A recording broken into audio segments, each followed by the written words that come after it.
Chapter 87, Crisis. Chapter 87, Crisis.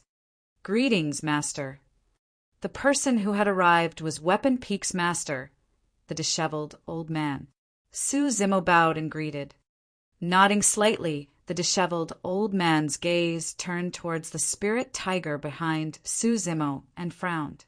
Right now, the spirit tiger was in internal turmoil. It was actually looking for an opportunity to run away, but an old man popped out of nowhere, and by the sound of it, he was the perverted human's master. Didn't that mean that he was even more perverted? This pit is getting deeper by the moment. I'm screwed. Furrowing his brows, the disheveled old man asked, "Is this your spirit beast?" In the cultivation world, there were many cultivators who kept spirit beasts, and in a duel, these beasts played a part in their total fighting strength. Hesitating slightly, Su Zimo nodded. The disheveled old man looked at the spirit tiger and remarked gruffly, "This spirit tiger has quite an ordinary endowment, and there's nothing special about it. But since you chose it, you'll have to make a blood oath with it." Su Zimo remained silent. The disheveled old man continued, "Lad, remember, you must be wary of anyone that isn't of our race. Furthermore, humans and demons take on different paths, and it's hard to change a beast's nature. Cultivators have naturally weak bodies. If they were to be betrayed out of the blue by a spirit beast that's constantly around them, it's easy for them to die to it. In the cultivation world, cultivators would always make a blood oath with spirit beasts to prevent any betrayals. With a blood oath, the spirit beasts would die on the spot through a reflux of their own blood if they had any thoughts of betrayal. The rise in strength for a cultivator with a strong, variant bloodline or ancient beast was always obvious. But of course, the difference between both sides must not be overly huge while making the blood oath, and neither must the spirit beast resist, or it will fail. That was why for some super large sects, they would provide various larvae or eggs of spirit beasts if they were grooming some paragon cultivators. While the spirit beasts were cubs and foolish, the chances of creating a blood oath with them would improve tremendously. Su Zimo had heard Ji Yaoshua mentioning blood oaths before, but he was rather resistant towards the idea of it. It wasn't just because of Daiyu or the fact that he was doing demonic cultivation as well. It was more of the fact that he did not like to be enslaved, and neither did he want to do it to others. That was equivalent to taking away the freedom of one's life. It was even more cruel than killing them. More than that, Su Zimo was willing to get along with spirit beasts in other manners, like the way he did with the spirit monkey. He believed that even without a blood oath, the spirit monkey would not harm him. The disheveled old man thought that Su Zimo's silence was due to the latter not knowing how to make a blood oath. Chuckling, he pulled out a blank piece of paper from his storage bag and scribbled a couple of incantations on it before handing it to Su Zimo. "Here, learn it. Take it as my gift to you as your master." Incantations like the blood oath require contribution points to exchange for within the sect. The disheveled old man's act was equivalent to giving a benefit to Su Zimo in secret. Receiving the paper, Su Zimo nodded in thanks. "All right, head back then and make a blood oath with this spirit tiger soon. Head to the old man guard and get a spirit beast badge from him too. Don't drag too long," the disheveled old man instructed before soaring into the skies and speeding out of the sect. Within Ethereal Sect, even spirit beasts of cultivators had a badge for recognition and free entry and exit of the fog formation. Watching everything unfold before his eyes, the spirit tiger's blood curdled as it cried internally, "It's really over now. I can't run anymore. Once the blood oath is made, I'll be his tiger from now on." Su Zimo summoned his flying sword, and the spirit tiger joined him. Before long, they arrived at his cave abode on Weapon Peak. Through the journey, Su Zimo was silent and expressionless. Arriving at his cave abode, Su Zimo gave a casual rub, and the paper that contained the blood oath turned into dust, scattering through the air. when the spirit tiger saw that its jaw dropped slightly apart in shock. It had been watching Suzimo through the entire journey. The latter had not taken a look at the blood oath at all. Now that he destroyed the paper, did that imply that he already knew the blood oath? Suzimo turned around and looked at the spirit tiger indifferently. I'm not going to make a blood oath with you. If you choose to follow me, nod your head. If not, you can leave now. The spirit tiger was stunned. A choice. This human could have made a blood oath without it daring to resist at all. Yet the human had chosen to give it a choice. That gave the spirit tiger an unprecedented sense of respect and trust. Ow! Ow! Suddenly, blood rushed into the spirit tiger's head as its mind went blank, causing it to nod furiously like a chicken pecking for rice on the ground. Suzimo chuckled. All right, since you chose to follow me, you can't betray me. Of course, I'll treat you the same way. Unknown to the man and beast, a pair of eyes were concealed within the depths of the clouds above them, watching everything that transpired between them as well as listening in on their conversation. Suzimo entered his cave abode with the spirit tiger tagging along. Clouds rumbled as a gigantic pair of wings flapped, covering the skies as it flew towards Ethereal Peak. When it returned to this cave abode that now felt familiar after multiple days of torture, the spirit tiger calmed down and was troubled. Bloody hell, what happened to me just now? How did I agree to it so rashly? That guy was clearly just trying to bribe me. Sigh, how illogical. The spirit tiger regretted its decision. However, since it had made a promise, it felt bad to renege on it in the blink of an eye. As long as he doesn't do that to me, I can accept even those random cries every now and then. All right, I'll just stay here on that condition for now then. Since we didn't make a blood oath, I'm free to come and go. At that thought, the spirit tiger felt no burden and stayed in Suzimo's cave abode for the time being. An additional spirit beast did not affect Suzimo's life much. The spirit tiger would head out to look for food every now and then, even bringing some back for Suzimo. Because Suzimo had demonic cultivation, he required sustenance through meat as well. The spirit tiger's actions saved him trouble and helped to conserve the essence of his scarlet flame, fruit as well. Suzimo spent the following period of time cultivating the marrow cleansing section while raising his cultivation realm and improving on weapon refinement. After the disheveled old man's hint, Suzimo went to look for him at the weapon refinement hall for all doubts and view projections left behind by seniors in the sect at the same time. In this period of time, Suzimo made tons of improvement for the first 4 steps of weapon refinement. However, the most crucial step was the 5th one, spirit gathering. For that he was still stuck and had no success in creating inferior grade spirit weapons yet. Instead, his storage bag was now filled with a whole bunch of pseudo-spirit flying swords. The disheveled old man had once said that weapon refinement masters would develop a unique sense of spirit perception after a long time of refining weapons, and that would help with spirit gathering. For advanced weapon refinement masters, the chances of them gathering a single spirit pattern to create an inferior grade spirit weapon was close to 100%. Suzimo had spirit perception as well, but it was different from the one weapon refinement masters had. He had tried to make use of his own spirit perception for spirit gathering, but to no avail. During that period of time, there was another month-end test on Weapon Peak. Once again, Feng Haoyu came to Weapon Peak and even sent Qi refinement warriors to Suzimo's cave abode, challenging the latter. However, Suzimo refused to see them. The reason why he had taken part in the previous test was because he wanted to observe the projections, but now that he could view them at any time he wanted, there was no need to waste time on the test. He couldn't care less about Feng Haoyu's challenge. What Suzimo did not realize was that his rejection of the challenge would indirectly lead to the greatest crisis in the history of Ethereal Peak. Chapter 88, Challenge between two peaks. Chapter 88. Challenge between two peaks.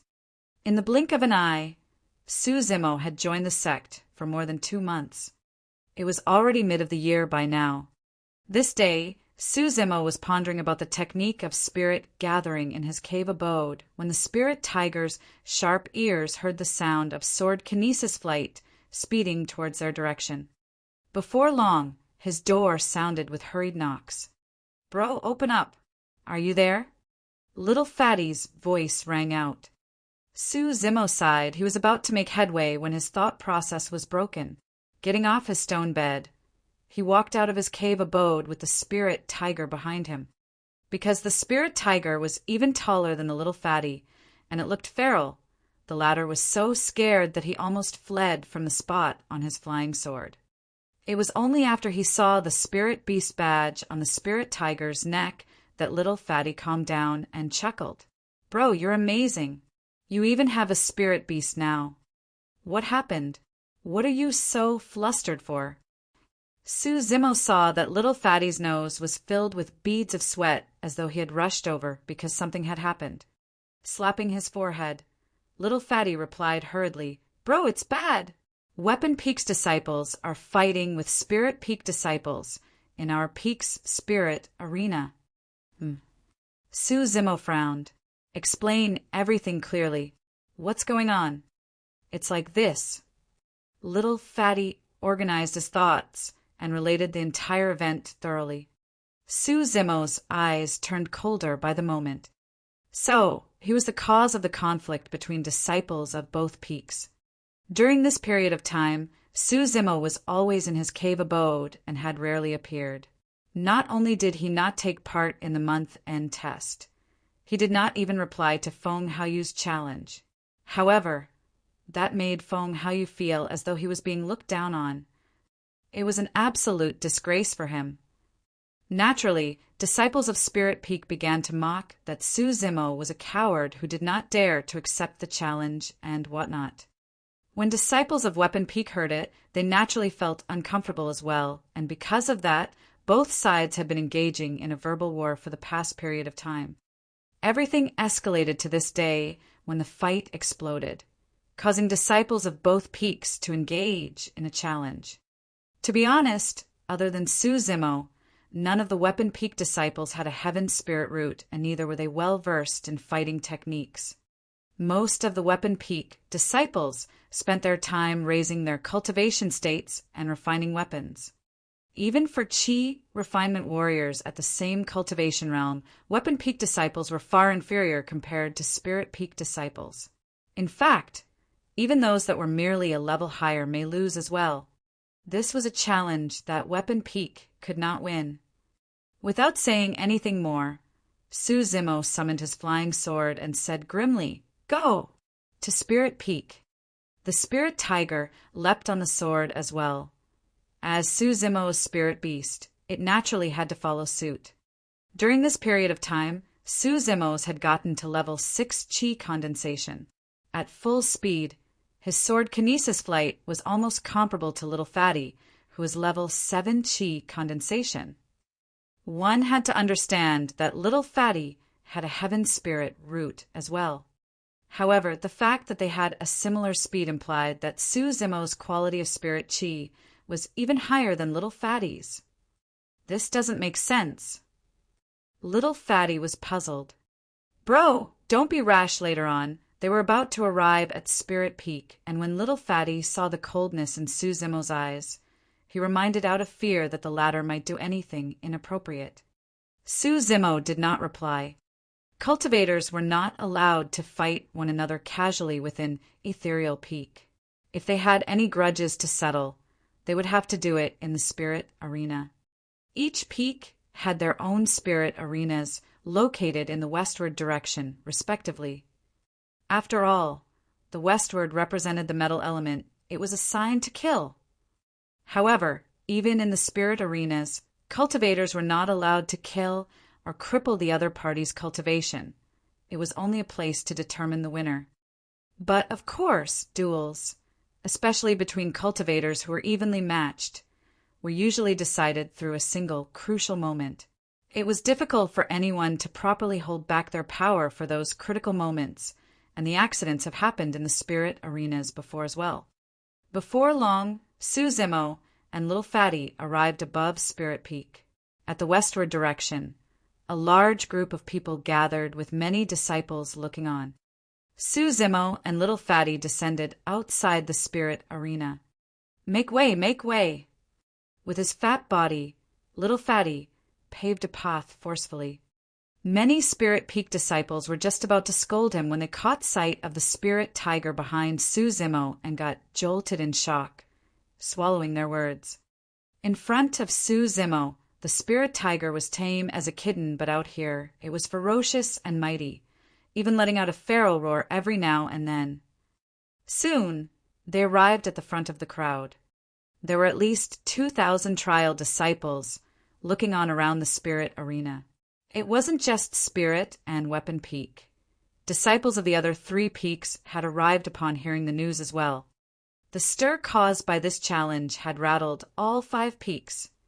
Those that stood at the front of the crowd were naturally the prodigies and talents of every sect.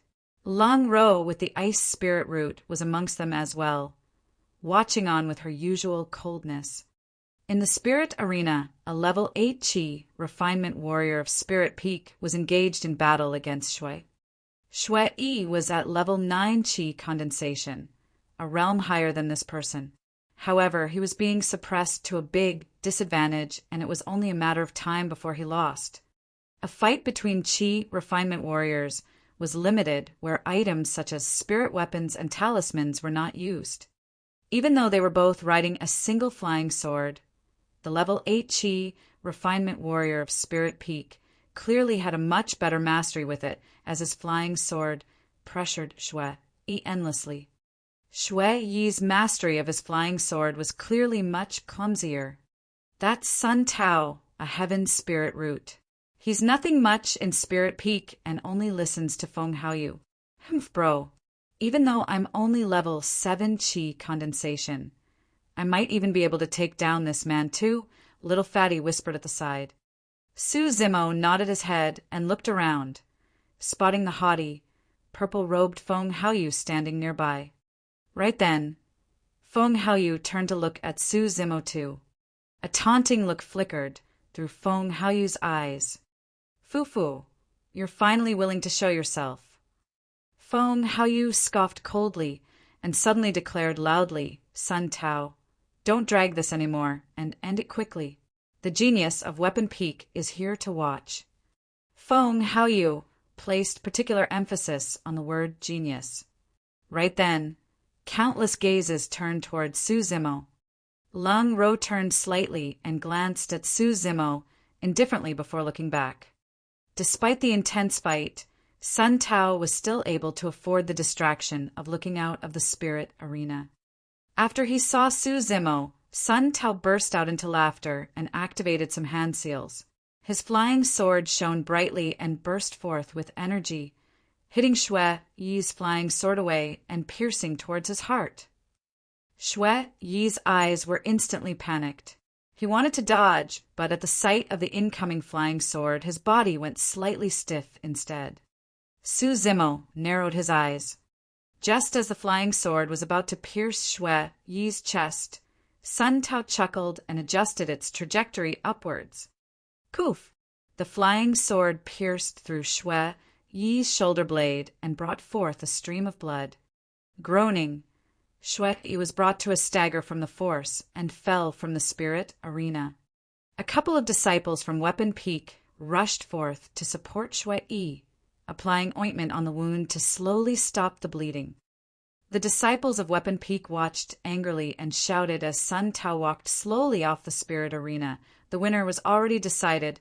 Why did you still injure him? No one is to blame for his lackluster skills.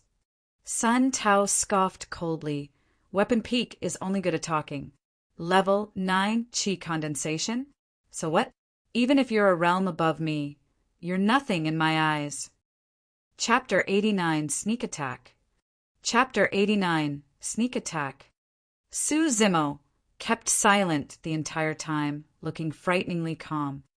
Standing beside him, little Fatty naturally could feel the sharp aura that was exuding forth from within Su Zimo. It was horrifying. Bro, if you want to fight, please don't touch them out here. The sex rule states that cultivators can only spar within the spirit arena. Even though Su Zimo was only at level 6 chi condensation, for some reason, little Fatty always felt that he was extremely strong. Terrifyingly strong. Su Zimo headed up and checked out Shui Yi's wound. The sword had pierced his shoulder blade, and the wound would take at least a month to recover. Shui Yi's face was pale. When he caught sight of Su Zimo, he forced out a smile. Junior brother Su, you're here too. Su Zimo nodded his head. Senior brother, rest well. I'll make them pay for this. Don't. Shui Yi's expression changed as he tugged at Su Zimo's arm, shaking his head. Junior brother, don't fall into their trap. The reason why they did this was to lure up into the spirit arena so that they can cripple you, rendering you incapable of taking part in the year-end face-off. That's right, junior brother Su. You don't have to bother with our affairs. As long as you win Feng Haoyu in the year-end face-off. That'll be as good as making them pay, the other weapon peak, disciples chimed in. Su Zimo shook his head. When he saw that, Shui Yi was even more anxious. Junior brother, you've only joined the sect for less than 3 months, so you've probably never been to Spirit Peak to learn battling techniques between cultivators. How are you going to fight them? I'm at level 9 chi condensation, and I lost, let alone your level 6. Don't be silly. Even though Shui Yi's words were unkind, he had actually said them out of concern. Humph. Sun Tao, who had exited the spirit arena, passed by Su Zimo and the others. When he heard that, he smirked and raised his brow. If junior brother Su wants to have a fight, we've got other level 6 chi condensation disciples in Spirit Peak. If that doesn't work, how about I get a level 5 to go against you? How's that sound? Ha! A series of laughter burst forth from the crowd. Junior brother Su, I'm only at level 5 chi condensation. I'm willing to spar you in the spirit arena. Do you dare to? A disciple from Spirit Peak stood up. Another Spirit Peak disciple yelled, Junior brother Su, we joined the sect at the same time. Even though I'm only at level 4 chi condensation now, I can still be your opponent too. Feng Haoyu looked at Su Zimo and remarked idly, if you're thinking of finding a level 3 chi refinement warrior as an opponent, then I guess that's something Spirit Peak doesn't have. Ha ha ha. The laughter roared even louder. That's too much. The disciples of Weapon Peak were so angry that their faces went green. Little Fatty sighed at the side. Even though he sided with Su Zimo, he was still someone of Spirit Peak at the end of the day and could not say anything at the moment. Shui Yi clutched his wound and said softly, Junior brother Su, let's head back. Don't fall for their trap. I was the cause of this to begin with, so things should end with me. Right after he said that, Su Zimo turned to look at Feng Haoyu before saying slowly, Feng Haoyu, for the sake of that fake title of being top of 3 peaks, you've created so much trouble directly and indirectly. I had initially thought that you would be a somebody, but now... Su Zimo did not continue, merely shaking his head. A gold glare flickered through Feng Haoyu's eyes as he asked icily, What do you mean by that? You've been wanting to challenge me, right? Su Zimo continued, As you wish. Get to the spirit arena then. The voices in the crowd gradually vanished. Everyone looked at Su Zimo in astonishment, unable to believe what they had just heard. Su Zimo wanted to challenge Feng Haoyu. One was at level 6 chi condensation, while the other was at level 8.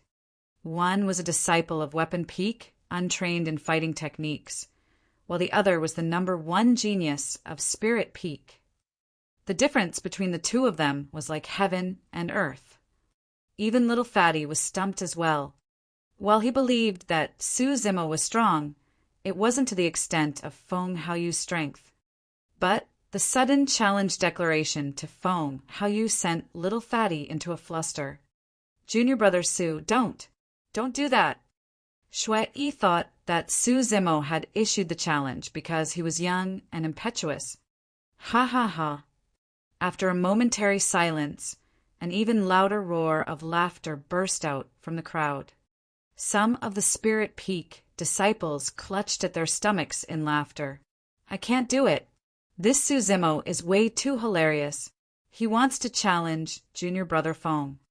That's what I call overestimating one's strength. Isn't that right? How did he manage to even say it out? That guy is real thick, that's for sure. Fong Haoyu merely smiled and watched Su Zimo silently. He did not have to say anything. By now, Su Zimo was already a laughingstock of the entire place. Sun Tao said with a stifled chuckle nearby, "Are you even fit to challenge Junior Brother Fong?" Su Zimo eyed him and replied coldly, "Don't worry, once I'm done with him, you'll be next." Roar. Suddenly, the spirit tiger lowered its body and gave off an ear-piercing howl, silencing the clamor of the crowd instantly.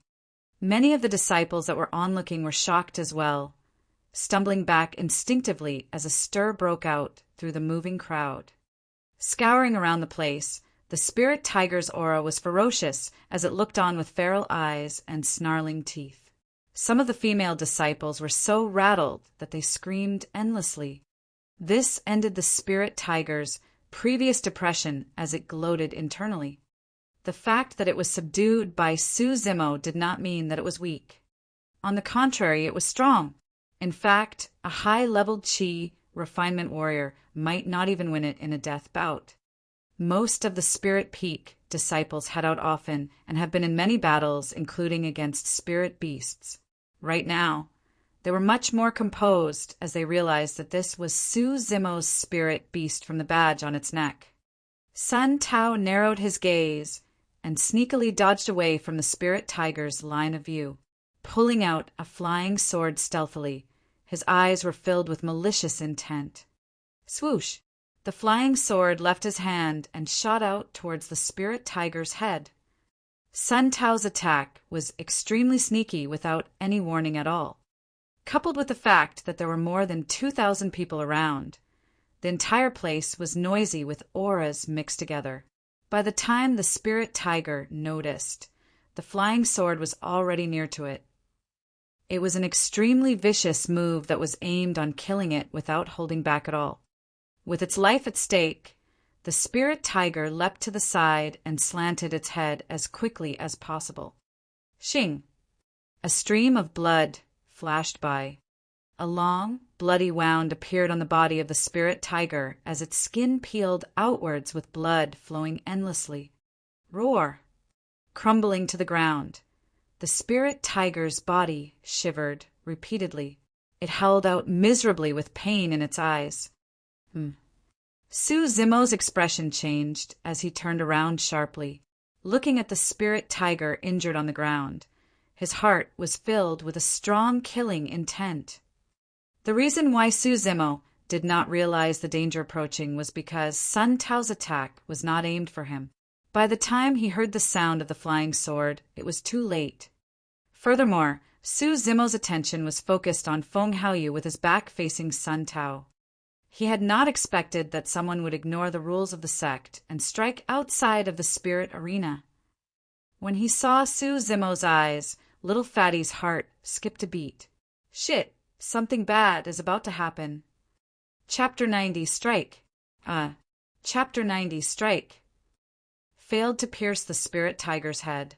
Sun Tao's eyes filled with a trace of disappointment as he harumphed coldly. You've got lucky beast. You are courting death. A demonic red light shimmered through the depths of Su Zimo's eyes as he hollered. Suddenly, he arrived in front of Sun Tao within a single step that crossed 20 feet. That was none other than the plow heaven stride. Even though it looked plain, it was intimidating as Sun Tao was so rattled that blood drained from his face.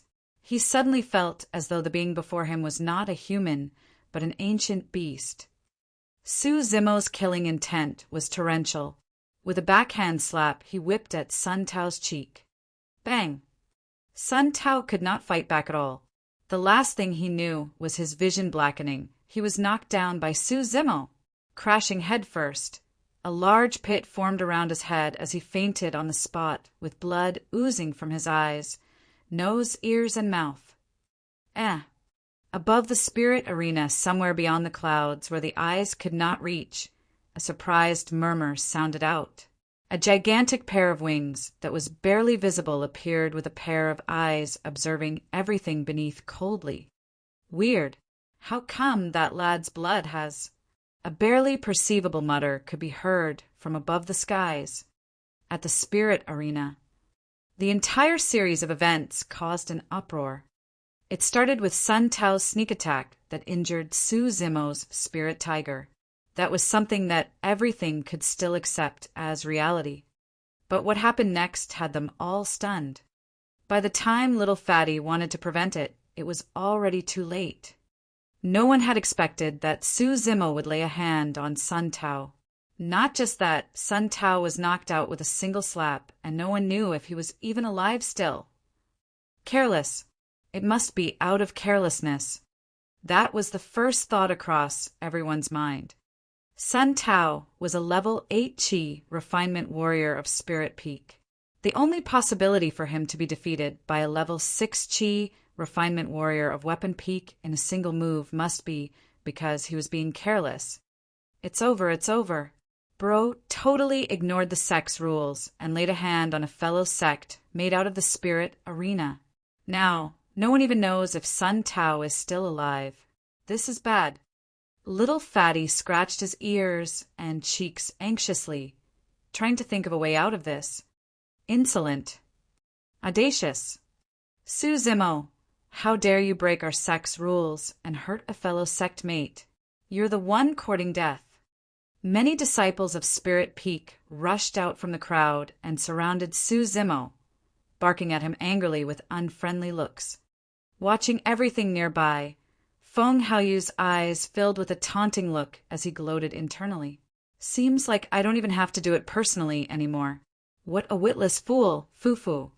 Su Zimo's expression was unchanged as he looked at the surrounding Spirit Peak disciples coldly. Squatting down, he applied ointment to the spirit tiger's wound. The spirit tiger endured through the pain and looked at Su Zimo with blinking eyes, feeling a sense of warmness gush through its heart. Lung Ro at the side nodded her head in acknowledgement as she saw that too. Everything aside, the fact that Su Zimo could maintain his composure in front of more than 1,000 Spirit Peak disciples was proof of his mental fortitude. She acknowledged that she wouldn't even be able to match Su Zimo's calmness. Everyone, please don't be rash. Don't get hasty now, guys. Little Fatty hopped out and bowed to everyone, giggling. If you guys make a move, that means that everyone would have broken the sect's rules too, right? Upon hearing that, many of the Spirit Peak disciples looked apprehensive as they stood rooted momentarily, feeling embarrassed to strike out. Feng Haoyu's gaze shimmered as he suddenly leaned and whispered to a Spirit Peak disciple beside him. Nodding in acknowledgement, the disciple rode his flying sword and dashed toward Spirit Peak's palace. A look of disgust flickered through Lung Ro's eyes when she saw that. She need not guess further.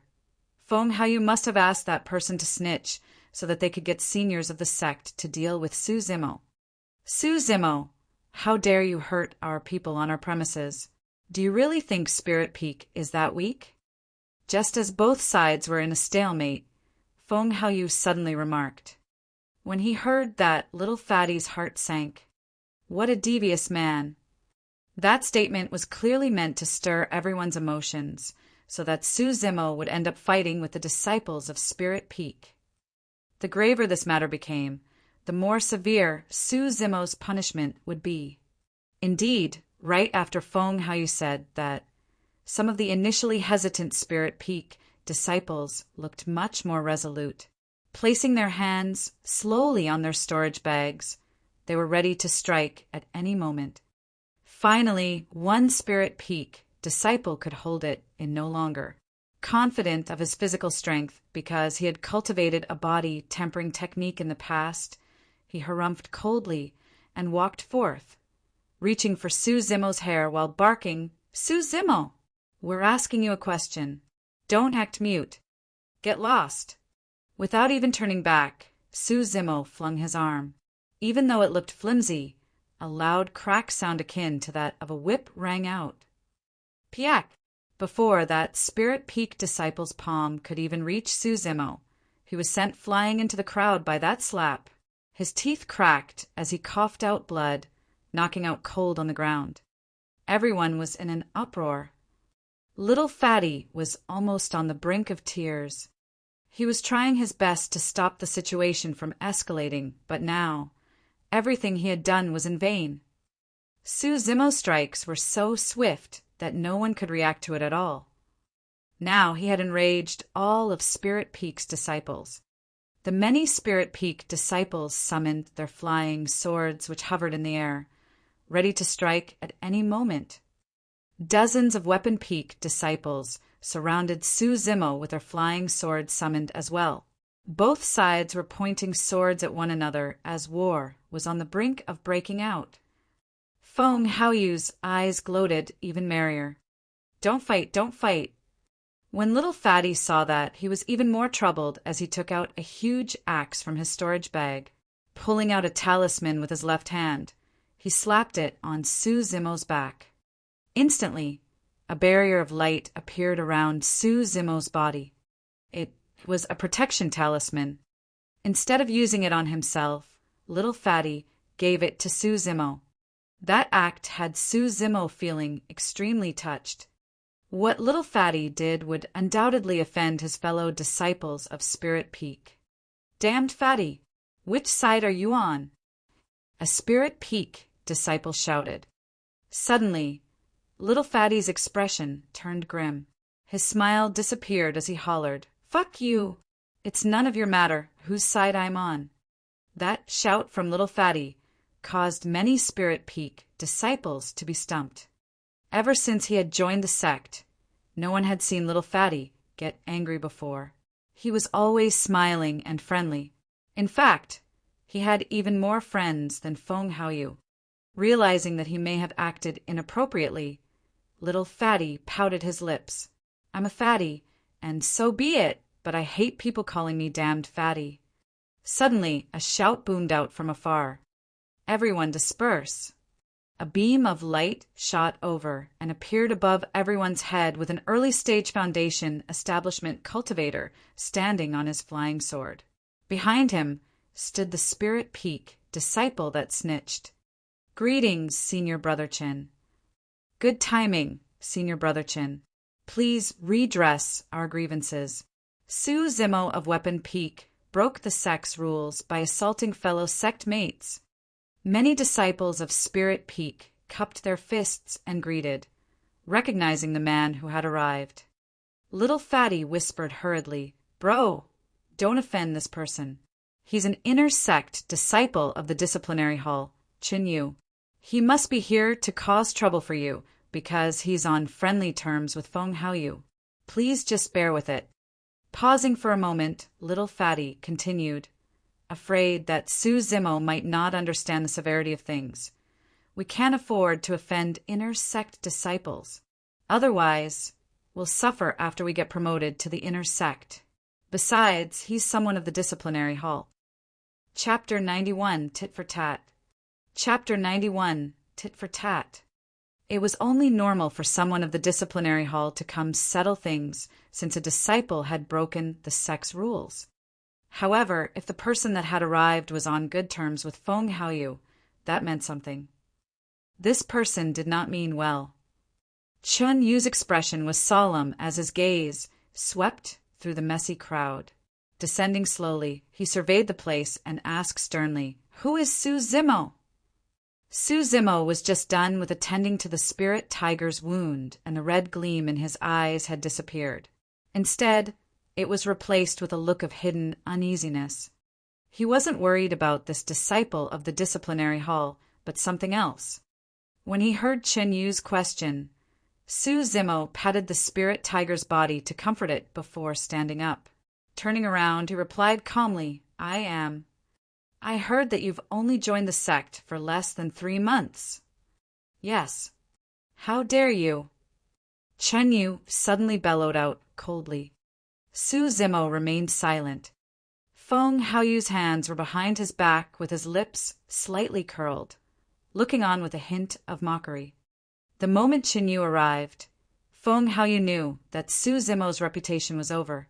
He could not think of a way for Su Zimo to get out of this. A ban from the year-end face-off was probably the lightest of all punishments for breaking sect rules. For worst-case scenarios, Su Zimo could be locked in seclusion indefinitely, have his cultivation crippled, or even kicked out of the sect. Chen Yu smirked internally at Su Zimo's silence and declared, Su Zimo, you've broken our sect rules by hurting your fellow sect mates. In the name of the disciplinary hall, I shall cripple you and kick you out of the sect. The moment he said that, everyone's expressions changed. That punishment was way too severe. Even disciples from Spirit Peak felt that it was a little too cruel as they looked at Su Zimo with pity. Anyone who could join Ethereal Sect were all people who had exceptional endowments and mental fortitudes. Yet he was going to have his cultivation crippled, turning him into a mere mortal. Not just that, he was even going to be kicked out of the sect. That was a blow that no one would be able to accept. Lung Ro frowned and looked at Su Zimo instinctively. To her surprise, the green-robed man's expression had not changed in the slightest bit. His eyes were indifferent, as though he hadn't heard what Chen Yu had said. Is he utterly dejected or scared silly? But Lung Ro wouldn't have imagined in her wildest imaginations that Su Zimo's current calmness was because there was no fear in his heart, as he had already made up his mind. No one will be able to take away his cultivation. If Chen Yu dared lay a hand on him, he would dare to fight back or even kill. And in the worst-case scenario, even if his cultivation was crippled, he could continue with his demonic cultivation. He was not going to let things end so easily today. Little Fatty's expression was worried. After much conflicted thoughts, he could no longer hold it in as he said loudly, Senior Brother Chin, I think that the punishment is a little too severe. Please show some mercy. That's right, Senior Brother Chin. Su Zimo has only joined the sect for less than 3 months. It's understandable. I agree. Similar things have happened in the past, but I've never heard of anyone having their cultivations crippled or kicked out of the sect. Many disciples of Weapon Peak chimed in to speak up for Su Zimo. Humph! Chun Yu harumphed loudly and shouted, All of you, shut up! Since you guys are not convinced, I'll explain to you why. Ignoring sect rules and hurting fellow sect mates is something that's subjective. However, this incident nearly escalated to a full-out bout between disciples of Weapon and Spirit Peak. That's unpardonable. If I was slightly later and disciples of both peaks end up fighting with severe injuries, who is going to bear the responsibility? The way Chin Yu put it made it seem as though the crime was truly heinous. Suddenly, everyone went silent. Right then, Su Zimo spoke. Based on what you said, I didn't start the incident. Everyone saw that I wasn't the one who started the provocation. Sun Tao was the one who made a move first. If we're talking about who broke sect rules, he did it first. When he heard that, Feng Haoyu shook his head with a taunting look. Oh! Chun Yu was expressionless as he asked, Sun Tao struck at you? That's right, Su Zimo nodded. Bullshit! Chun Yu shouted, Sun Tao clearly struck your spirit beast. The sect decreed that cultivators are not to strike at one another. However, there's no rule stating that they're not to strike at spirit beasts. So, Sun Tao's actions do not equate to a violation of sect rules.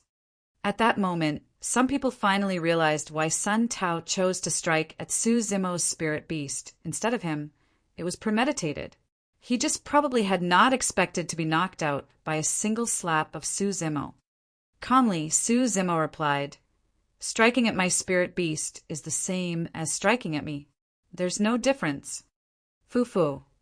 Chun Yu scoffed coldly. How dare you argue at a time like this? A spirit beast is nothing more than an animal.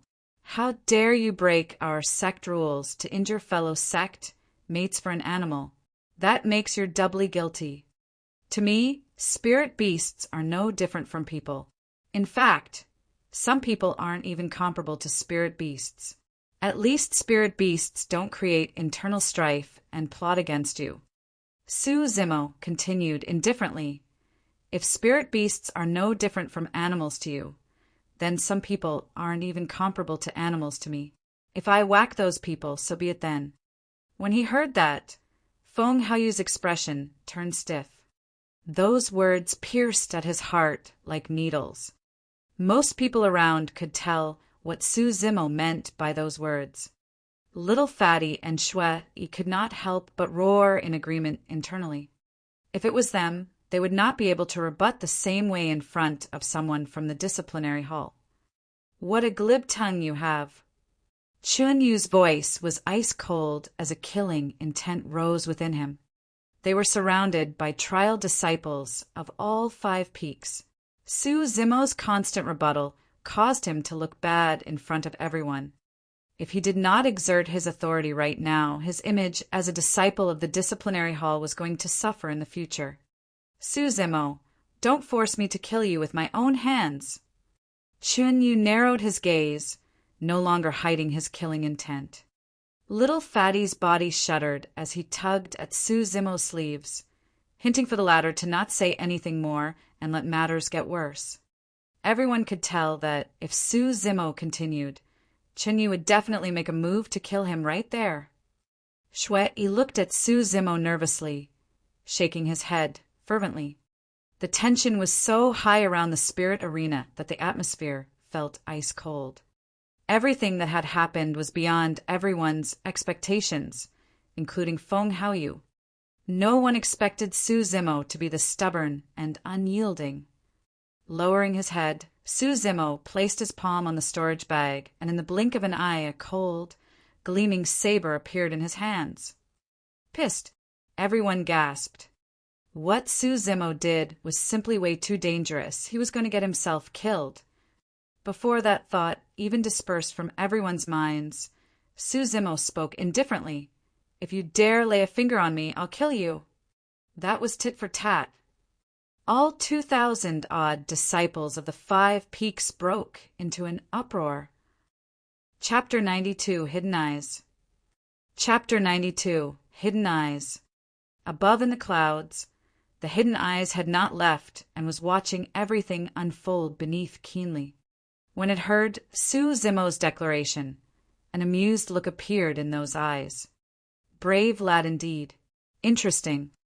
At the spirit arena, all the disciples were in shock. They were not even thinking about how a level 6 Qi refinement warrior could go against a disciple of the disciplinary hall. All of their thoughts were on how Su Zimo even had the courage to make such a declaration.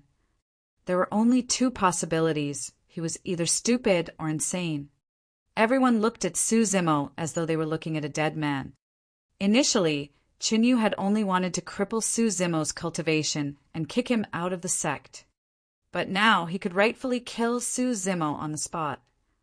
Well, well, well. Chun Yu's anger turned into laughter as he nodded his head repeatedly, remarking coldly, "To think that trial disciples of Weapon Peak have fallen to such a state where they don't even know what's good for them. Since you want to die, I'll grant you your wish." Slapping his storage bag, a flying sword appeared in Chun Yu's palm.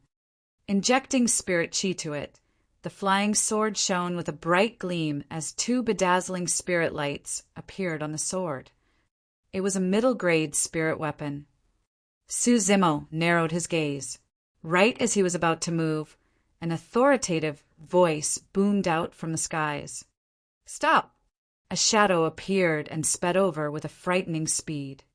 Soaring through the skies without the use of any items, it was a perfected golden core. Chun Yu turned his head slightly and frowned. He was not going to have the courage to strike in the presence of a perfected golden core. With a dark expression, Chun Yu glared at Su Zimo and suppressed his killing intent for now. The person who had arrived as in his 50s, arriving in lightning speed, His white robes fluttered loudly, exuding the aura of an immortal descending upon the world. On the sleeves of the man's white robe was an emblem of a flying sword. It was Spirit Peak's master, Wen Xian. Su Zimo had seen this person before at the top of the front peak when he joined Ethereal Peak. "Greetings, master." The many disciples of Spirit Peak shouted out. "Greetings, Peak Master." Disciples of the other 4 peaks bowed and greeted as well. The appearance of Spirit Peak's master naturally meant that there would be no fight. Heaving a sigh of relief, Little Fatty, Shui, and the rest finally looked more relaxed. Spirit Peak's master would be the one to decide how this matter should be resolved. Su Zimo hesitated for a moment before keeping his cold moon saber. "Peak Master, Su Zimo. It's fine, I know everything." Chunyu spoke right away, wanting to explain everything to Wen Xian, but was interrupted by the latter's wave of his hand. Standing tall in the air, Wen Xian looked at Su Zimo silently. Even though he looked calm, no one could read his thoughts at all. After a long time, he asked slowly, "Su Zimo, do you acknowledge your wrongdoings?" Hearing that, Little Fatty, Shui, and the rest were delighted. That meant that there was a high chance Wen Xian wasn't going to punish Su Zimo as heavily as Chinyu did. Before the joy could disappear from the eyes of Little Fatty and the rest, Su Zimo's reply caused their expressions to freeze up. A stir broke out amongst the crowd as well. "I'm not in the wrong." Su Zimo raised his head and looked at Wen Xian, replying calmly. If Su Zimo rebutting Chinyu was understandable, his rebuttal of a peak master was definitely irrational. But in truth, Su Zimo was never a rational man. Otherwise, he wouldn't have stood his ground instead of kneeling back in Pingyang town against perfected Songlang's oppression. He would not have headed into Yen City's capital alone to kill the king of Yen, despite knowing of the dangers. He would not have proceeded resolutely despite knowing that there was a high chance he might die in the hands of Joyful Clan's Foundation establishment cultivators. Right was right and wrong was wrong. Su Zimo was never going to bow down in the face of power.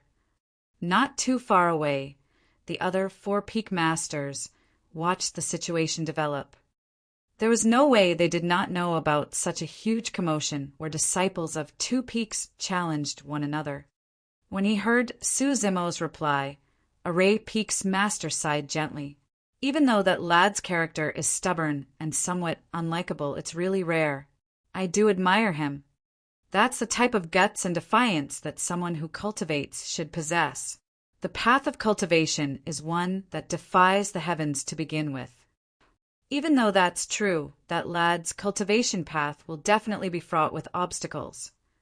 3 peak masters discussed amongst themselves as the disheveled old man shook his head without saying anything. It wasn't appropriate for them to make an appearance, since everything was happening on Spirit Peak. At the Spirit Arena, after hearing Su Zimo's reply, Wen Xian went silent for a moment. "Su Zimo, let me ask you a question." Wen Xian spoke slowly. "Today you injured Sun Tao because he injured your spirit beast. If he killed your spirit beast, what would you have done?" As though it had realized something, the spirit tiger growled softly. It had an intellect equal to that of a grown man, and it could tell that if Su Zimo were to bow down in defeat now, he would be able to get off with a light punishment. Its roar was to hold Su Zimo back. Turning to look at the spirit tiger on the ground, Su Zimo suddenly smiled. He already had an answer for that question. Su Zimo was bent on revenge against perfected Songlang for killing his steed, Jue Feng. Why would things be different now that this spirit tiger was his spirit beast too? "Of course I'll kill him." "You'd kill your fellow sect mate for a spirit beast?" "Yes."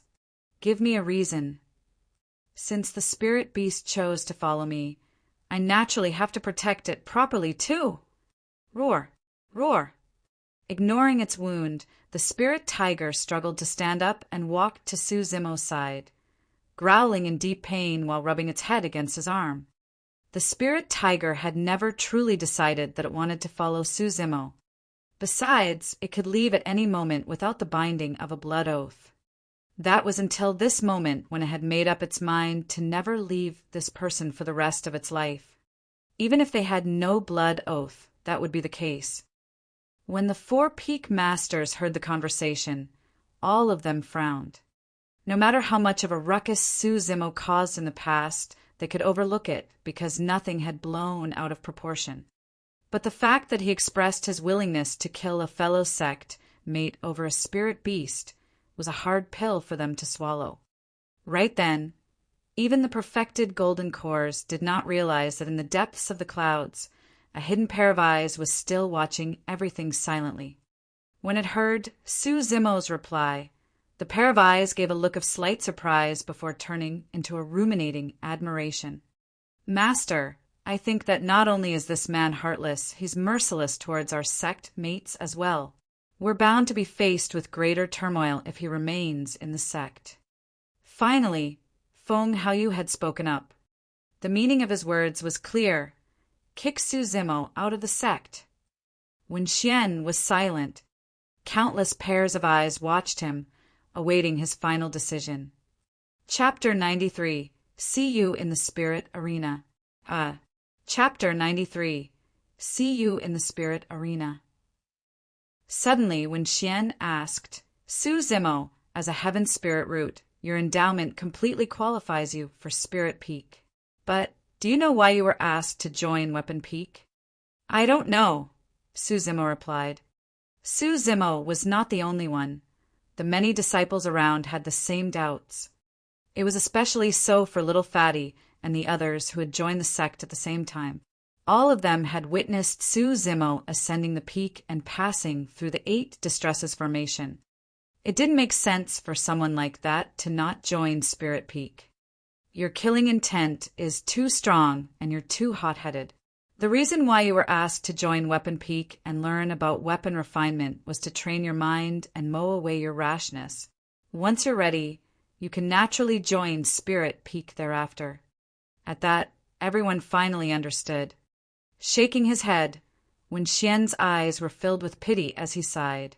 "But it's a pity that you're still the same despite 3 months of mowing." Everyone could tell of the deep disappointment within when Xian's tone.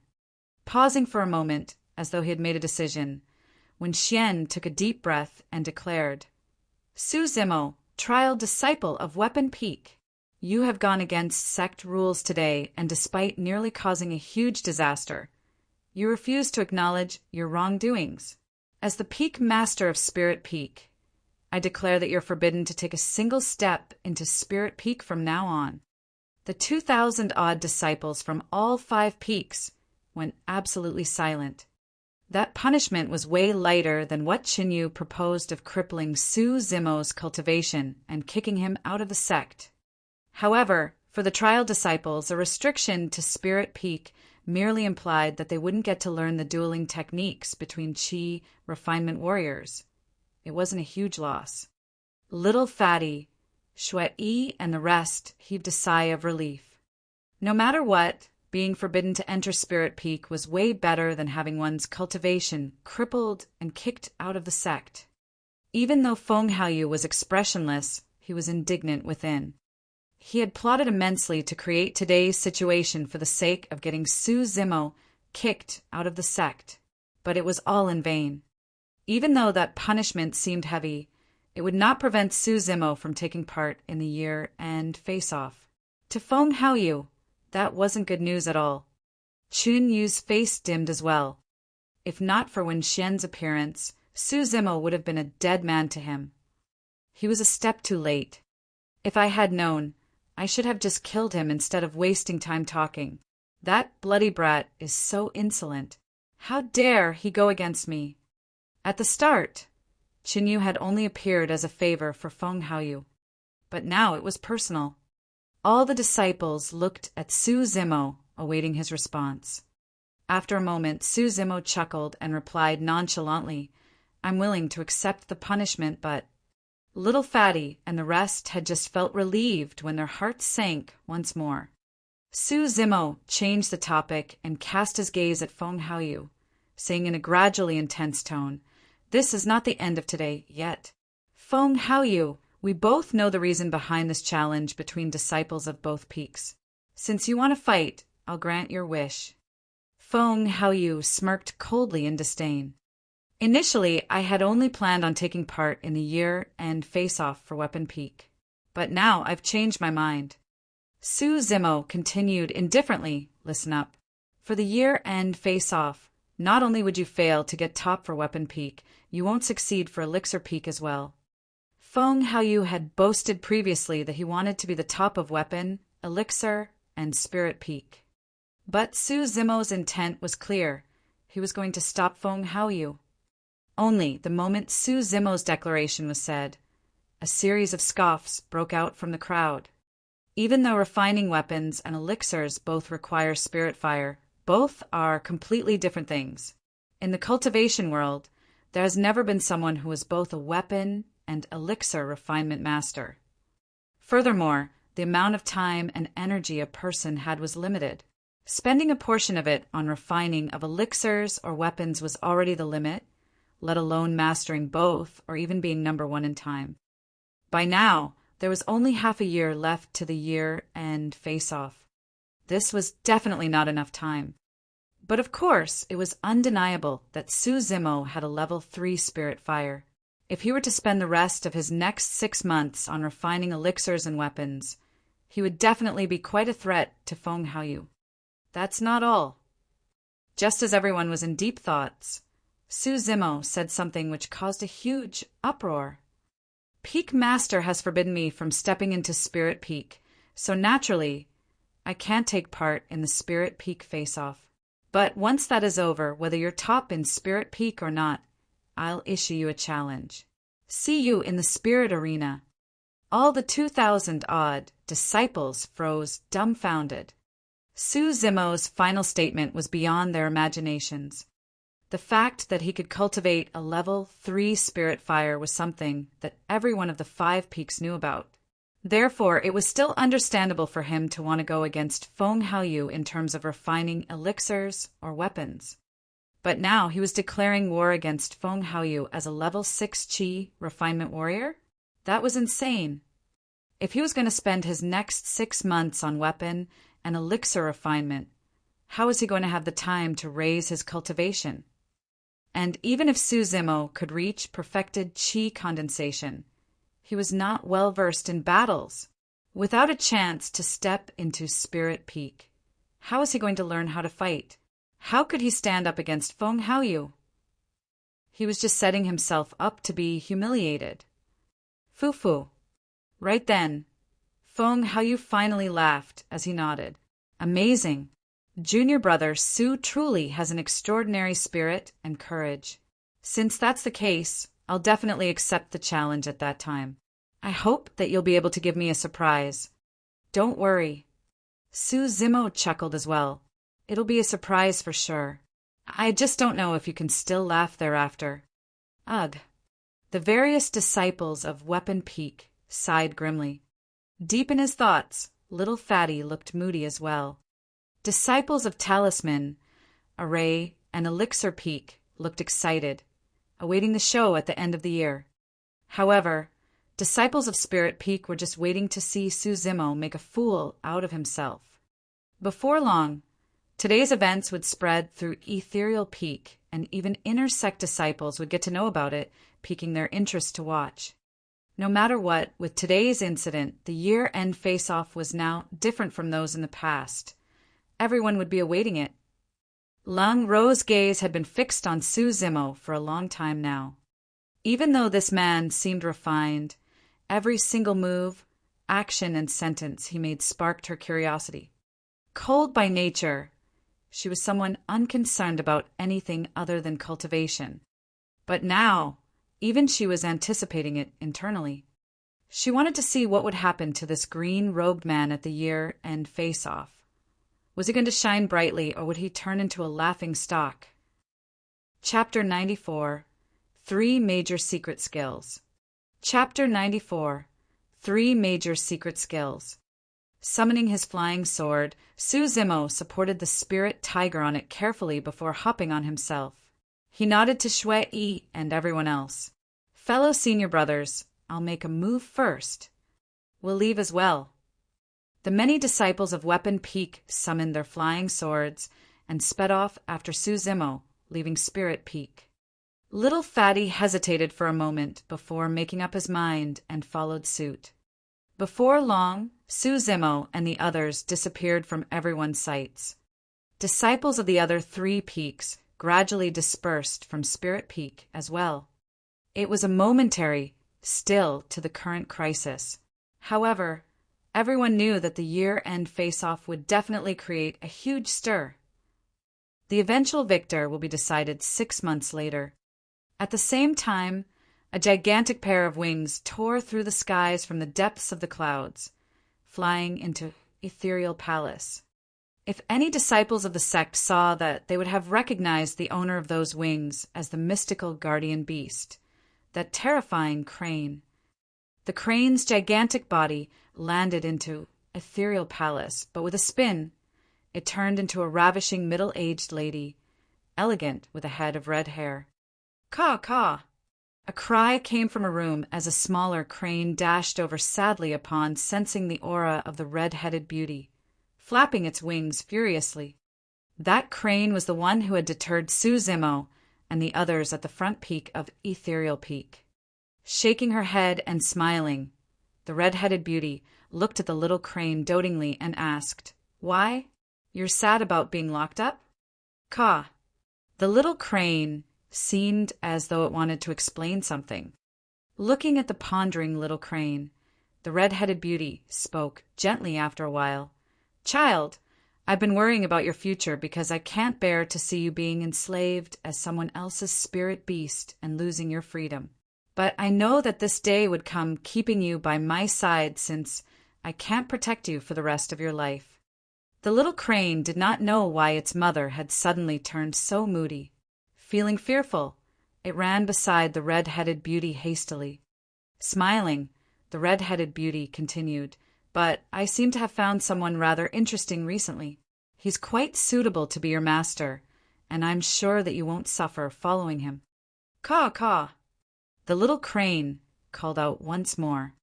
Rubbing the little crane's head, the red-headed beauty explained, "You can't follow me all the time. I'm old now, and you've still got a long road ahead." Instantly, the little crane was dejected.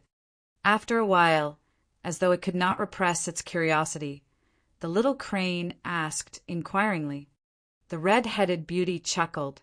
"You know that man too. You've even fought him on the walls of the peak." "Caw, caw! Caw, caw!" Stunned for a moment, the little crane turned extremely agitated as it shrieked loudly, looking furious and disdainful. "Foo-foo!" The red-headed beauty laughed. "Yes, he's a little weak now, but you might not be a match for him. Besides, that man, he has some secrets in his body. It's hard to tell how his future will turn out. And of course, the most important thing is that you don't have to make a blood oath to follow him. You'll still retain your freedom." The little crane called out a couple more times, seemingly still disagreeable to the suggestion. The red-headed beauty nodded her head. "Of course, it's still your decision, and I'll not force you. What I mean is that there's no harm for you to try getting along with him. If you like him, you can stay by his side. If you don't, you can just leave." The little crane cried softly.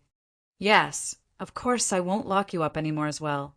You can head out and play from now on as long as you don't get into trouble." Rolling its eyes, the little crane lamented. "Humph, humph. I hate that man the most. He caused me to be locked up for so long, and Mummy even wants me to follow him? He'd wish. Now that I'm out, I'll definitely find a chance to get revenge."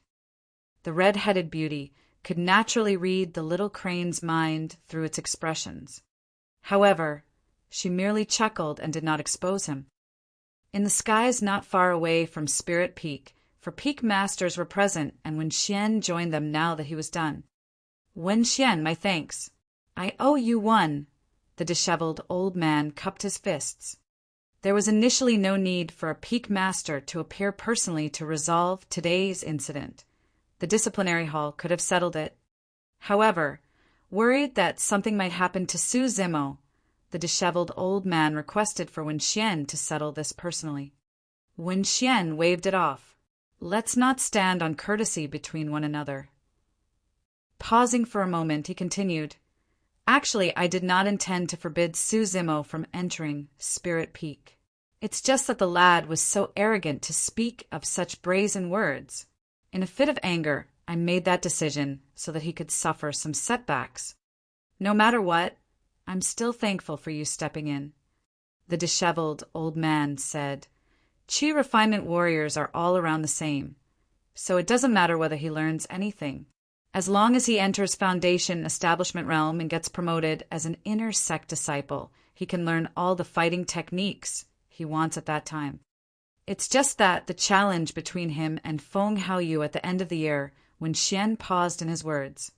The disheveled old man shook his head. As you've said, if he loses, so be it. It'll be good for him to suffer some setbacks. At least, suffering in the sect is better than losing his life out there in the cultivation world. Array Peak's master, Xian Yi, suddenly said, Actually, Su Zimo is not entirely to blame for today's incident. That Feng Haoyu is quite a scheming fella, the brown-haired youth, Elixir Peak's master, remarked wistfully. Wen Xian frowned in displeasure and shook his head. Feng Haoyu is merely competitive, but he isn't bad by nature. The brown-haired youth shrugged his shoulders. Forget it. Take it as though I've said nothing. Xian Yi hurriedly changed the topic as the five of them conversed idly for a while more before going their separate ways. Su Zimo had just arrived at his cave abode in Weapon Peak when Little Fatty caught up to him.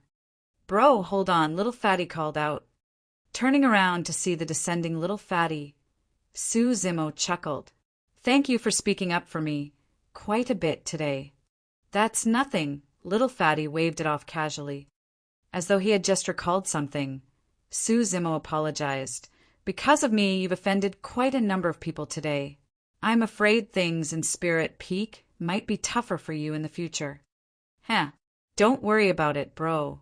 Even though I'm only level 7 Qi condensation right now, there's still 6 months more to the end of the year. I've got hope to reach perfected Qi condensation too. By then, there won't be many people who can match me. If anyone's unhappy with me, they can meet me in the spirit arena. Little Fatty replied in a relaxed manner. When he was done with that, he sighed. Bro, that final challenge you issued to Feng Haoyu was a little rash. Oh. Su Zimo could tell that Little Fatty was hinting something. Little Fatty asked, Bro, do you know of the 3 major secret skills of Ethereal Sect? Nopes. Su Zimo shook his head. Little Fatty explained. The reason why Ethereal Sect could become one of the 5 main clans of the Great Zhou dynasty is because they have the legacy of these 3 major secret skills. Even if you're promoted to an inner sect disciple, you can't get to cultivate those skills. Only legacy disciples amongst the inner sect disciples have the possibility of learning them. Chapter 95, Hidden Ailment. Chapter 95, Hidden Ailment. Legacy Disciples. Su Zimo frowned. This was the first time he had heard of that title. Little Fatty nodded his head. Actually, every sect has legacy disciples. They are the prodigies that are highly valued and groomed by the sections. Some sects call them as core disciples. Understanding, Su Zimo asked, You mean to say that Feng Haoyu is a legacy disciple? Not yet, Little Fatty replied, but he's almost certain to be one once he promotes to become an inner sect disciple. That's because he's already begun to cultivate one of the 3 major secret skills, Ethereal Sword. I heard it was because my master went to persuade the sect master personally. When he heard that, Su Zimo's expression turned grim. The fact that he had the rights to cultivate the 3 major secret skills before becoming a legacy disciple was enough to tell how much the sect valued him. For the secret skill to be deemed as the support of one of the 5 main sects, it was definitely nothing to scoff at. But of course, to Su Zimo, the factor that determined the victor wasn't on Feng Haoyu, but himself. Outside the spirit arena of Spirit Peak, the moment he laid his hands on Sun Tao, he discovered that he had a hidden ailment within his body. If he did not remove this hidden ailment, the fight against Feng Haoyu at the end of the year would not be favorable for him. Little Fatty went silent for a moment before chuckling. But bro, since you made this choice, I'll still be on your side. It doesn't matter if you're forbidden from Spirit Peak. I'll spar with you from time to time during these 6 months to raise your fighting power and help you familiarize with dual techniques. All right, Su Zimo nodded. It's just that we'll be a little tight on time. After all, you've got to raise your cultivation and learn about refining weapons and elixirs at the same time. No matter what, we'll just do what we can and hope for the best. After little Fatty left, Su Zimo brought the spirit tiger with him back to the cave abode. Sitting on his stone bed, Su Zimo's eyes no longer concealed his worries. If this was before he had cultivated the marrow cleansing section, Su Zimo was absolutely confident that he would be able to take down Feng Haoyu with just the horrifying might of his physical body and melee strength. But now, there were some logical yet unexpected changes in his body ever since he started cultivating the marrow cleansing section. Marrow cleansing implied the swapping of blood. Even though the new blood was extremely strong, it contained obvious signs of its demonic nature. Back on Spirit Peak, Su Zimo's killing intent rose upon seeing his spirit tiger get injured.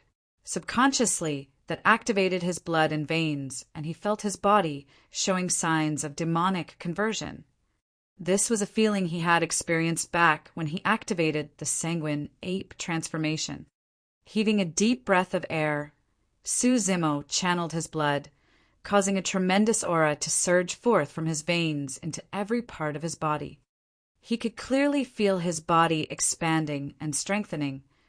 The expansion was even more obvious than his flesh being filled and his tendons tightening. This was a complete transformation. His clothes were torn apart by his body, turning into shreds. Even though he could not see his own appearance, Su Zimo knew that he definitely did not look like the refined scholar he was right now. At the side, the spirit tiger glared uneasily. It wasn't just because it felt foreign towards Su Zimo's appearance. The aura Su Zimo was emitting was chilling and horrifying. Lowering his head, Su Zimo caught sight of his left hand's fingernails growing out, jade white and sharp as blades. Merely making contact with them gave off the sound of metal clashing. With a single thought, those frightening nails retracted. The spirit tiger was entirely stumped. Su Zimo's palms were no different from its own palms, where it could retract and release its claws at any time. Green veins popped up and lined all over Su Zimo's arms, thick like pythons coiling around in a frightening manner. How could this be the arm of a human? Using spirit chi, Su Zimo conjured a water mirror. Through the shimmering light, he caught sight of a half-human, half-demon appearance. With bloodshot eyes, it was like a mix of an ape and human. His arm trembled and the water mirror disappeared. His entire body was almost transformed save for his right hand that retained its appearance. Fair and tender with long nails, it looked like any other human's. His right hand had always been somewhat strange. Su Zimo had started realizing it back when it could create a level 3 spirit fire. However, he did not know the exact reason why. Heaving a deep breath of air, Su Zimo's blood began to calm down as his demonic appearance faded too. This was the consequences of demonic cultivation. The effects were not so obvious in terms of tendons transformation, body tempering, and bone strengthening. However, now that he was swapping blood through marrow cleansing, Su Zimo was showing signs of truly turning to a demon. This was not what he wanted. No matter what, he was a human and did not wish to become a true demon. He had yet to cultivate the marrow cleansing to an initial success yet. But once that was done, or if he had achieved phenomenal success.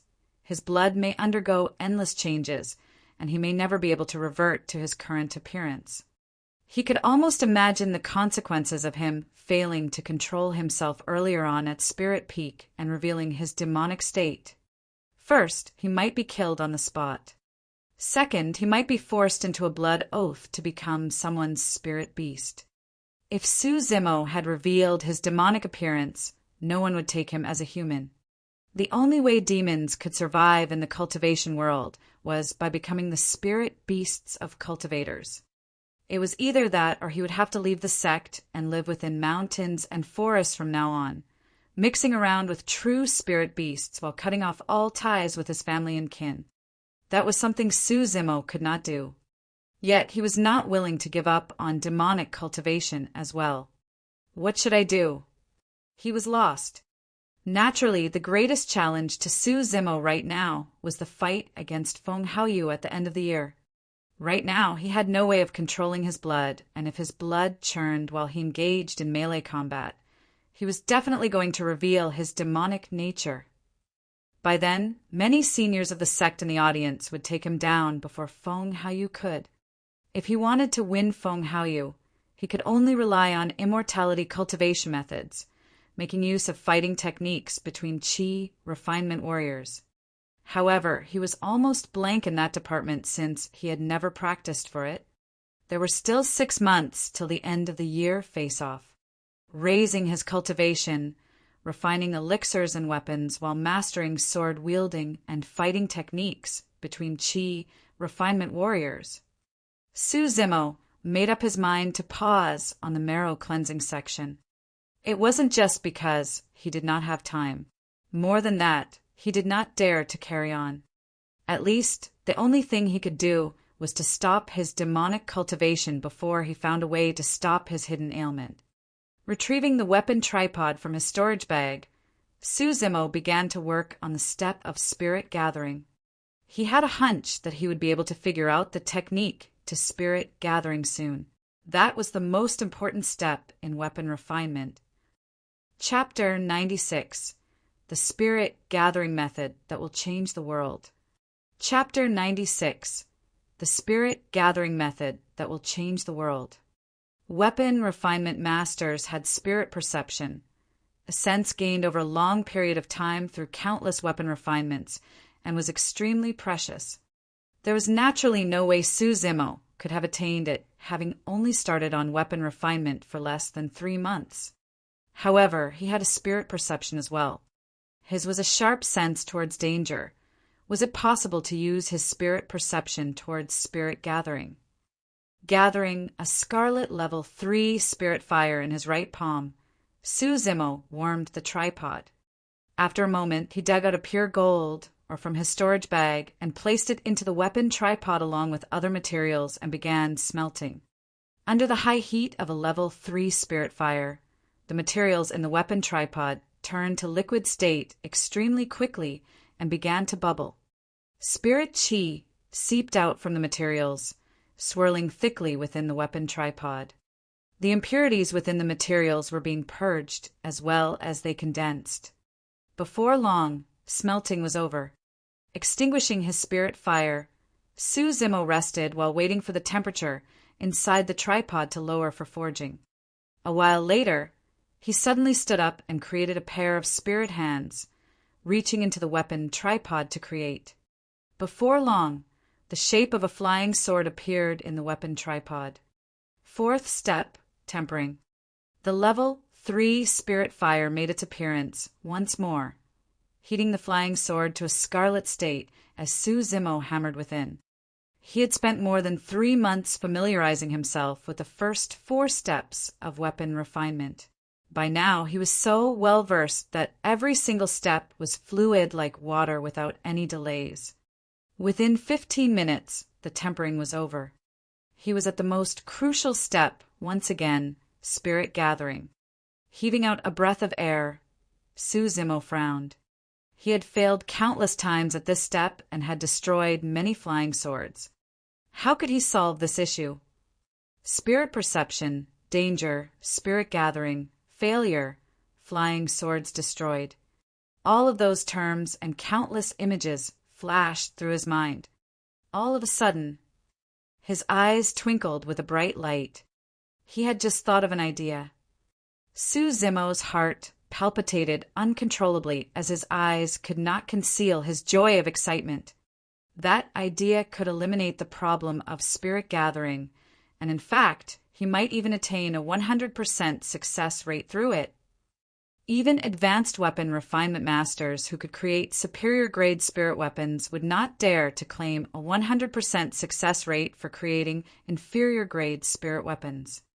They would only dare to claim they had a high probability of success. Taking a deep breath of air, Suzumo suddenly kept away the weapon tripod. In theory, spirit gathering should be conducted within the weapon tripod. The reason for that was because no one could guarantee the success rate of spirit gathering. If they failed, the flying sword would explode on the spot, and the shards would cause huge damage all around. The more spirit patterns gathered, the more destructive the impact of the explosion should the spirit gathering fail. In fact, it might even endanger the weapon refinement master's life. If it was done inside the weapon tripod, the shards of the broken flying sword would merely strike at the walls of the weapon tripod and the weapon refinement master would not be injured. Now that Suzumo had removed the weapon tripod, he was exposing himself completely to the potential danger. This was a way too dangerous move.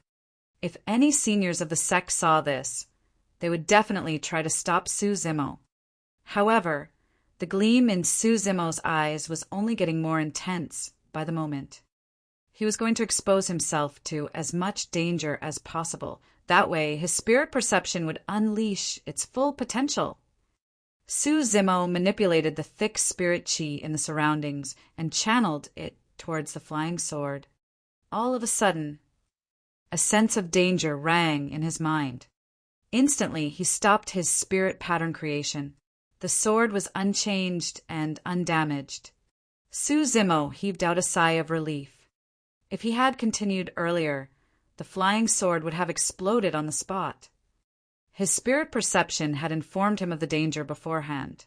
The cicada senses autumn coming before the wind even starts to blow. Adjusting himself, Suzumo channeled the spirit chi towards the sword once more. Another warning. Stopping his motions, he continued to adjust without any hurry. For the following period of time, Suzumo continued to test the waters with spirit gathering, abandoning each time he sensed danger. Time flew by, and in the blink of an eye, an hour had passed. Finally, the spirit pattern on the sword was clear, but Suzumo had not sensed any danger. The spirit pattern was being etched in. Buzz! With a slight quiver, the sword gave off a clean, ringing sound that reverberated through the cave abode. Success! A clear spirit pattern could be seen gathering on the sword, shimmering brightly. Even though it was only an inferior-grade spirit weapon, he had created it personally. A never-before sense of pride rose in Suzumo's heart as he looked at the flying sword hovering not too far away. Weapon refinement masters were in danger of exploding flying swords from failed spirit gatherings. However, with his spirit perception, Suzumo could sense that danger beforehand. That was akin to a premonition of a failed spirit gathering attempt, so that he could abandon it and readjust for a new attempt. This method of spirit gathering was something never seen before, and it was difficult to replicate as well. It was a spirit gathering method unique only to Suzumo. At that moment, Suzumo did not know it yet. However, his act of removing the weapon tripod was something that would have a huge impact in the future of weapon refinement, where countless weapon refinement masters would attempt to imitate. As the scarlet sword gathered its spirit pattern, the surrounding spirit chi was sufficient for a second pattern. A bold thought crossed Suzumo's mind. Since he could have a 100% success rate with this spirit gathering method, he could attempt for 2 spirit patterns to create a middle-grade flying sword. Composing himself, Suzumo continued to heat up the flying sword that was gleaming red. Swoosh! The spirit chi surged and gathered, towards the sword. No. A warning rang out inside his mind as he stopped it right away. It was another arduous cycle of failing and attempting. In the blink of an eye, for hours had passed and he had not succeeded yet. Each attempt brought forth a warning to him. By now, the spirit chi within Suzumo was almost spent and he was worn out mentally as well. He could no longer hold on. Seems like I thought too lightly of weapon refinement, Suzumo shook his head. Right after he created the inferior grade spirit weapon, he had a momentary hallucination that he would be able to craft a supreme grade spirit weapon of his own before long. Now he knew that it was way too idealistic of a naive thought. But no matter what, creating an inferior grade spirit weapon was no longer an issue for Suzumo. Furthermore, he had even created a spirit gathering method that was unique to himself. If he made good use of it, the day would definitely come where he could create a supreme grade spirit weapon. Heaving a sigh of relief, Suzumo dipped the scarlet flying sword into cold water for the final step, quenching. Shing! The moment the flying sword met with the cold water, white steam billowed out as the energy created through the mix of heat and coldness solidified the sword and spirit pattern. Looking at the unusually sharp flying sword shimmering in his palm, Suzumo let out a grin. Chapter 97, Elixir Refinement Beginner. Chapter 97, Elixir Refinement Beginner. For the next few days, Suzumo was in no rush to leave his cave abode. Instead, he chose to remain in seclusion to practice his self-invented spirit gathering method. As he had expected, he was truly able to achieve a 100% success rate for spirit gathering after removing the weapon tripod. The pity was that he could only create a single spirit pattern each time. He had yet to succeed on a second spirit pattern. Initially, Suzumo thought that the materials used were the cause for it. However, he still could not create any results even after using the pure gold crystal. Puzzled, he decided to stop his efforts on weapon refinement for the time being. His victory at the year-end Weapon Peak Face-Off was assured with a 100% success rate of creating inferior-grade spirit weapons. He had 6 months left, and he still had to raise his cultivation, learn fighting techniques, and elixir refinement. Towards refining elixirs, Suzumo had zero knowledge. However, he had no intention of boasting about his current feats. The fact that he was able to create an inferior-grade spirit weapon after just 3 months into weapon refinement was something that would shock the world. Furthermore, Suzumo's intention was to defeat Feng Haoyu completely during the year-end face-off. If news of his feat was spread now, there was a chance that Feng Haoyu could avoid the challenge. This day, Suzumo headed out of his cave abode and flew towards Elixir Peak on his flying sword. He intended to spend his time on learning the craft of refining elixirs. Because the 5 peaks weren't really far apart, it did not take long before Suzumo arrived on Elixir Peak. Every afternoon, inner sect disciples that were elixir refinement masters would head forth to explain more about the craft of refining elixirs, and disciples of all 5 peaks were welcome to learn. Elixir and Weapon Peak were similar in strength. Both were the 2 weakest peaks in Ethereal Peak. However, there are slightly more disciples in Elixir Peak than Weapon Peak. The reason was simple. An elixir refinement master could create elixirs for himself, which was a huge booster for raising one's cultivation. However, weapon refinement masters could only create spirit weapons. Even though they boosted one's fighting strength, it was of no use to one's cultivation. There were many cultivators who were talented in weapon refinement but failed to form a core. Because of that, they still died of old age with a lifespan of 100 years. Most importantly, refinement of elixirs was comparatively simpler than weapons because it did not require the step of spirit gathering. Spirit gathering was something so difficult that through the history of time, there were no weapon refinement masters who would dare proclaim a 100% success rate. Suzumo was the only one. Suzumo's arrival at Elixir Peak attracted quite a bit of attention. After the events of the spirit arena, there were now extremely few trial disciples of the Five Peaks who did not recognize him. The feud between him and Feng Haoyu was something everyone knew about. Of course, the disciples of Elixir Peak were unsurprised at Su Zimo's appearance on Elixir Peak 2. Afternoon. An inner sect Elixir refinement master, standing at the front of Elixir Peak's square, gestured with their hands, and the crowd gradually went silent. Fellow sect mates, there's a few things to know before you start on Elixir refinement. The inner sect Elixir refinement master said slowly, there are 9 grades of elixirs. Typically, a grade 1 elixir is suitable for Qi refinement warriors. Grade 2, foundation establishment cultivators. Grade 3, perfected golden cores. If a Qi refinement warrior were to consume a grade 3 elixir, not only would it not benefit them at all, they might even die on the spot. Su Zimo nodded in agreement. The logic behind it was simple. It was the same as when he had devoured the scarlet flame fruit.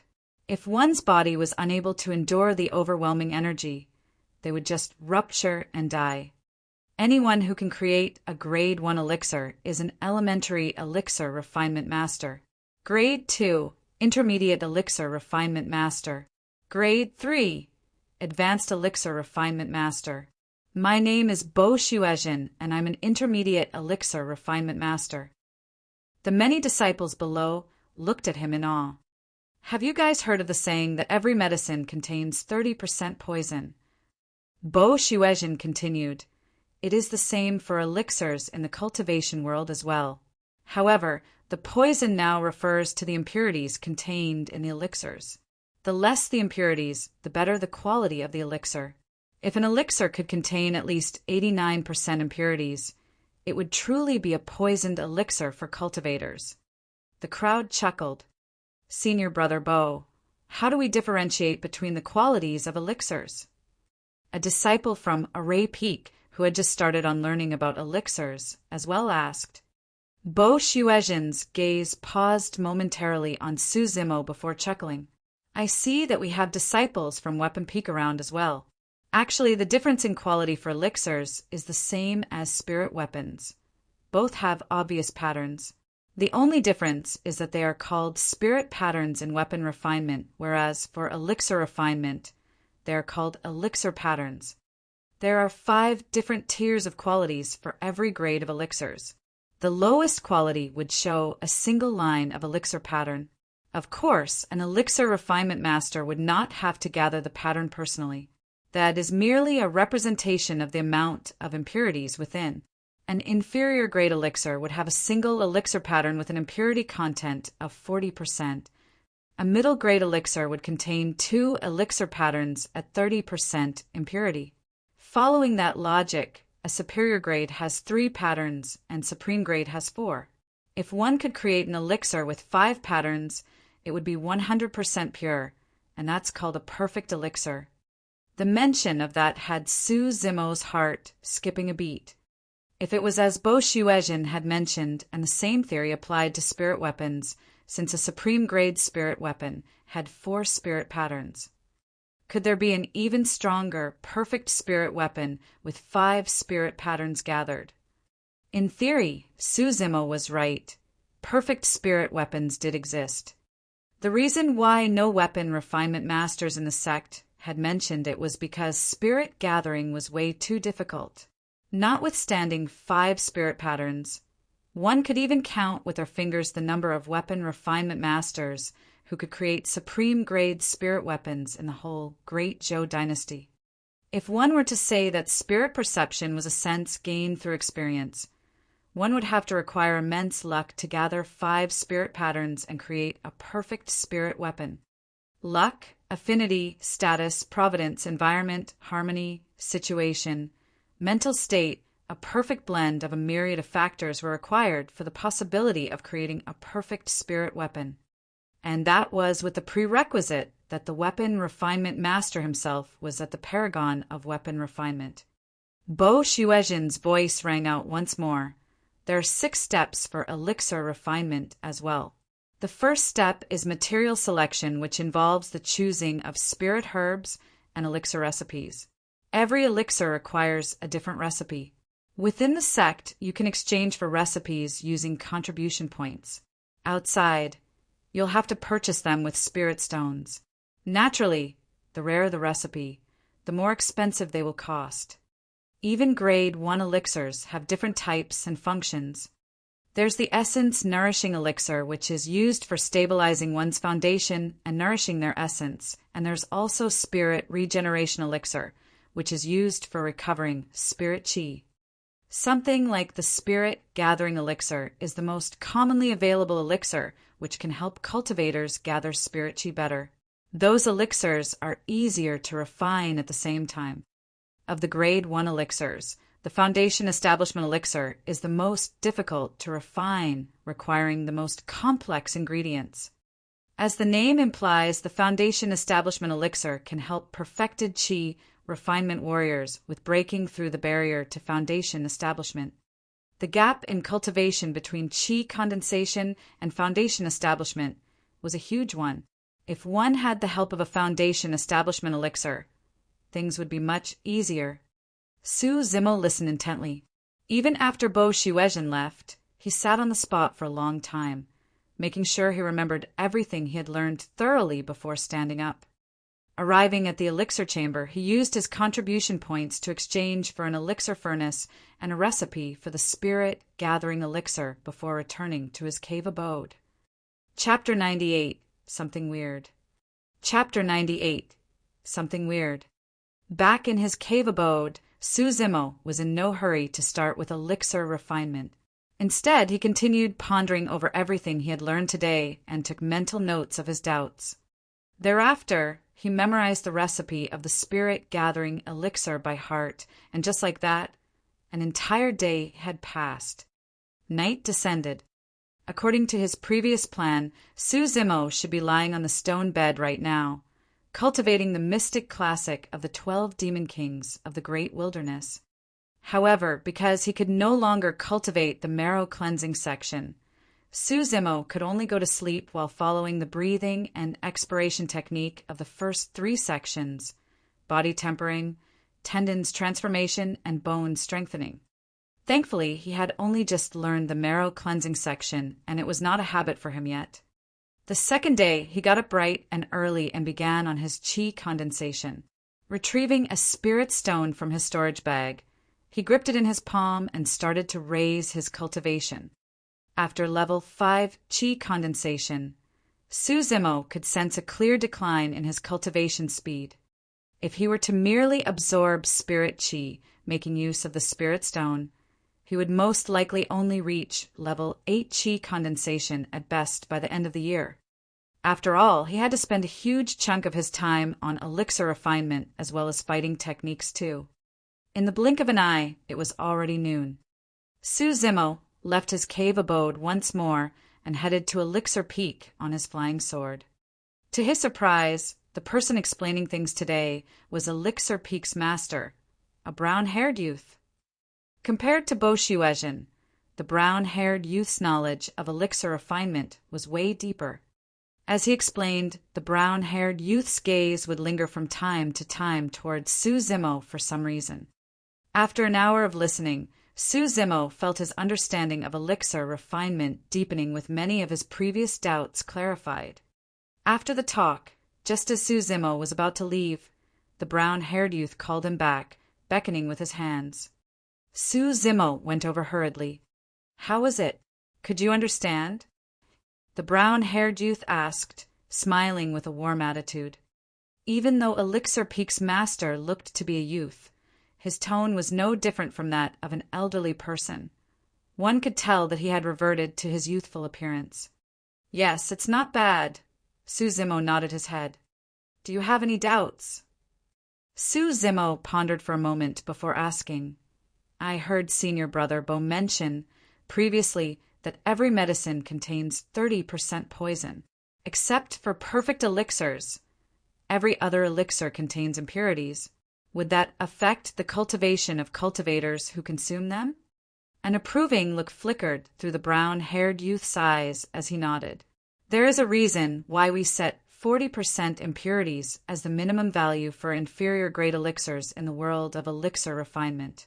This is a conclusion made by seniors before us through history and experience. Therefore, any elixirs that have a grade, even inferior grade, are harmless to cultivators.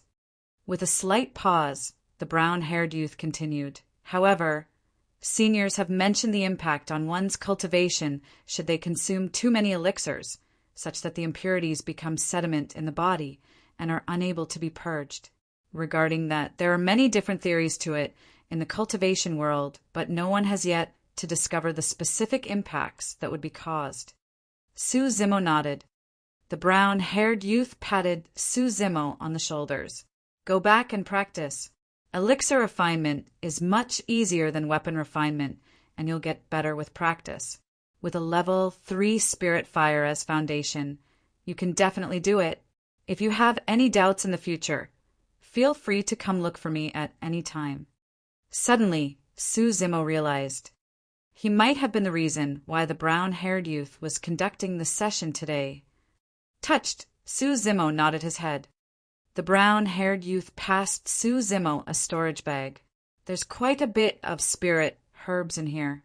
This should suffice your practice needs. Keep it. Hesitating for a moment, Su Zimo took over the storage bag and bowed deeply. Back to his cave abode. Su Zimo retrieved his elixir furnace and prepared himself for his first elixir refinement. Before him, 4 sets of ingredients were laid out neatly according to their types. Su Zimo had already memorized the recipe as well. The first step of choosing materials was completed. Second step, extraction. As the name implies, this step requires the use of spirit fire to purge away the impurities within the spirit herbs so as to extract its essence. Unlike weapon refinement, the level of spirit fire did not determine the outcome of extraction for elixir refinement. Spirit herbs had a high spirit content and was less rigid, requiring the continuous heating of a strong fire. Most spirit herbs are fragile, and the temperature they can endure is different too. If the temperature was too high, the spirit herbs would turn into ashes, and one would have to conduct a new extraction. If it was too low, the desired outcome of extraction would not be met. That was the reason why elixir refinement masters had to practice continuously so that they understood the temperature requirements of different spirit herbs. Heaving a deep breath of air, Su Zimo took up a spirit herb and started the extraction process. Swoosh! The moment his flames were ignited, the spirit herb turned into ashes. Watching at the sides, the spirit tiger snickered in a mocking manner.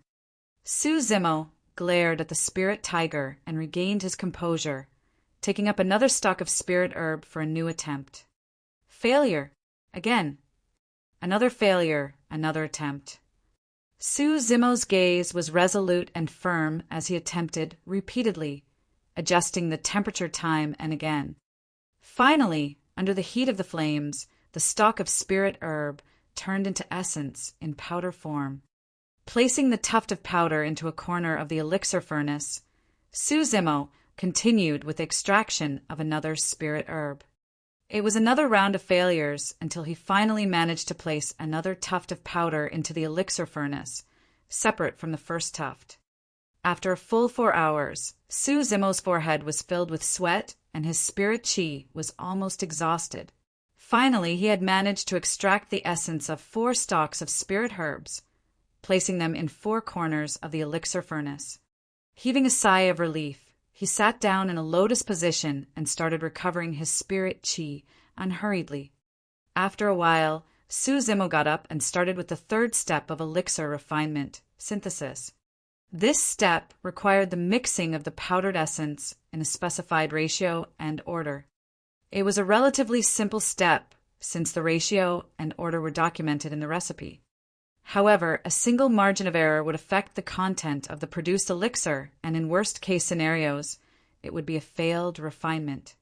After synthesis was the 4th step, secondary extraction. This was the most critical extraction. A failure in this step would result in a waste of all previous efforts. The fusion of 4 different spirit herb essences would result in a structural change such that high heat could be endured. This was the time where a furious flame was required. This was also where the advantage of having a level 3 spirit fire comes in. Whether or not an elixir could be formed with a grade would depend on the amount of impurities that could be purged with this step. The scarlet level 3 spirit fire heated up the elixir furnace repeatedly, turning the powdered essence into liquid form. The 9 holes of the elixir furnace began to seep with white smoke as a fragrant medicinal smell wafted out. If the level of spirit fire was too low for this step, black smoke might be emitted instead along with a pungent smell. After a moment, the secondary extraction was completed. 5th step, formation.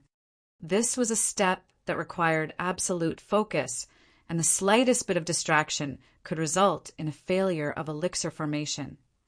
Su Zimo took in a deep breath of air and composed himself before dividing the essence within the elixir furnace into 9 portions.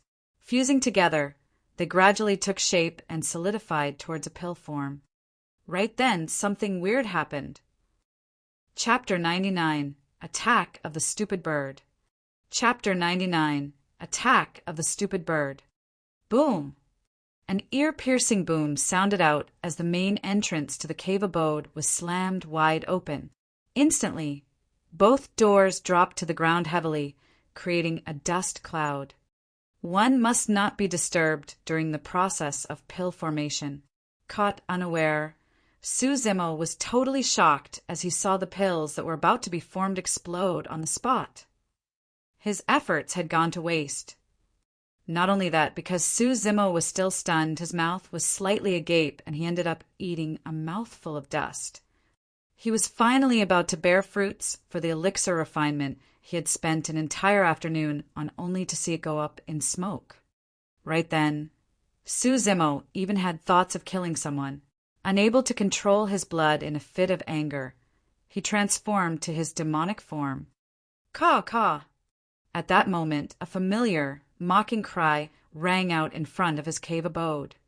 Turning around, he caught sight of a crane standing at the entrance of his cave abode, flapping its wings excitedly and looking gleeful. Phoo! Su Zimo was about to cuss when he realized his mouth was filled with dust and coughed furiously. Caw, caw! When it saw that, the crane was even more amused. If it could laugh, it would have done so long ago. This was the crane that had fought against Su Zimo on the front peak when he was about to join the sect.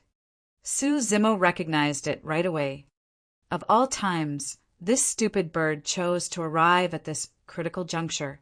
Su Zimo was so pissed off that his curled fists were crackling and his eyes were bloodshot. Roar! The spirit tiger leaped up and roared towards Little Crane with widened eyes. Glancing at the spirit tiger, Little Crane's eyes were filled with disdain. Initially, the spirit tiger was rather wary about making the first move against Little Crane that was a spirit demon. However, that look of contempt triggered the spirit tiger instantly. I can't take that lying down. I've got my pride. With a feral roar, it rushed up with fire flaring out of its eyes. Bang! The spirit tiger was sent rolling back even faster and more ferocious than it was when it had pounced ahead. The moment it leapt ahead, Little Crane flapped its wings and knocked it back. Rolling a few times on the ground, the spirit tiger ate a mouthful of dust as well, looking wretched beyond anything else. Flipping up, the spirit tiger spat out its mouthful of dust and hollered, ready to strike once more. Come back! Su Zimo called softly. Without any hesitation, the spirit tiger retreated as though it was waiting for Su Zimo's command from the get-go. At the end of the day, the spirit tiger was only a spirit beast and wasn't a match for that stupid bird. All right, since you destroyed a batch of my elixirs today, let's use that to write off our feud. From now on, don't come look for me, and I won't offend you too. How's that sound? Su Zimo decided to negotiate with the stupid bird, since their feud wasn't deep to begin with. If he did not resolve this issue, he was not going to have a peaceful life in the future as well. Notwithstanding elixir refinement, Suzumo wouldn't be able to handle it even if the stupid bird came every once in a while during his cultivation. Caw, caw. Little Crane raised its head in disdain. Suzumo frowned. The stupid bird did not seem as though it wanted to let things end here. On account that your elder is the mystical guardian beast of the sect, I don't wish to hurt you. You should not continue to bother me, Suzumo said slowly with a stern and blackened expression. Caw, caw, caw, caw. Little Crane continued to cry out with a taunting look.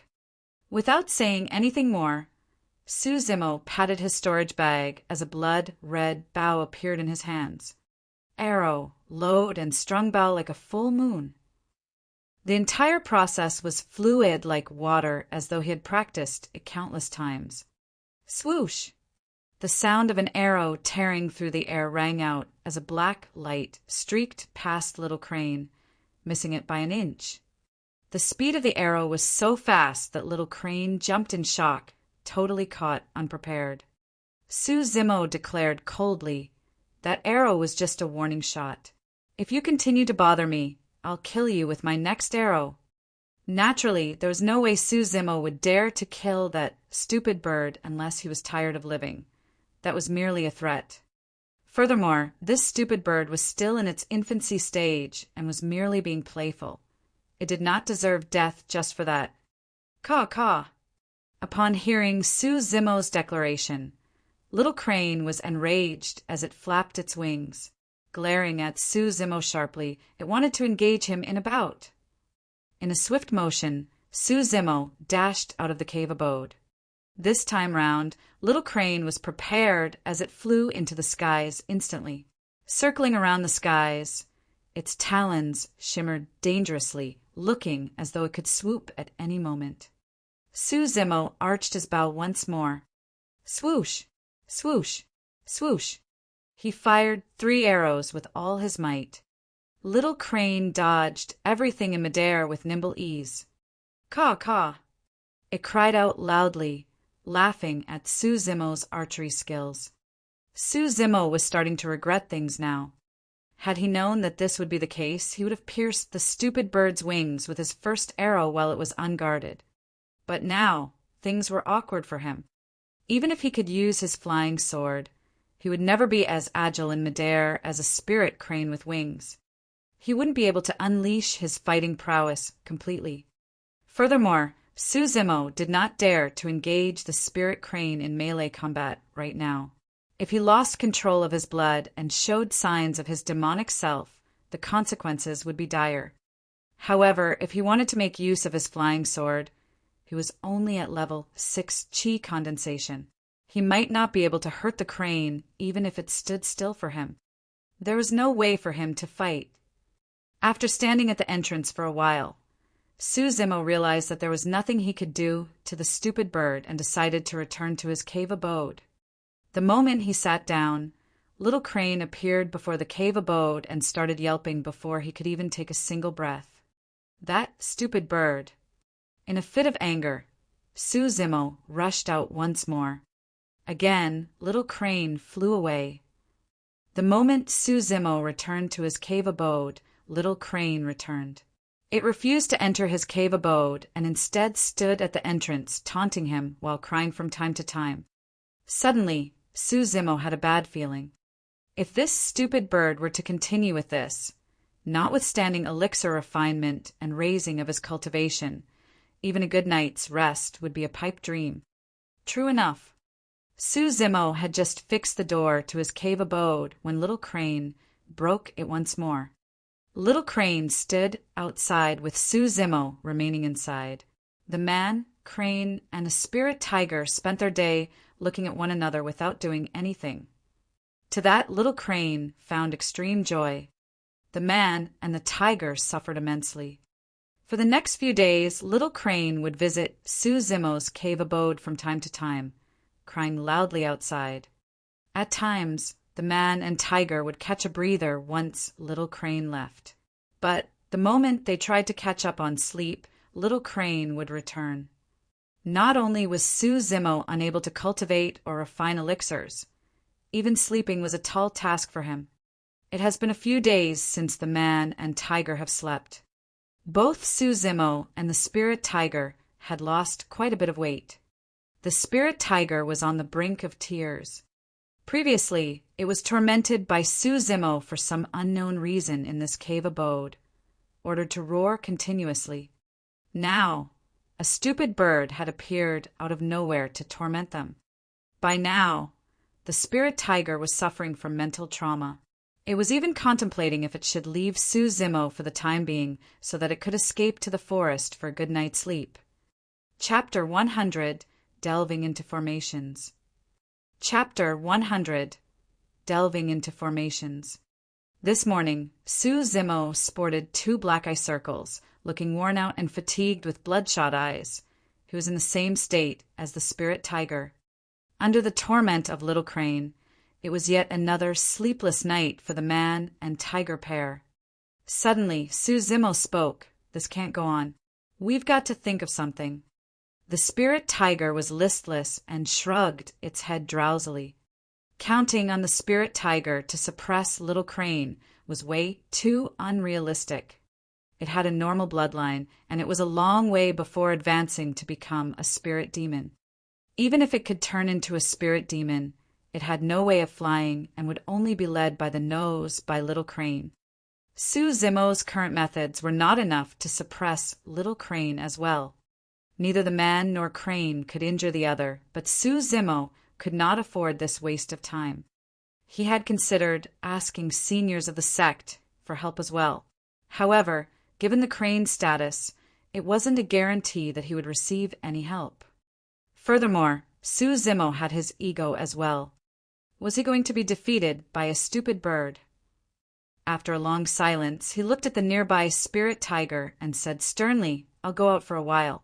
Don't follow me. As long as I'm not here, the stupid bird won't bother you." The moment the spirit tiger heard that, it was invigorated and so touched that tears nearly streamed down its cheeks. If Su Zimo had not left, the spirit tiger was prepared to head out to tide through this predicament as well. Patting the spirit tiger on the head, Su Zimo left the cave abode and summoned his flying sword, speeding towards Array Peak. After much thought, he concluded that only an array formation could suppress the stupid bird. If he could set up a large array formation in front of his cave abode, similar to the fog that was protecting the sect, he would be able to get rid of the stupid bird once and for all. Su Zimo had zero knowledge about formations, and he had to learn from scratch. However, it was better than wasting his time in the cave abode accomplishing nothing at all. Before long, he arrived at Array Peak. It was early morning at that time, and there weren't many disciples on Array Peak. Most of them were cultivating in their cave abodes. The Array Peak Square would only be filled with more trial disciples come afternoon, when it was time for inner sect array formation masters to share their experience. Similar to talismans and elixirs, formations are divided into 9 grades. Elementary array formation masters are able to lay out and dispel most Grade 1 formations. Grade 2 formations, intermediate array formation masters. Grade 3 formations, advanced array formation masters. There were many types of formations, but generally they could be divided into 4 types: killing, trapping, illusionary, and buffing formations. The 8 Distresses formation was a type of illusionary formation, whereas the fog formation protecting the sect was a combination of a trap on top of an illusionary formation. In layman terms, the principle behind forming a formation was to make use of different obscure formation patterns while gathering spirit chi to activate various effects.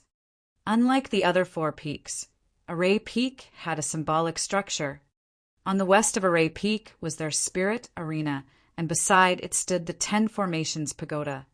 There were 10 floors to the pagoda, containing a different formation on every level. Each time a cultivator entered, they would fall into a formation, and they could only ascend to the 2nd floor if they managed to dispel it. Following that logic, only cultivators who passed through the first 5 formations were qualified to be called elementary array formation masters. Su Zimo's arrival did not cause much of a stir. However, many array peak disciples were surprised. There were only 6 months left to the year-end face-off. Everyone knew that Su Zimo had to work on elixir and weapon refinement alongside preparing for a duel against Feng Haoyu. There was no time at all. Most disciples present at array peak thought that Su Zimo's appearance to listen in on formations was because the latter had chosen to give up on his duel against Feng Haoyu and scoffed it off. However, none of them knew that Su Zimo was here because he had no choice. He naturally hoped that he could spend all his effort on refinement of elixirs, raising his cultivation and working on fighting techniques. However, the appearance of that stupid bird had ruined all his plans. From that day on, Su Zimo stayed in Array Peak temporarily.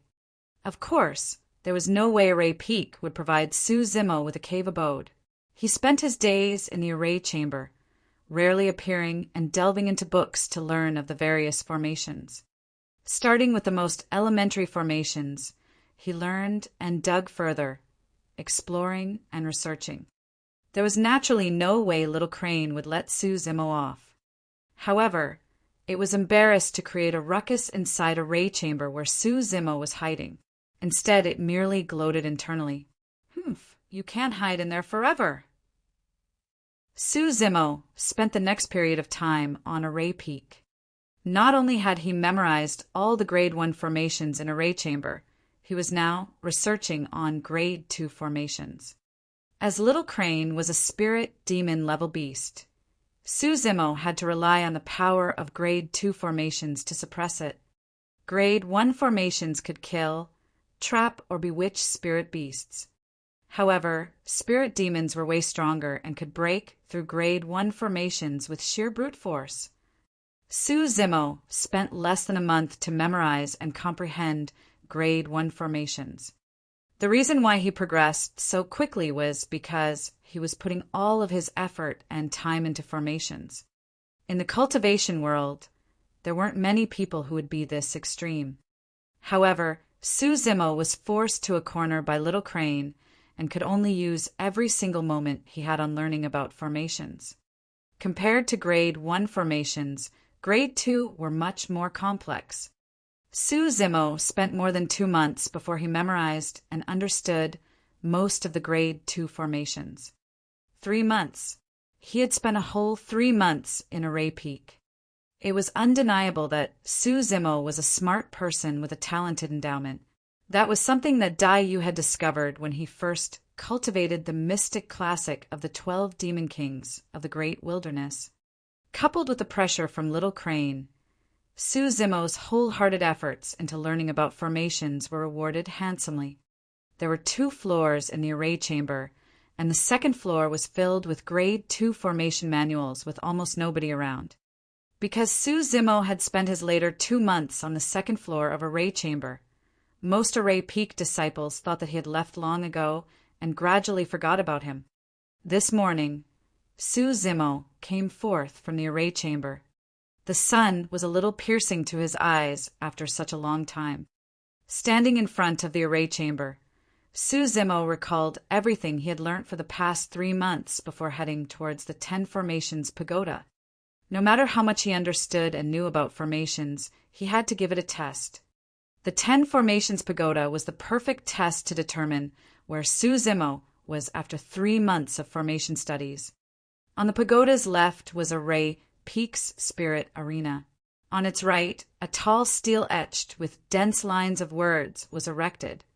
The upper portion displayed names, the middle portion displayed the number of floors cleared, and the final portion displayed the time taken. Su Zimo glanced at it casually. Because it was in the morning, there were no other trial disciples near the 10 Formations Pagoda. There was only an elderly person who was sitting upright with a stoic expression on his face, looking hale and hearty with vigor.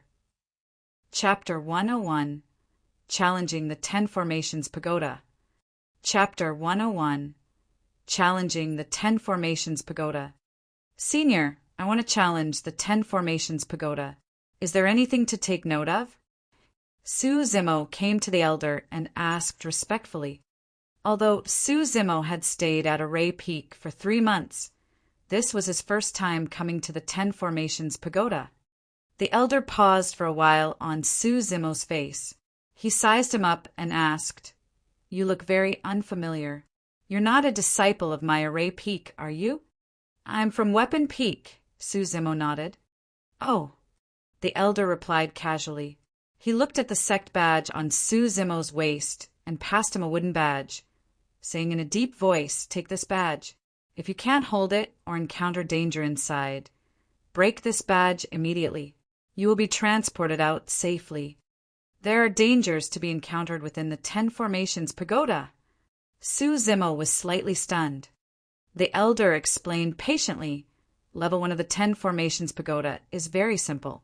As long as you set up a supplementary formation, you can reach Level 2. Level 2 is an illusion formation, and the type of illusion is random.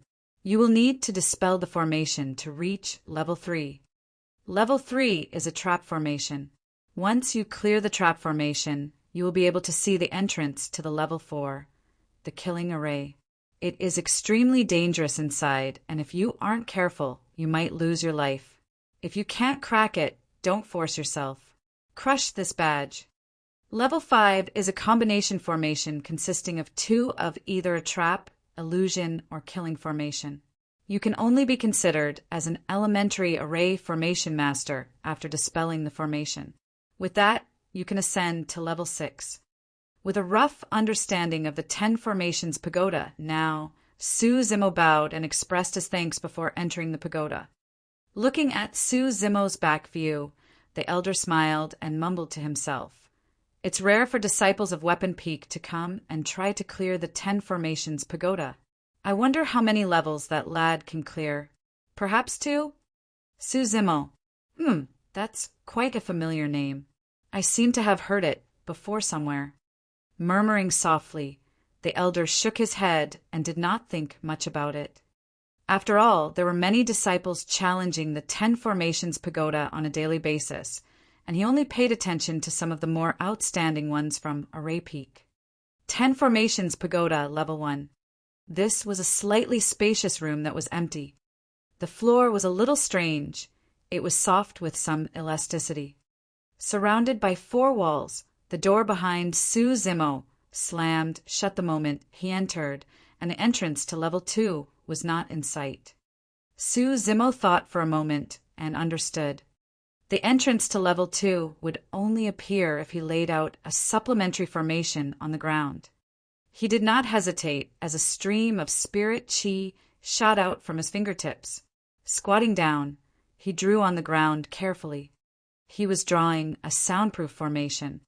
Inside, no one could hear any noise made from the outside.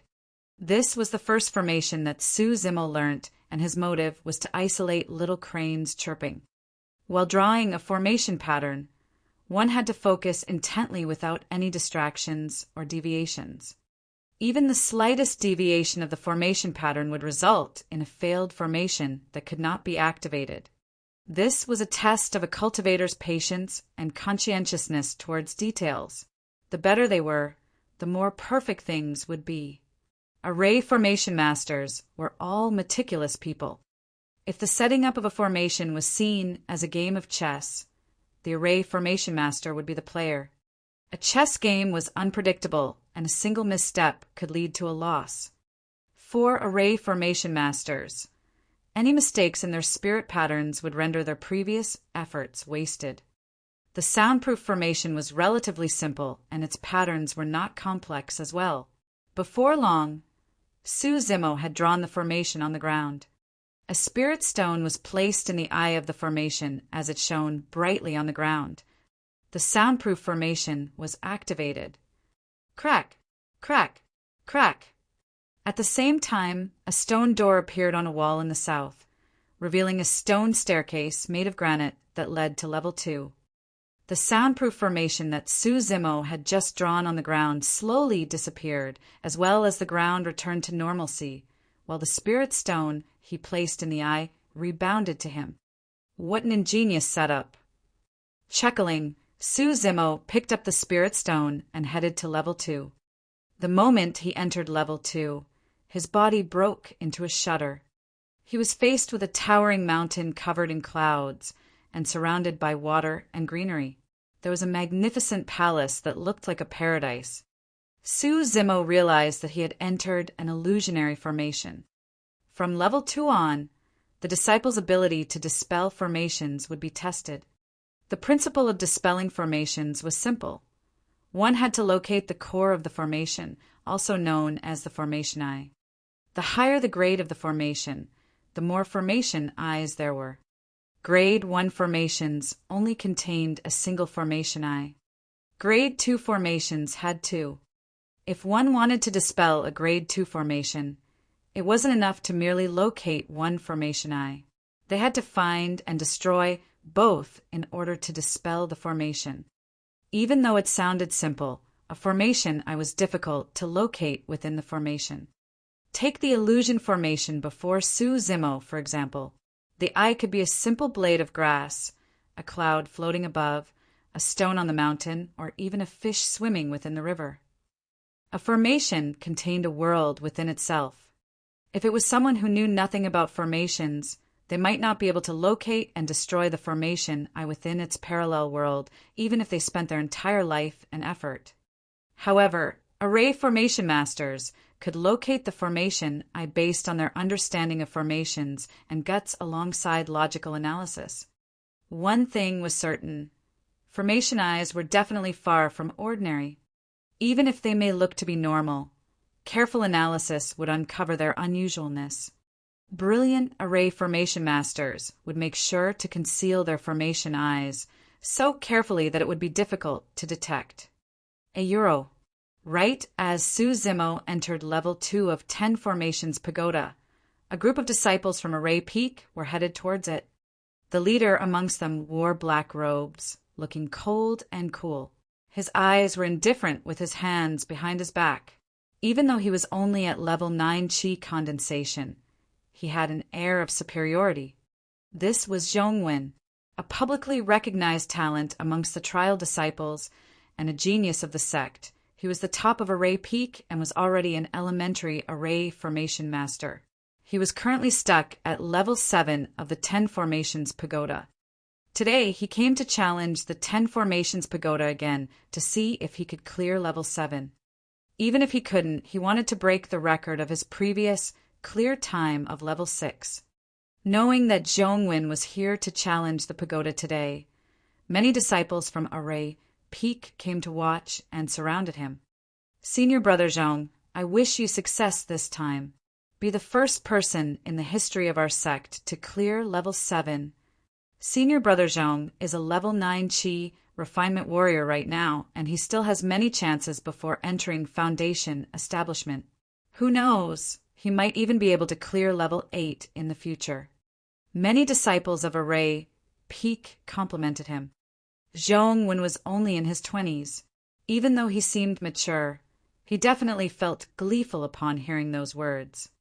No matter what, it was a proud accomplishment for anyone to be the top of any one of the 5 peaks.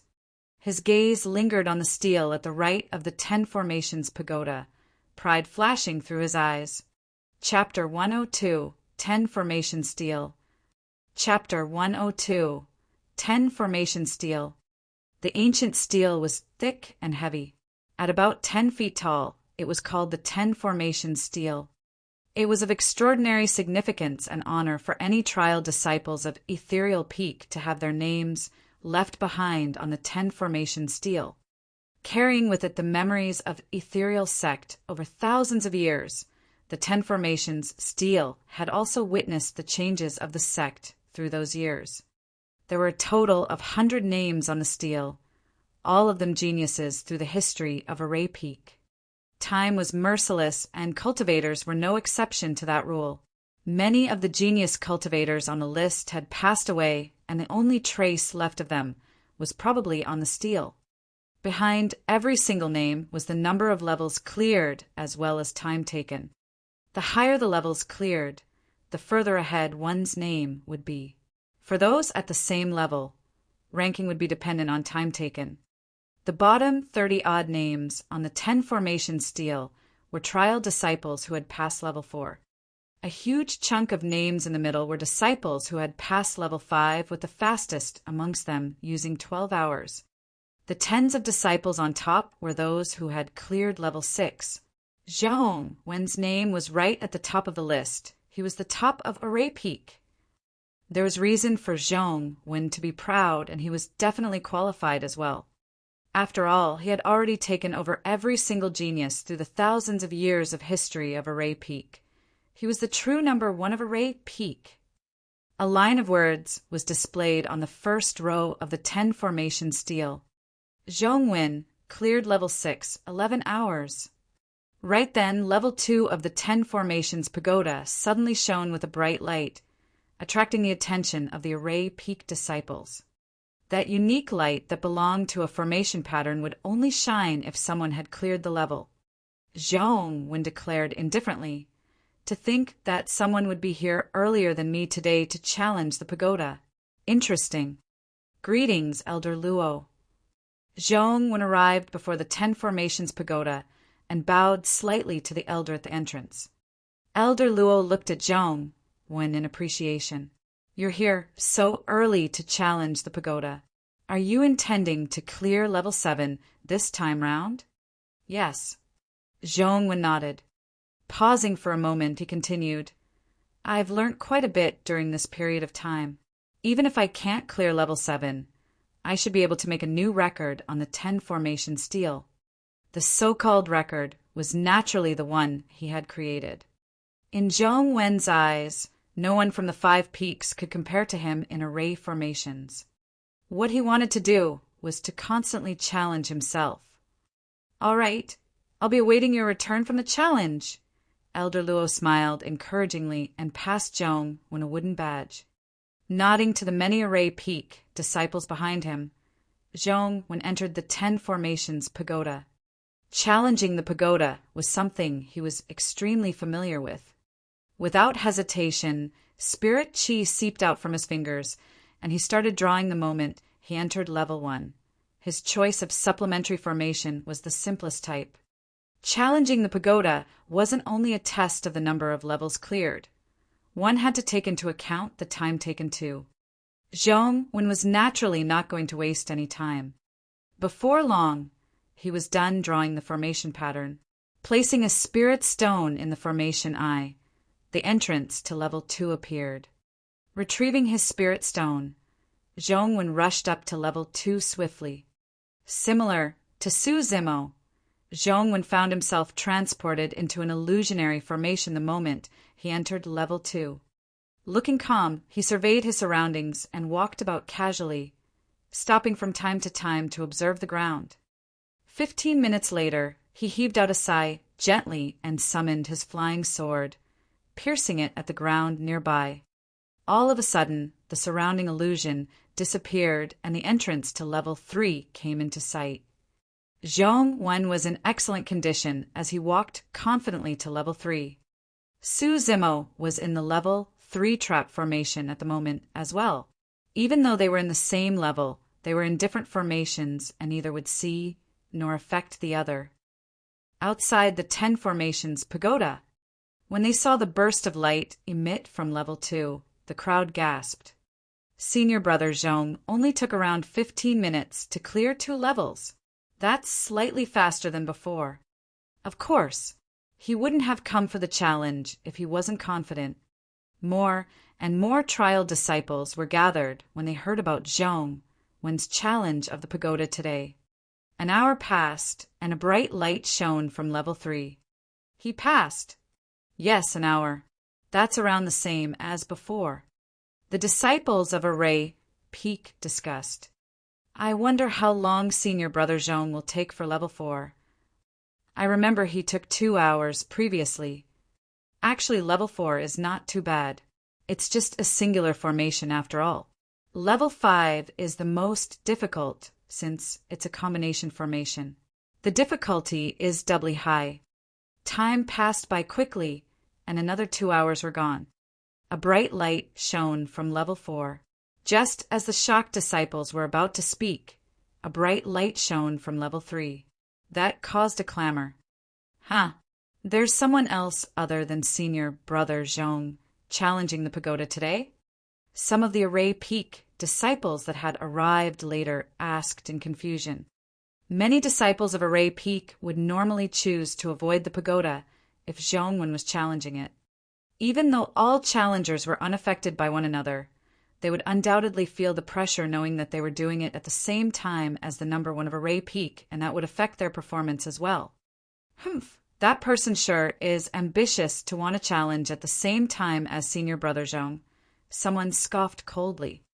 I wonder who he is. He'll definitely suffer at level 4. Foo, I'll wait here and see that person get kicked out of the 10 Formations Pagoda in a wretched state.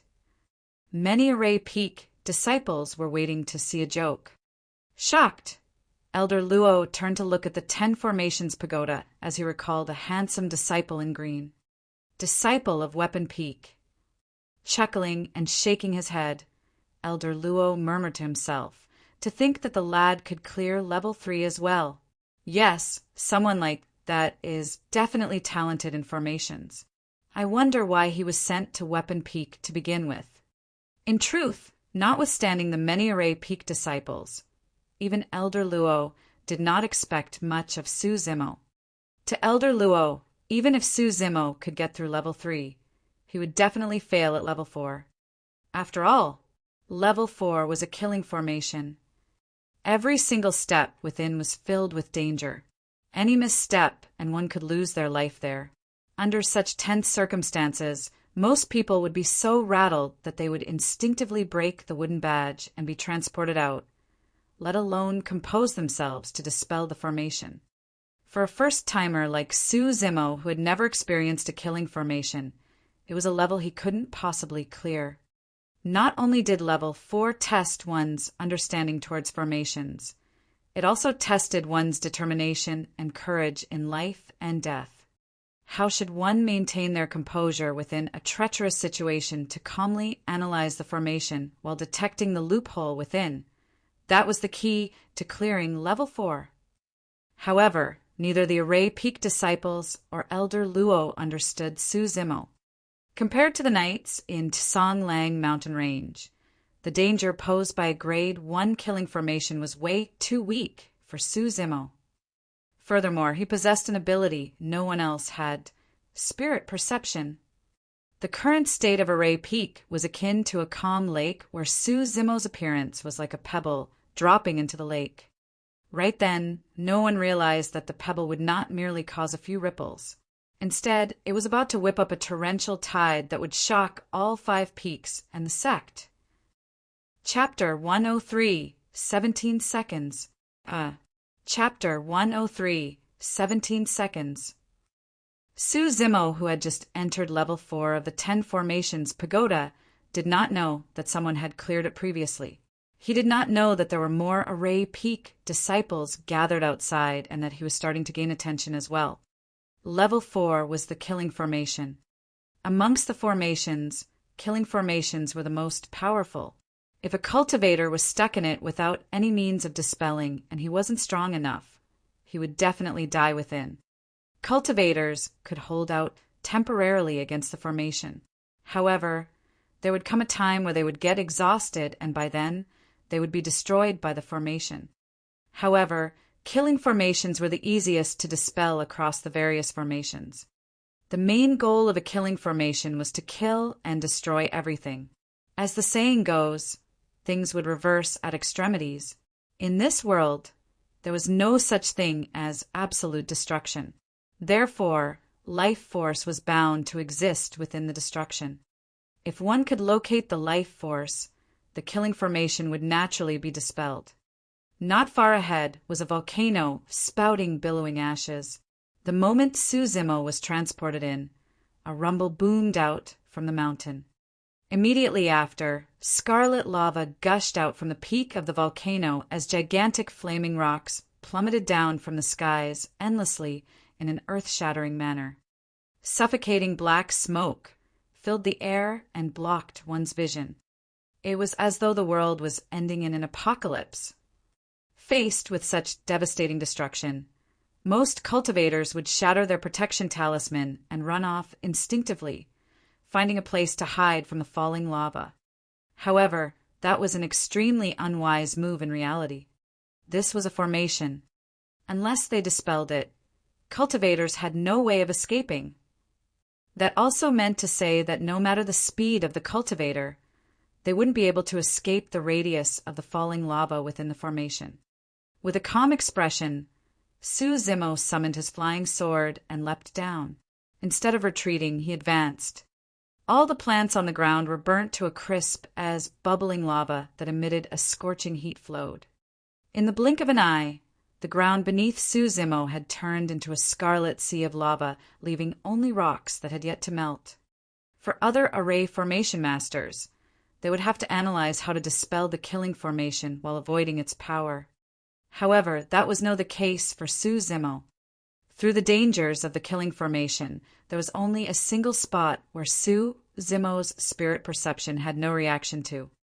That must be where the loophole of the killing formation was. Because illusionary and trap formations merely aim to bewitch and restrain instead of kill, Su Zimo's spirit perception was of no use since he could not sense any danger. He had to rely on his own capabilities to dispel those two types of formations.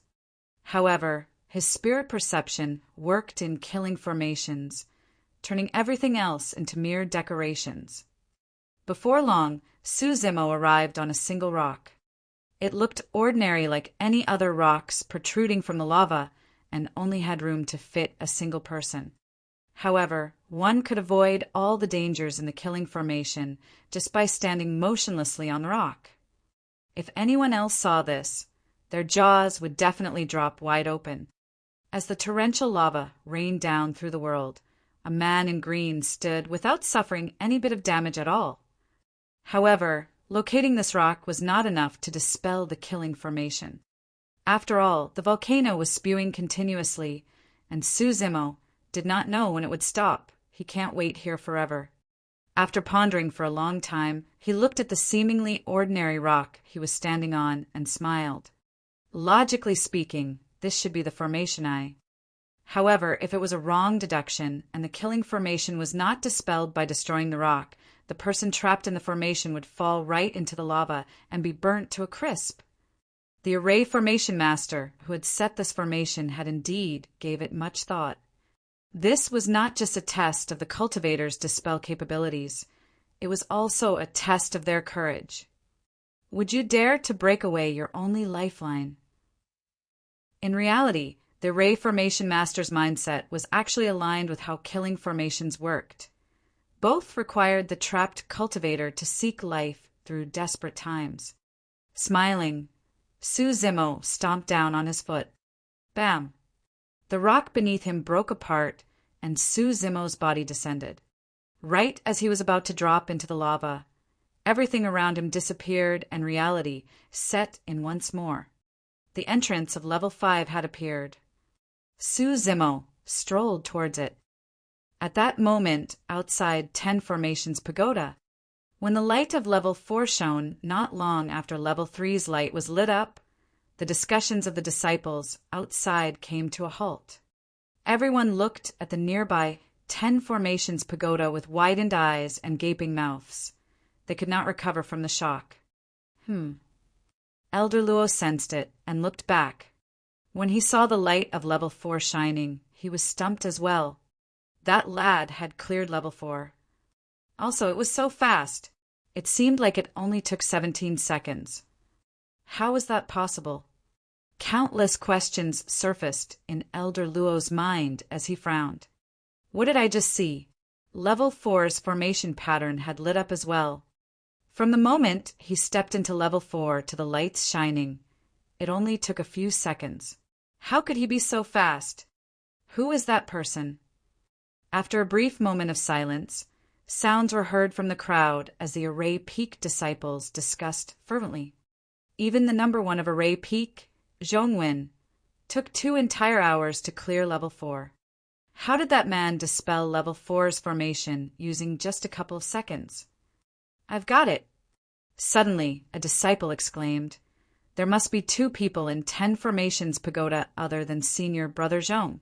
So, someone had cleared level 3 previously, and another person cleared level 4. Right. That must be the case.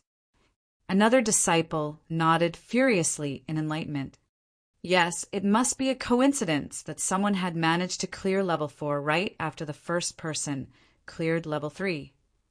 Damn, that scared me. I told you it was impossible. The Array Peak disciples relaxed slightly as the crowd calmed down. After all, many of them were unable to dispel level 4's formation yet. If they knew that someone had cleared it using only a few seconds, it would be a huge blow for them. Upon hearing the conclusion in the crowd, Elder Luo lowered his head slightly to conceal his shock.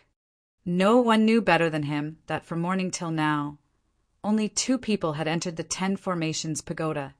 Since Zhong had already cleared level 4, there was only one other person who could have cleared level for using a couple of seconds. It was that trial disciple from Weapon Peak, Su Zimo. Elder Luo turned and glanced at the 10 formation stele. The 30 overlines at the bottom were all formation geniuses who had cleared level 4. The fastest amongst them was Situ Boyan, who had spent 1 hour. Even if Su Zimo failed at level 5, he would definitely leave a mark on the 10 formations stele above Situ Boyan's name. His time taken to clear level 4 was the fastest through history, 17 seconds. Chapter 104, Level 6. Chapter 104, Level 6. Right as Zhong entered level 5, Su Zimo ascended as well. This level was the final test for one to become an elementary array formation master. A combination array formation. Even between elementary array formation masters, some had deeper understanding towards formations. Some could combine 2, 3, or even more formations together. Level 5's combination formation comprised of 2 of either an illusory, trap, or killing formation.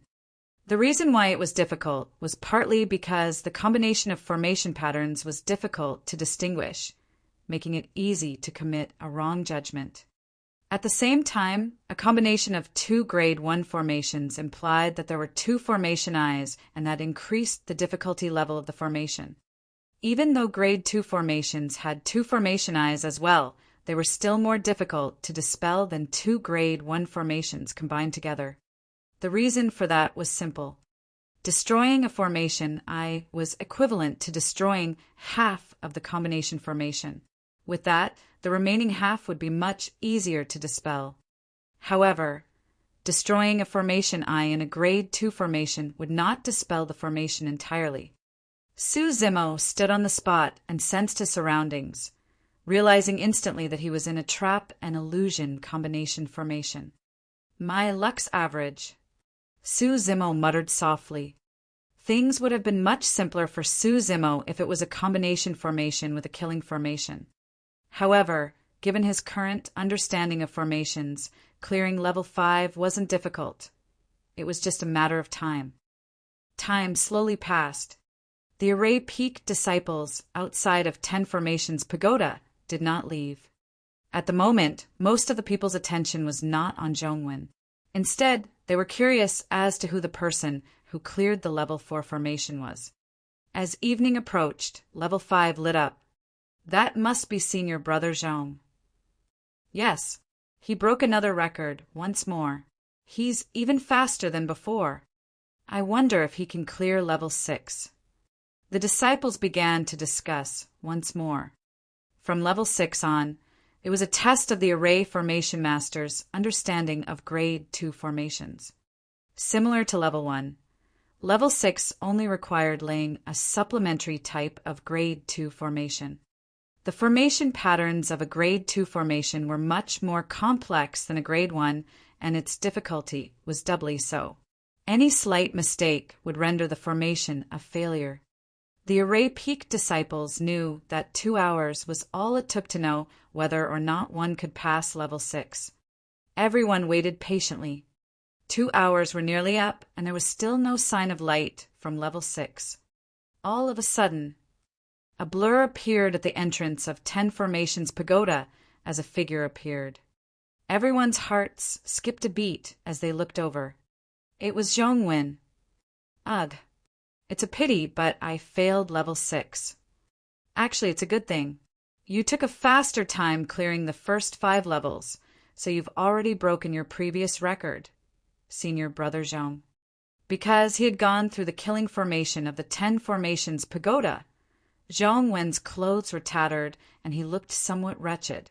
However, his expression was still calm and firm as he looked towards the 10 Formation stele. A bedazzling bright light shone on the first row of the 10 Formation stele. The name written was still Zhongwen, and it was still stated that he had cleared level 5. However, the time taken had changed from 11 hours to 10 hours and 15 minutes. Zhongwen heaved a sigh of relief. His arm had quivered slightly at the critical juncture of setting up his Grade 2 formation. As such, there were some deviations in his formation patterns and his previous efforts were wasted. However, he had still gained something for breaking his own record once more. Elder Luo smiled. Not bad, not bad. Work harder when you get back and try to break through level 6 before you become an inner sect disciple. Don't worry, Elder Luo. Level 6 can't stop me, Zhongwen replied confidently. He believed that as long as he spent more time researching, he would be able to get through level 6. Cupping his fists, Zhongwen bid farewell to Elder Luo and nodded to the Array Peak disciples behind him before turning to leave. He walked a few steps before realizing something strange. The reason why those Array Peak disciples had gathered was because they wanted to see if he could break a new record. However, now that he had left, they did not seem like they had any intention of leaving. Now that night had descended and those disciples weren't attempting to challenge the pagoda, what were they waiting for? Zhongwen stopped in his tracks and swept his gaze across the faces of those Array Peak disciples. He realized that everyone was looking at 10 Formations Pagoda from time to time as though they were waiting for something. Was someone challenging the pagoda? But who else other than him would attract all of those audiences for their challenge of the pagoda? Frowning, Zhongwen came beside an Array Peak disciple and asked in a seemingly casual manner, Junior Brother Wang, what are you guys waiting for? Ah, that disciple was somewhat flustered as he stammered. There are 2 other people challenging the pagoda right now, and one of them made it through level 4 as well. However, we don't know who it is. I'm waiting to see who that person is. Yeah, it's just out of curiosity. Another disciple smiled awkwardly. After all, they had accompanied Zhongwen for the pagoda challenge initially. As such, they naturally felt somewhat embarrassed that they were still lingering on with their attention on someone else despite Zhongwen wanting to leave. Zhongwen's expression relaxed as he chuckled and waved it off. All right, since I've got nothing on, I'll wait and see too. The moment he said that, level 5 lit up. The crowd was in an uproar. He cleared level 5. That's enough to leave a name on the 10 Formation stele. Amazing. Who is that person? When he heard the discussions of the crowd, Zhongwen's expression turned serious. Even though he knew that Grade 2 formation patterns were much more complex, and this person would not be able to clear level 6, for some reason, he felt uneasy. It felt as though his status was being threatened. Elder Luo's gaze lingered for a long time on level 5. Where did that disheveled old man find this treasure? To think that he's an Array formation genius. However, how did he manage to clear the killing formation in just 17 seconds? Could the formation I have appeared right beside that lad? Was it luck? Elder Luo frowned in thought. The Array Peak disciples, who already had no intention of leaving, were even more determined to stay on after seeing the mysterious person clear level 5. Level 6 was a test of Grade 2 formation skills. An outcome would be determined within 2 hours. None of them minded waiting for another 2 hours. The night got darker. Having spent an entire day waiting in front of the 10 Formations Pagoda, even the Qi refinement warriors were showing signs of fatigue. An hour has passed. It'll be soon. Yes, let's wait and see. Right after that disciple spoke, a bright light shone from level 6 and illuminated the night skies. Silence. Hundreds of array peak disciples raised their heads and watched with agape mouths, forgetting to even breathe momentarily. Everyone's expressions were frozen. Their eyes were filled with complex emotions: shock, confusion, amazement, surprise. In only an hour, Su Zimo had cleared level 6. Elder Luo bolted upright and looked at the shining formation pattern light on level 6, lamenting internally, "Holy shit, holy shit! A true formation genius has appeared in our sect." Chapter 105, Turbulent Undercurrent. Chapter 105, Turbulent Undercurrent. A new record for the 10 Formations Pagoda was born. It was so sudden, unexpected, and shocking. This was supposed to be the most ordinary day on Array Peak. However, everything changed the moment level 6 lit up. The birth of a new record also implied that Zhong Wen was dethroned from his number 1 status in Array Peak from this moment. Many Array Peak disciples turned to look at Zhong Wen subconsciously. His expression was extremely ugly as he glared fiercely at level 6. Because he was gripping his fist so tightly, both his arms were shivering in rage. Everyone could more or less empathize with how Zhong Wen was feeling at the moment, as there was inevitably a look of pity in their gazes. It was a hard pill to swallow even for anyone else in Zhong Wen's position. Closing his eyes for a long time, Zhong Wen let out a deep breath. By the time he opened his eyes once more, his gaze shone with a renewed confidence. At that, Elder Luo nodded to himself. To be able to walk out of such a trauma that quickly meant that Zhong Wen had a good character. His accomplishments in the future wouldn't be bad too. Very well. There's finally someone who can give me pressure. Smiling, Zhong Wen muttered to himself, "It's been a long time since I've experienced this feeling. Even though I don't know who you are, your appearance will force out the best in me." With that said, Zhong Wen looked at the 10 Formations Pagoda deeply once more and turned to leave without hesitation. Many Array Peak disciples understood that before long, Zhong Wen would be back to challenge the 10 Formations Pagoda once more. At that time, the number 1 of Array Peak would be determined by the person who clears level 6 in the shortest period of time. Even after Zhong Wen's departure, many of the Array Peak disciples had no intention of leaving. Everyone was even more curious to see who this mysterious person who was challenging the pagoda was. The thought of the challenger clearing level 7 did not cross everyone's minds. From the looks of it, it wouldn't be long before the person was sent out. However, time continued to pass, and yet the challenger had not appeared. It was as though he was residing within the 10 Formations Pagoda silently. The night passed just like that. The morning sun rose, and the many Array Peak disciples before the 10 Formations Pagoda were getting sleepy after staying awake for the entire night. Casually, they stretched their bodies and gathered their spirits. What's that person doing inside? He should come out if he can't continue. Why is he taking so long? I don't know, but I can't take it anymore. I've got to head back and rest. A worn-out disciple shook his head, no intending to waste any more time here. Yeah, I'm heading back too.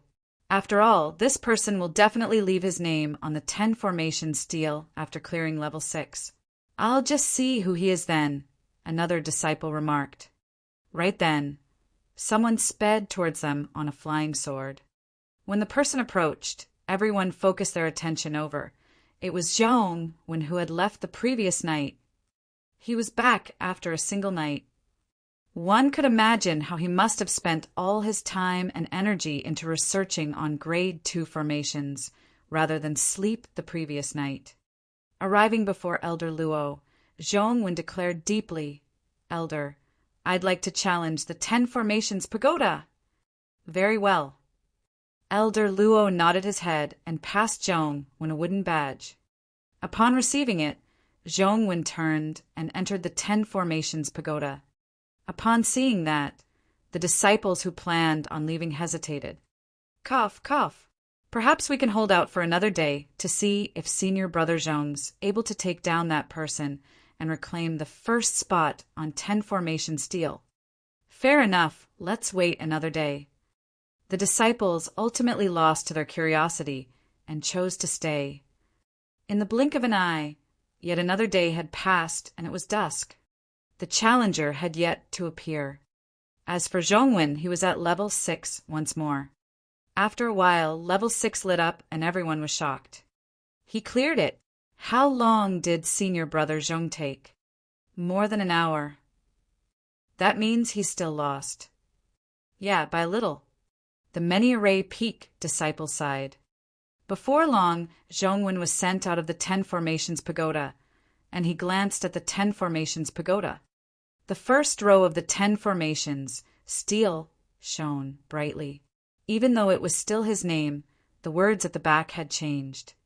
Zhongwen cleared level 6, 1 hour, 15 minutes. Looking at the 10 formation steel, Zhongwen frowned and asked around, "That person is not out yet." "That's right." One of the disciples yawned and replied, listlessly.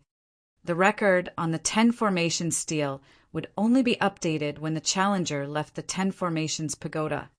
That mysterious person who had cleared level 6 merely took an hour, faster than Zhongwen. However, for Zhongwen's name to still be on the 10 formation steel, that meant that the challenger was still inside the 10 formations pagoda. That person has lasted for so long in level 7. Zhongwen scoffed coldly internally. Let's see how long more you can hold out. Taking one last look at the 10 formation steel, Zhongwen left. The difference between the both of them wasn't great at merely 15 minutes. He had the confidence of surpassing the challenger during his next challenge of the 10 formations pagoda. Many-array peak, disciples could not wait any longer and chose to head back and rest for the night before returning the next morning. Some of the disciples who were unwilling to give up remained waiting, bent on witnessing the person who created the new record. Yet another night passed. By now, the disciples that were waiting outside the 10 formations pagoda were in a mess. Some of them were asleep, while others would open their eyes and look towards the 10 formations pagoda drowsily from time to time. There was no activity in the 10 formations pagoda throughout the entire night. The challenger had yet to appear. Disciples who were impatient had already asked Elder Luo about who the person was, and if he was still inside the 10 formations pagoda.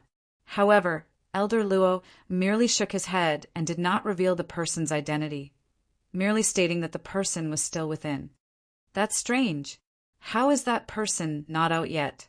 He's already spent 2 whole nights in level 7. We're already exhausted from just waiting and doing nothing. It's hard to imagine how that person is going to survive while spending a great deal of effort on dispelling the formation. Right then, a disciple suddenly remarked, "Wait, aren't there 2 other people in the 10 formations pagoda other than Senior Brother Zhong? Why is the other person not out yet?" Suddenly, the discussions quietened down as everyone's eyes flashed in bewilderment as though they had just recalled something frightening. The presence of 2 individuals in the 10 formations pagoda was just their speculation. The reason for that was because they could not believe that someone would be able to get through level 4's killing formation in such a short period of time. But now, a more realistic possibility existed. There was only one person inside the 10 formations pagoda. That person had truly taken a few mere seconds to clear level 4. It was the same person who had created the new record. The atmosphere in front of the 10 formations pagoda was stiff as no one spoke. It was as though an invisible arm had choked them into suffocating. Right then, Zhongwen arrived once more. He entered the 10 formations pagoda again, bent on breaking the record of the mysterious challenger. This was already the morning of the 3rd day. In the past 3 days, events on array peak gradually spread among the 5 peaks. A turbulent undercurrent was charging beneath the calm lake surface, ready to burst forth at any moment. Chapter 106. Things are getting interesting now. Chapter 106. Things are getting interesting now. Initially, a new record on the 10 formations stele wasn't something trial disciples of the 5 peaks would be concerned about. That was because everyone knew that it must have been broken by Zhongwen, and because of that they were already used to it. However, when they heard that the new record was broken by an unknown, mysterious disciple, it piqued everyone's curiosity. Following that, news spread of how Zhongwen had returned to challenge the pagoda once more, but he still lost to the mysterious challenger. Right now, it was his 3rd attempt, and the outcome was unknown. A clash between 2 top geniuses of Array Peak was akin to the year-end Array Peak face-off being brought forward. It wasn't just the young and inquisitive trial disciples who were interested. Even the 5 peak masters were aroused with slight curiosity. The number of people gathered before the 10 formations pagoda was increasing as time went on. Other than Array Peak, disciples of the other 4 peaks came as well to witness the final outcome. Led by Feng Haoyu, a group of talents from Spirit Peak arrived. Little Fatty was among them. After 3 months, Little Fatty was already at the peak of level 8 Qi condensation. Lung Ro's appearance caused a huge stir as many disciples turned their gazes towards this ice-cold beauty. In less than a year, she was regarded by quite a number of people as the top beauty of all 5 peaks. It wasn't just because of her looks, it was also because she was extremely strong. Right now, she was the same as Feng Haoyu at the peak of level 9 Qi condensation. She was his biggest competitor for the year-end Spirit Peaks face-off. More than that, Lung Ro had displayed a shocking talent in the craft of talismans. She also stood a high chance of taking the number 1 spot on Talisman Peak's year-end face-off. Disciples of Elixir, Talisman, and Weapon Peak had arrived to watch the show, with Xue Yi and the others among them. There were still 3 months left to the year-end face-off. This challenge of the 10 formations pagoda was probably the biggest event in all 5 peaks till then. In the blink of an eye, the 3rd day was already half gone. As dusk arrived, level 5 of the 10 formations pagoda lit up, indicating that Zhongwen was about to challenge level 6 once more. If he could clear level 6 within an hour, he would be able to reclaim his honor as the number 1 of Array Peak. Little Fatty squeezed through the crowd to get to Xue Yi and whispered, "Senior brother Xue, why haven't I seen bro at all recently?" "I've not seen him for a couple of days now as well. But I think things should be fine, don't worry," Xue Yi consoled. Little Fatty frowned and murmured, "Strange. I haven't seen him in 3 months. And his cave abode was empty too. I was contemplating to help bro sharpen his fighting techniques." Xue Yi smiled without saying anything. In his opinion, Su Zimo might have realized he had no hope of winning at the end of the year and made an excuse to leave. That way, he could avoid the year-end face-off. Even though he might get mocked by others for it, it was better than losing in front of everyone. Right then, level 6 burst forth with a bright, bedazzling light of formation patterns. He did it. How long did it take? Around 45 minutes. It's less than an hour. As expected of senior brother Zhong, he is backed by a strong foundation of knowledge towards array formations after all. As the discussions went on, some of the Array Peak disciples who were closer to Zhong heaved a sigh of relief. Before long, Zhongwen was sent out of the 10 formations pagoda. At the same time, the top row of the 10 formations stele shone brightly as the word shuffled. Zhongwen cleared level 6, 45 minutes. Not bad, not bad. Elder Luo nodded with a smile. Congratulations, senior brother Zhong. You're still the best. You've cleared level 6 with such speed. Some disciples of Array Peak hurriedly congratulated him with cupped fists. Hands behind his back, Feng Haoyu nodded to Zhongwen. Given Feng Haoyu's haughty character and status within the 5 peaks, he was already giving face to Zhongwen by showing that gesture. Zhongwen smiled and raised his voice. "Everyone, please quiet down. The noisy crowd gradually calmed down. It's all thanks to your care and concern that I'm able to return to the top of the 10 formation stele.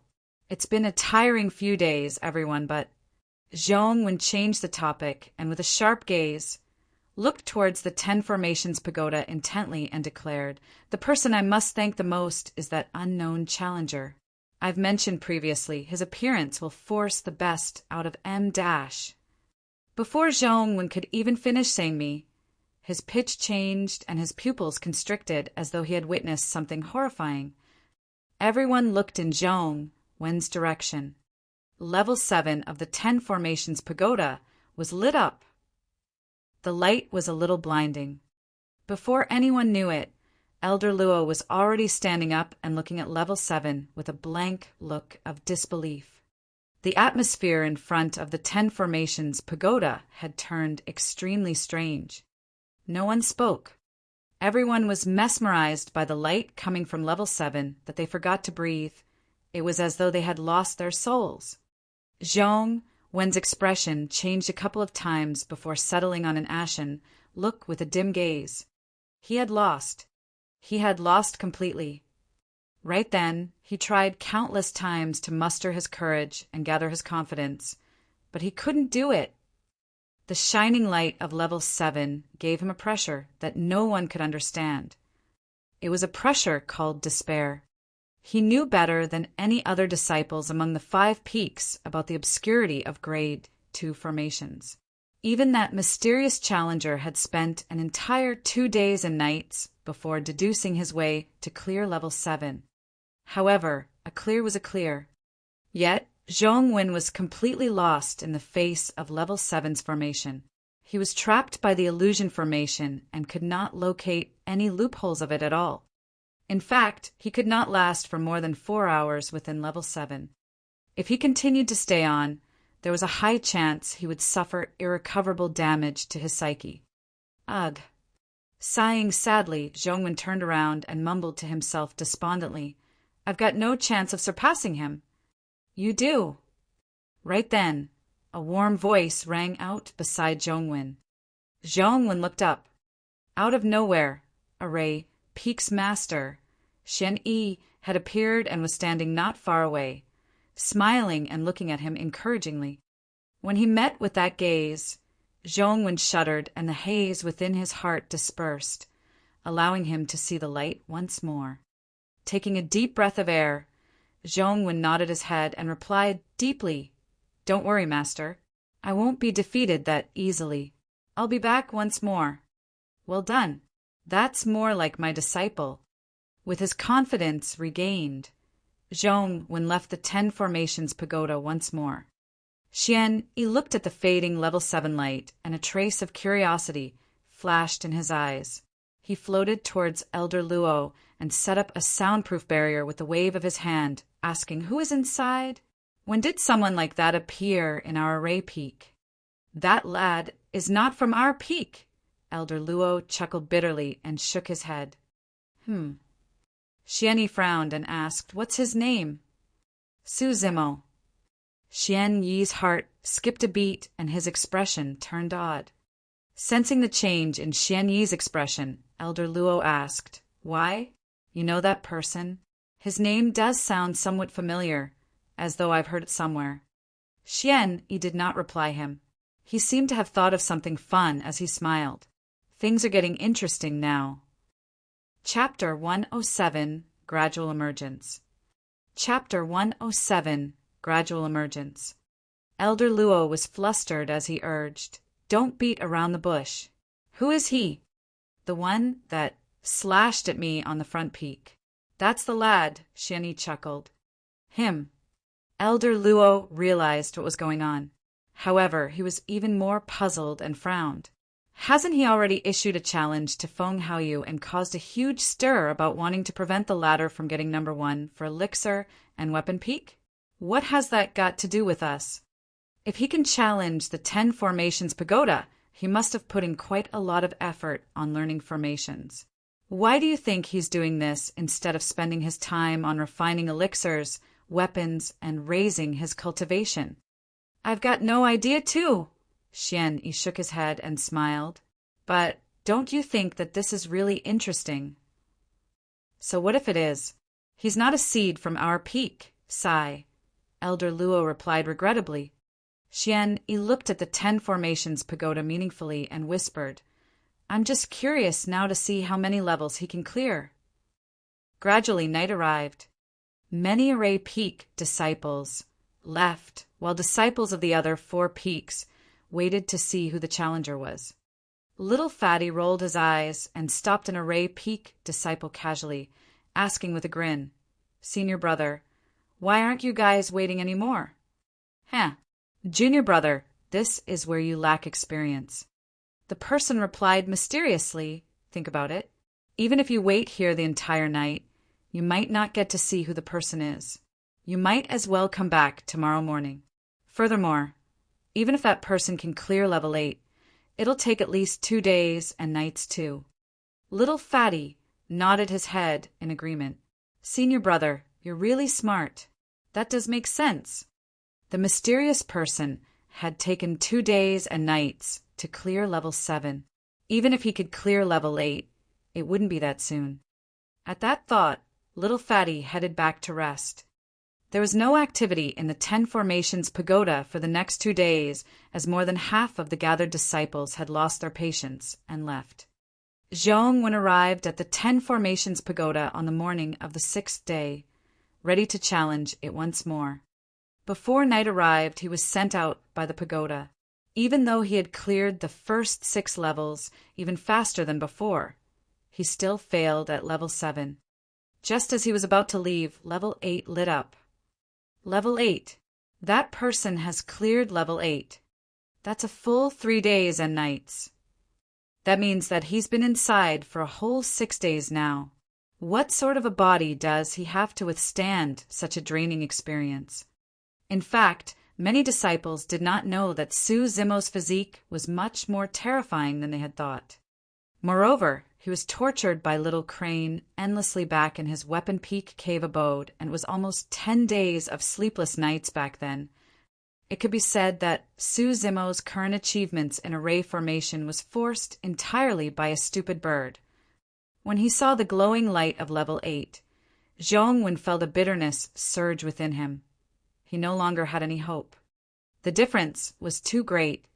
Once again, he looked at that familiar name at the top of the 10 formation stele. He found it a little eye-piercing and could not help but laugh at himself bitterly before leaving. When he saw Zhongwen's back view, Elder Luo shook his head and sighed. What a pity. If that person had not appeared, Zhongwen would have been a really great genius of array formations. By now, the disciples of the various peaks had a rough grasp of the timing for the 10 formations pagoda. Based on that logic, the mysterious person was going to take even longer to clear level 9. With the year-end face-off approaching, most disciples would naturally not choose to spend their days wasted here. Moreover, it was already dark and everyone dispersed to rest in their cave abodes. Before long, it was peaceful at the 10 formations pagoda once more. Elder Luo was the only one still guarding as he stood up and stretched. Xian Yi walked over from afar and said, Elder Luo, go and rest first. I don't think there'll be much activity for the next few days, now that the lad's at level 9. Elder Luo shook his head. Why, you're still worried? Xian Yi chuckled. If you are, I'll help you watch over tonight. Elder Luo let out a mysterious smile and asked, Do you know what type of formation is at level 9? Killing. Xian Yi was puzzled as to why Elder Luo would raise that question. Elder Luo asked once more, Do you know how long that Su Zimo took to get through level 4's killing formation? Realizing that there was something more to it, Xian Yi's eyes gleamed as he made a guess. 15 minutes. Elder Luo snickered, beating around the bush slightly before replying slowly, 17 seconds.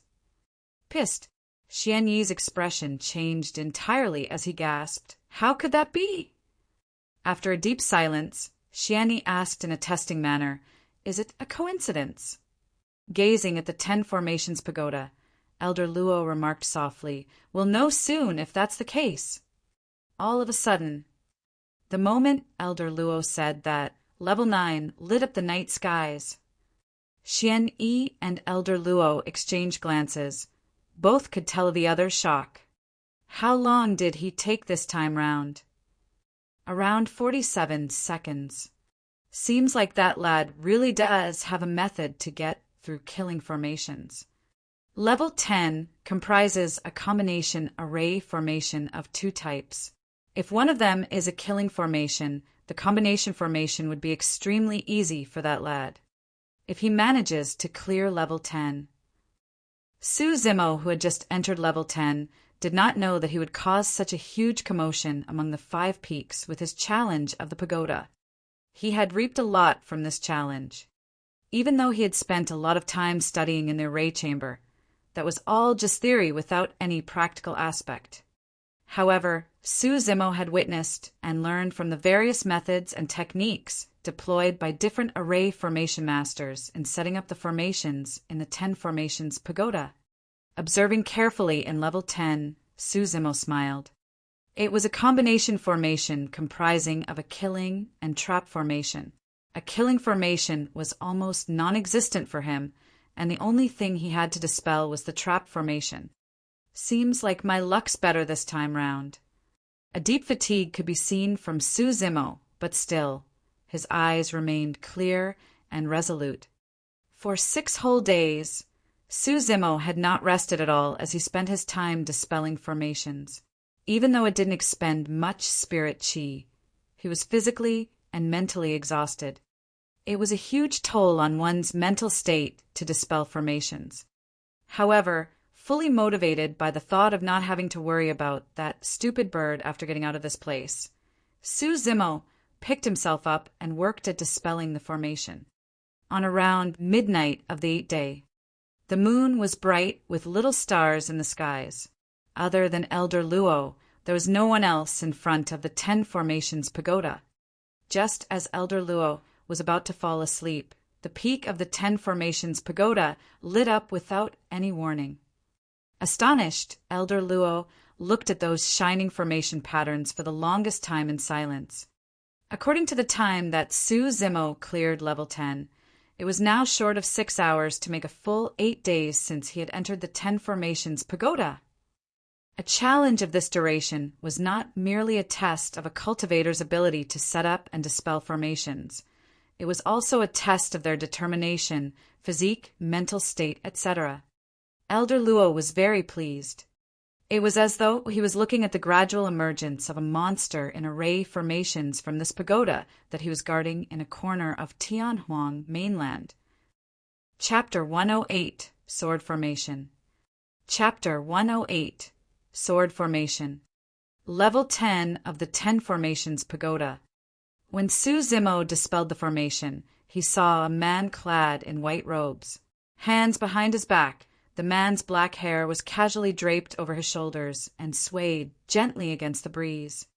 Standing at the exit on the top of the pagoda, the man was back-facing Su Zimo, looking as though he was part of the night skies. Even though Su Zimo could not see the person's face, he caught sight of a hexagonal, obscure emblem on the person's sleeve. It was Array Peak's master, Xian Yi. Su Zimo furrowed his brows slightly. Was this an illusion formation? Could level 10 be made up of 3 instead of 2 different formations? There was an illusion formation left after he dispelled the killing and trap formation. This is not an illusion. You've already cleared the 10 formations pagoda successfully. Xian Yi's voice suddenly rang, gentle and calm, as though he could read Su Zimo's thoughts. Certain powerful array formation masters were experts of games and could deduce the other party's thoughts with just some clues. Su Zimo did not get careless despite hearing Xian Yi's reply. After all, similar circumstances could happen within an illusion formation as well. It was hard to differentiate between reality. Standing on the spot, Su Zimo observed for a long time. When he sensed no aura of formation patterns, he advanced and cupped his fists. Greetings, Peak Master. Xian Yi did not turn around, merely asking, How long have you been studying formations? 3 months, Su Zimo did not hide anything. A shocked expression flashed through Xian Yi's eyes and disappeared quickly. 3 months. Xian Yi mumbled repeatedly to himself. After a long time he turned slightly and smiled at Su Zimo, nodding. Come on, stand beside me. Momentarily startled, Su Zimo continued walking forth until he was beside Xian Yi. Tired? Xian Yi asked with a smile. Su Zimo nodded his head. Right then, the only thing he wanted was to head back to his cave abode and sleep in silence without a care for the world. I've heard about your challenge with Feng Haoyu as well. Why did you suddenly come and learn about formations despite not having much time? Xian Yi was curious. The image of that stupid bird flashed through Su Zimo's mind as he shook his head with a bitter chuckle. There's a long story behind it. It's less than 3 months until the year-end face-off. I'm not concerned about elixir and weapon refinement, but I heard that you challenged Feng Haoyu to a fight after the Spirit Peak face-off? Xian Yi asked. Yes. Are you confident? Hesitating for a moment, Su Zimo shook his head. No. He would be confident if not for his concern that his demonic self might be exposed. However, in terms of pure cultivation techniques, Su Zimo was far inferior. Xian Yi replied deeply. Actually, the killing methods of Qi refinement warriors are rather simple because the spirit Qi in their dantian is limited. Even at perfected Qi condensation where their dantian opened up like a vast sea, it will still be in spirit Qi state. One can only deploy stronger spirit arts when they advance to become a foundation establishment cultivator and their spirit Qi's quality condenses into liquid form. Su Zimo's heart skipped a beat as he recalled when he was being pursued by a joyful sect. Some of the foundation establishment cultivators deployed strange techniques, like the ground caving and vinewood twining skills, which caused him great trouble. Those must be the spirit arts that Xian Yi was referring to. Between Qi refinement warriors, the only thing that they compare is one's mastery of sword wielding. Xian Yi continued. In terms of sword wielding, one of our sect's 3 major secret skills, ethereal sword, is famous through the northern region of Tianhuang and is ranked at the top. Feng Haoyu is already cultivating it. Su Zimo could tell what Xian Yi was implying. In other words, he had no chance of winning against Feng Haoyu, who was already cultivating ethereal sword. In the hazy, starry night, both men stood at the peak of the 10 Formations Pagoda. One was clad in white and had a graceful bearing, while the other was clad in green with a delicate, handsome face. If any trial disciples of the 5 peaks saw this scene, their jaws would drop in shock. Every single peak master was a golden core. What sort of status did they bear in the sect? The fact that a mere trial disciple at only level 6 Qi condensation was able to stand shoulder to shoulder and chat with a Ray Peak's master was a treatment that would make anyone envious. Noticing Su Zimo's silence, Xian Yi spoke once more. Initially, I had not meant to say these things to you. However, since you've already cleared the 10 Formations Pagoda, I can offer you a way out. Whether or not you succeed depends on yourself. Thank you, Peak Master. Su Zimo's heart skipped a beat as he bowed hurriedly to express his thanks. Xian Yi continued slowly. Other than the standard skills and secret techniques of sword wielding, there is another method that can raise a cultivator's fighting strength. It's called a sword formation. Sword formation? Su Zimo furrowed his brows in deep thought. In a ray chamber, he had chanced across a bamboo scroll named tripartite sword formation.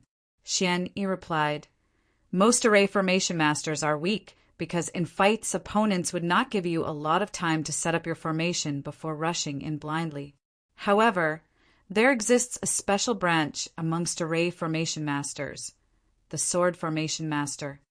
The prerequisite of becoming a sword formation master is that they must first be an array formation master with a deep understanding towards formations. Secondly, they had to cultivate a type of sword formation. Su Zimo nodded. Sword formation manuals are extremely rare, and even within our sect, we only have two. One is called the tripartite sword formation, while the other is the hexagonal sword formation. The former is a grade 1 formation, while the latter is a grade 2. The activation of a sword formation is through remnant marks created by tearing through the void with a flying sword. By using them as replacement for formation patterns, an array formation master is able to create a formation that can produce a powerful force. Su Zimo was shocked to hear this. Just setting up a formation patterns was something that was extremely difficult for array formation masters. Any single mistake and the formations would fail. Furthermore, they were now talking about using the remnant marks in the void as a replacement for formation patterns. Xian Yi spoke. The reason why there are so little sword formation masters is because the conditions are way too harsh. Every single sword formation master is an elite among the array formation masters and have a far superior understanding of formations. Furthermore, sword formations usually require the use of multiple flying swords. Using a single flying sword in battle is tough enough, let alone using many for a sword formation. Su Zimo nodded. For example, 3 flying swords were required for the tripartite sword formation. As the name implied, hexagonal sword formation would most likely require 6 flying swords. Also, controlling multiple flying swords would cause one's spirit chi to deplete faster. If the formation was a failure, it would be a waste of spirit chi for the sword formation master, and he would end up placing himself in danger. Xian Yi chuckled. Furthermore, how are normal array formation masters going to get that many flying swords? For example, many of our trial disciples barely have a single inferior grade flying sword, let alone 3, 6, or even more. Can they use flying swords of different grades as replacement? Su Zimo asked. No. Xian Yi shook his head. You have to understand that the flying swords used for a sword formation must be of the same grade. If the grades were different, the formation patterns left in the void would deviate and the formation would definitely fail. Chapter 109, Earth-Shattering. Chapter 109, Earth-Shattering. Of course, if the flying swords used are of the same build, size, weight, and sharpness, etc., it would be even easier to set up a formation. Pausing for a moment, Xian Yi chuckled. But that's not too realistic unless the flying swords are created by the same weapon refinement master who had specially created them as a set. A set of flying swords. Su Zimo's eyes twinkled meaningfully. You're a disciple of Weapon Peak. Even though you have yet to become a weapon refinement master, I'm sure you understand how difficult it is to refine weapons. It's already difficult enough to create a single graded spirit weapon, let alone a set. The mention of that had Su Zimo's heart skipping a beat. Everything else aside, it wasn't really difficult for him to create a set of almost identical inferior grade flying swords. But of course, I know that this is not an easy path to undertake, and this idea might not even be of help for you to defeat Feng Haoyu. After all, with just 3 months left to the year-end face-off, time is limited for you. Xian Yi continued expectantly. However, you're the most talented array formation master that I've ever seen. Perhaps you can one day be a true sword formation master if you continue in this direction. Peak Master, are you a sword formation master? Su Zimo suddenly asked. I'm the only sword formation master in our sect. Xian Yi nodded his head with a smile. It was only then that Su Zimo understood why Xian Yi was waiting for him and telling him about those things. The latter wanted to find a sword formation master successor in the sect. Pulling out a scroll from his storage bag, Xian Yi passed it over to Su Zimo. I believe you must have come across the tripartite sword formation in the array chamber. This is the hexagonal sword formation. Burn it after you memorize it. Do not spread it. Su Zimo received it with both hands and nodded his head. Xian Yi pondered for a moment and continued. Zimo, don't harp on a moment's failure. There is still a long way to go. Su Zimo knew that Xian Yi was worried he would lose to Feng Haoyu and have his confidence dashed, hence that advice. In truth, Xian Yi was not the only one. Neither of the 4 peak masters, nor anyone in the sect, had their eyes on Su Zimo winning. Perhaps he might be evenly matched with Feng Haoyu in terms of elixir and weapon refinement. However, in everyone's eyes, the outcome was already decided. If the both of them fought, Su Zimo would only humiliate himself. Of course, there was a single existence in Ethereal Peak who thought highly of Su Zimo. Only that existence wasn't human. Go on, time is precious. Spend more effort on elixir and weapon refinement so that you can get number 1 for those 2 peaks, Xian Yi instructed. Su Zimo nodded his head and closed the hexagonal sword formations manual. Summoning his flying sword, he left the 10 formations pagoda and disappeared into the night skies. The moment Su Zimo left the 10 formations pagoda, the names on the 10 formations steel started shifting as everything was pushed down for a blank space above. Zhang Wen's previous record was now pushed to the 2nd row. A line of words appeared on the 1st row of the 10 formation steel. Cleared level 10, 7 days, 18 hours. However, the portion where his name was supposed to be was a complete blank. Right then, Xian Yi descended from the 10 formations pagoda and accidentally caught sight of what happened. Slightly surprised, he murmured softly, "That lad must be so tired that he forgot to place his sect badge on the 10 formation steel." Stunned for a moment, Elder Luo suddenly realized, I forgot to tell him about this. The 10 formation steel would only record one's name after they tapped their sect badge on it after the pagoda challenge. For the past 3 months, Su Zimo spent his time buried in the ancient texts in Array Chamber with absolute focus. He did not interact with any Array Peak disciples as well. In fact, he did not even know about the function of the 10 formation steel. When he saw the huge steel before his challenge, he did not think much nor ask about it and headed for the pagoda straight. Elder Luo thought that, as a disciple of Weapon Peak, Su Zimo was merely there to join the crowd and did not mention it since he had not expected the latter to leave a mark on the steel either. Should I call him back? Elder Luo leapt into the air, prepared to chase after Su Zimo to inform him about it. Xian Yi waved it off and shook his head. Forget it. That lad hasn't slept a single week in nearly 8 days. Let him have a good rest. Should I look for him tomorrow, then?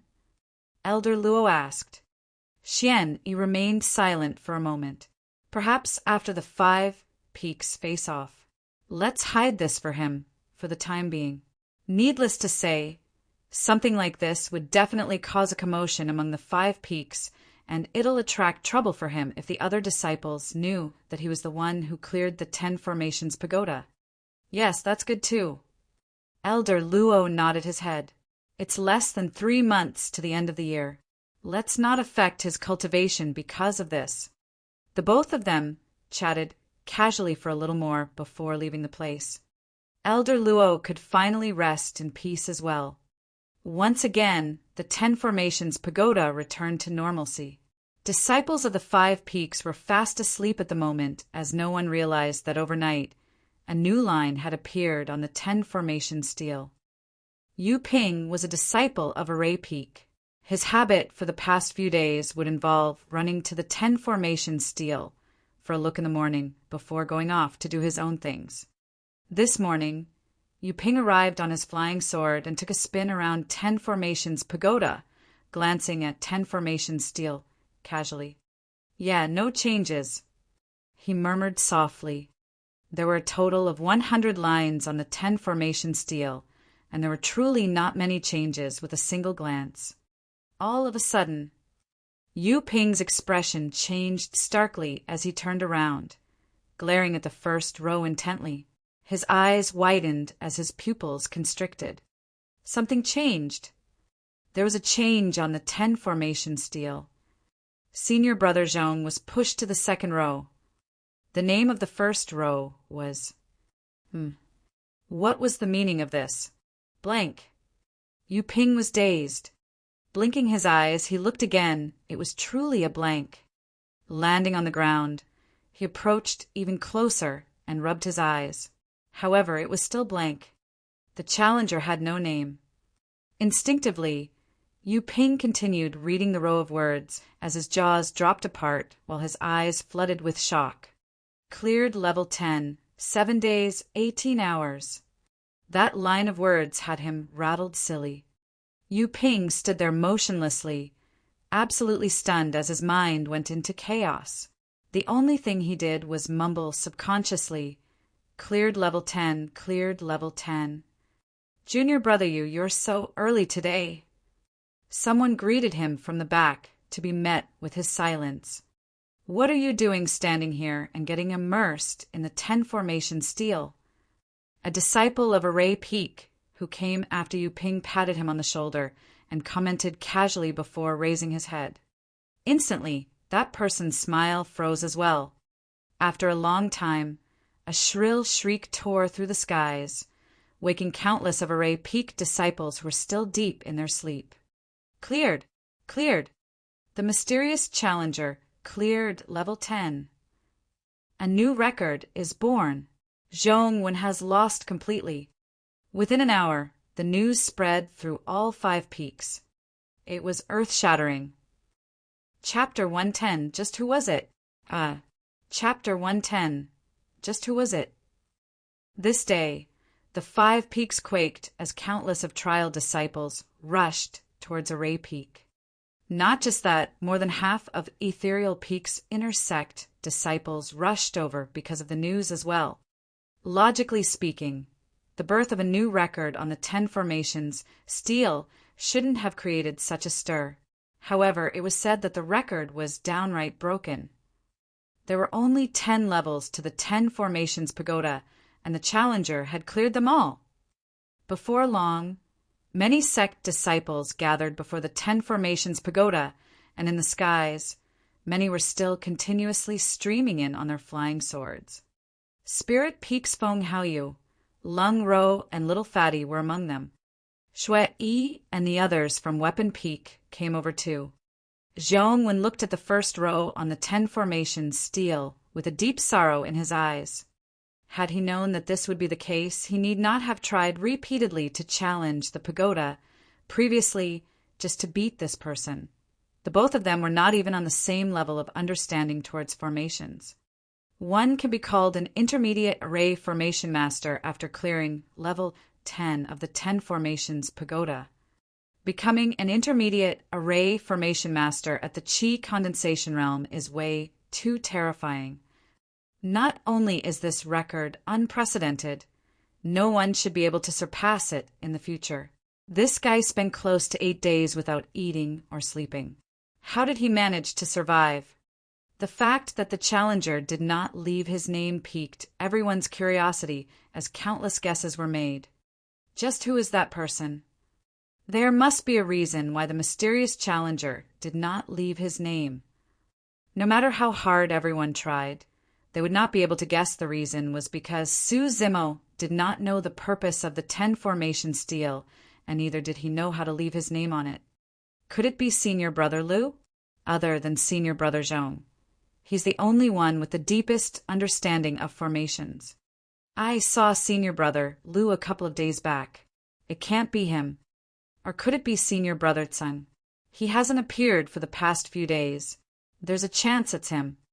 I heard that Senior Brother Tsung left to do a sect mission. Everyone continued discussing fervently with wild guesses. I think this Senior Brother must be the true genius hiding within our Array Peak. Definitely someone handsome and extraordinary. Most importantly, he is someone indifferent to fame and isn't cocky. A female disciple of Array Peak muttered to herself, immersed in her fantasy as her eyes swooned with love. I think that he probably wants to reveal his identity at the year-end face-off and shock everyone, another disciple deduced. All the gathered disciples looked on with awe. Clearing level 10 meant that one could set up a grade 2 formation. In Elixir and Talisman Peak, The geniuses were barely able to refine grade 1 elixirs or talismans. In Weapon Peak, no one could even create an inferior grade spirit weapon. From that perspective, that mysterious challenger had already surpassed all the trial disciples in the 5 peaks. Within the crowd, Feng Haoyu suddenly chuckled and shook his head. The Tao of Formations is merely a supplementary skill at the end of the day. In the cultivation world, one's true strength is what matters in life and death situations. With that statement, Feng Haoyu turned around to leave with a bunch of Spirit Peak disciples behind him. What's he getting cocky for? He thinks he's a somebody just because he's good at fighting? Isn't that right? If this mysterious senior brother were to set up an array formation for him, he'd have to obediently surrender. Listen to how salty he sounds. That's the number 1 of Spirit Peak? How crass! Instantly, many Array Peak disciples were displeased as they mocked behind Feng Haoyu's back. To them, Feng Haoyu's disdain of that mysterious challenger was equivalent to his disdain of Array Peak and indirectly them. Furthermore, even though the Tao of Formations was a supplementary skill, it was extremely important. If a sect was weak but possessed an extremely strong Array Formation Master, he could set up a sect protecting formation to withstand powerful enemies. That was why some sects in the cultivation world who had strong Array Formation Masters were almost impenetrable. Amazing! That's amazing! Little Fatty rubbed his chubby palms and declared, "It'd be such a pity if I don't get to know someone so amazing. Just who is this person?" Lung Ro's gaze lingered for a long time on the 10 formation stele before she nodded her head. Impressive. With that, Lung Ro left Array Peak too. When the many disciples beside Lung Ro heard that, they could not help but yelp. She had a cold and aloof nature and barely spoke. Even a genius like Feng Haoyu had not received an appraisal as such from her. However, that single word she said was enough to tell of her thoughts. Little Fatty squinted his eyes and looked around the crowd for a long time as though he was searching for someone. After a while, he found nothing and frowned, murmuring to himself, "Where did Bro disappear to recently? He isn't even here to take a look at such a huge commotion? No, I've got to go take a look at Weapon Peak." His mind made up, Little Fatty summoned his flying sword and sped towards Weapon Peak. In the distant skies, 5 golden cores stood among the clouds, watching the rare spectacle on Array Peak. They were the 5 Peak Masters. Just who is the person who challenged the pagoda? "Even I'm curious," the brown-haired youth of Elixir Peak said with a gaudy tone. For pairs of eyes landed on Xian Yi as when Xian chuckled. "Say it. I don't believe that you don't know who it is, as Array Peak's master." Hands behind his back, Xian Yi smiled in silence. "Stop beating around the bush. Say it." Talisman Peak's master, a cold-looking woman, barked. Xian Yi's smile froze on his face. "Huh." The disheveled old man rubbed his hands in laughter. "You wouldn't want Qishan to get angry. If she throws a bunch of talismans on your face, you'll know what's true suffering." No. The brown-haired youth shook his head with a serious expression. "Qishan won't bear to attack Xian Yi." Qishan's face blushed for a brief moment as she glared at the disheveled old man and brown-haired youth with grit teeth. "You damned fogies! Nothing good comes out of your mouths." With an awkward expression, Xian Yi looked at Qishan warily before coughing. "I really can't reveal this." When Xian was puzzled. "That's strange. How unique is the identity of this lad that you can't tell us?" Xian Yi shook his head in silence. The disheveled old man waved off. "Forget it. Let's not make things difficult for him." Pausing for a moment, the disheveled old man couldn't help but remark, "But you're quite something, Xian Yi. To think that you've managed to groom such a talent without letting us know about it. That's quite skillful of you."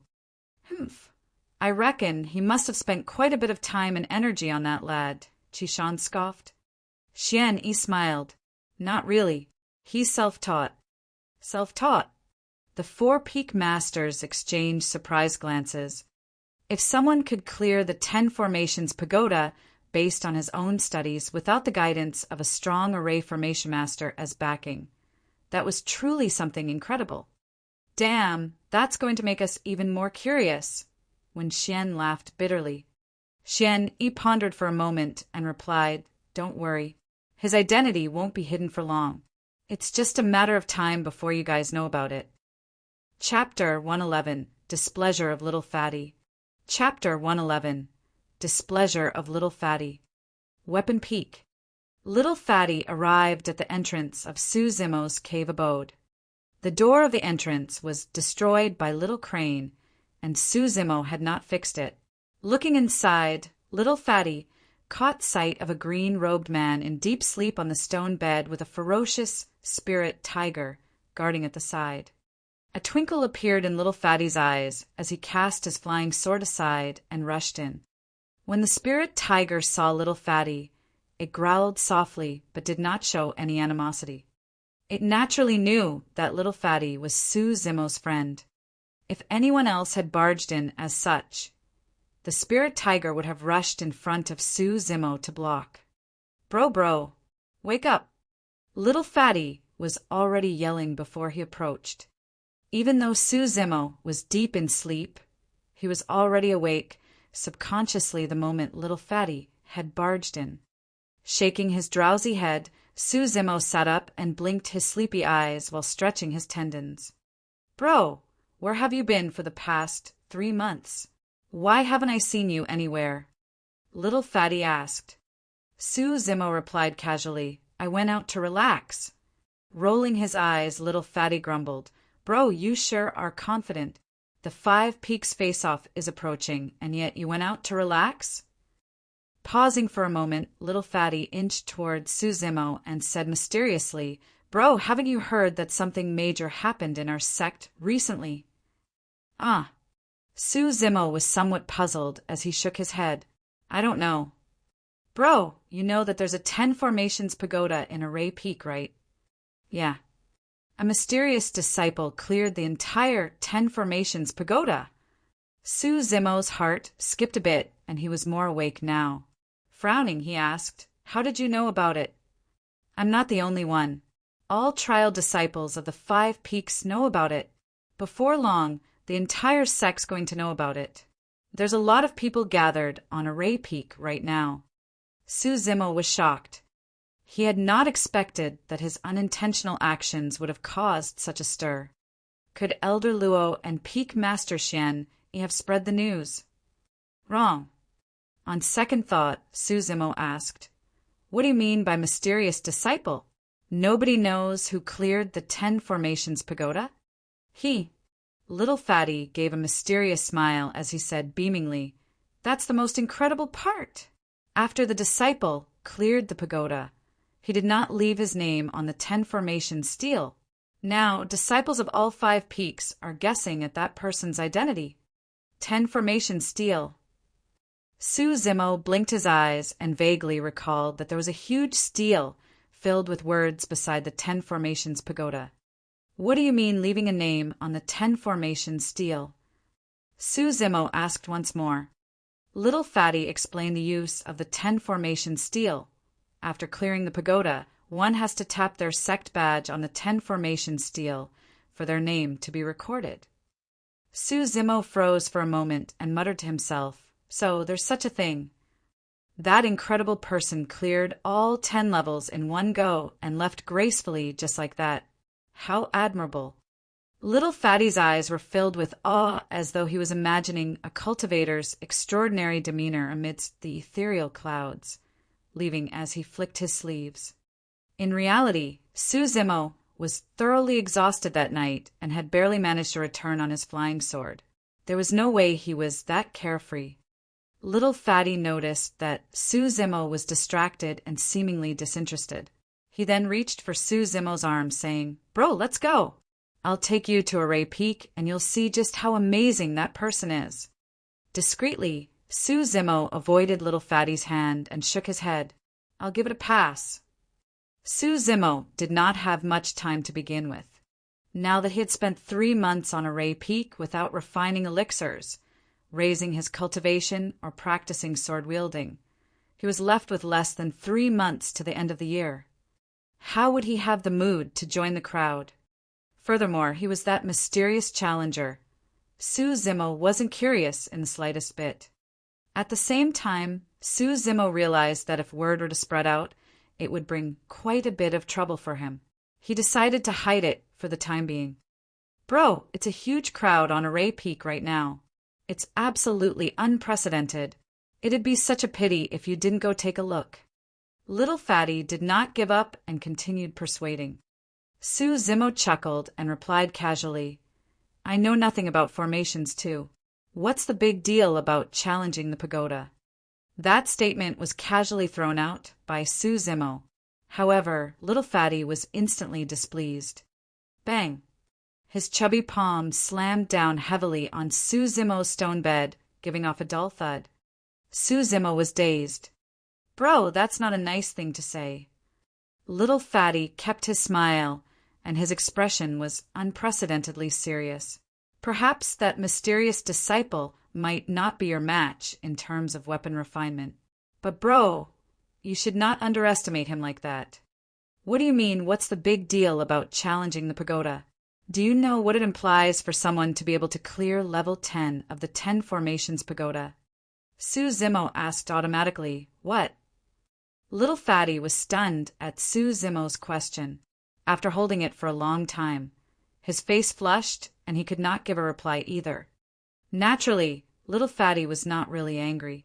It was just a moment of indignance for that mysterious challenger. Sue Zimmo looked at Little Fatty's embarrassed face and could not help but smile. Actually, I'm that mysterious disciple. Bro, stop messing around. Little Fatty waved his hand to interrupt him. Sue Zimmo. Little Fatty said in a deep voice, Bro, you have to understand that through the generations of trial disciples in the history of the sect, there have been many geniuses. However, the best among them have only cleared level 6. Look at that Feng Haoyu. He may seem impressive now, but it's not like there hasn't been another genius with a wind spirit root in the sect. He's just one of them. However, this mysterious disciple that cleared level 10? He's the first person through the thousands of years of history of our sect. Sue Zimmo could only nod his head in agreement. Think about it, bro, wasn't it incredible when you got through the 8 Distresses formation and destroyed the spirit testing gate? Just like you, the accomplishment of this mystery disciple is unprecedented. With a stoic face, Little Fatty said earnestly, Bro, you've got to be humble. Humility is important. You can't look down on others casually. That won't do. All right, I got it. I'll check it out when I've got time.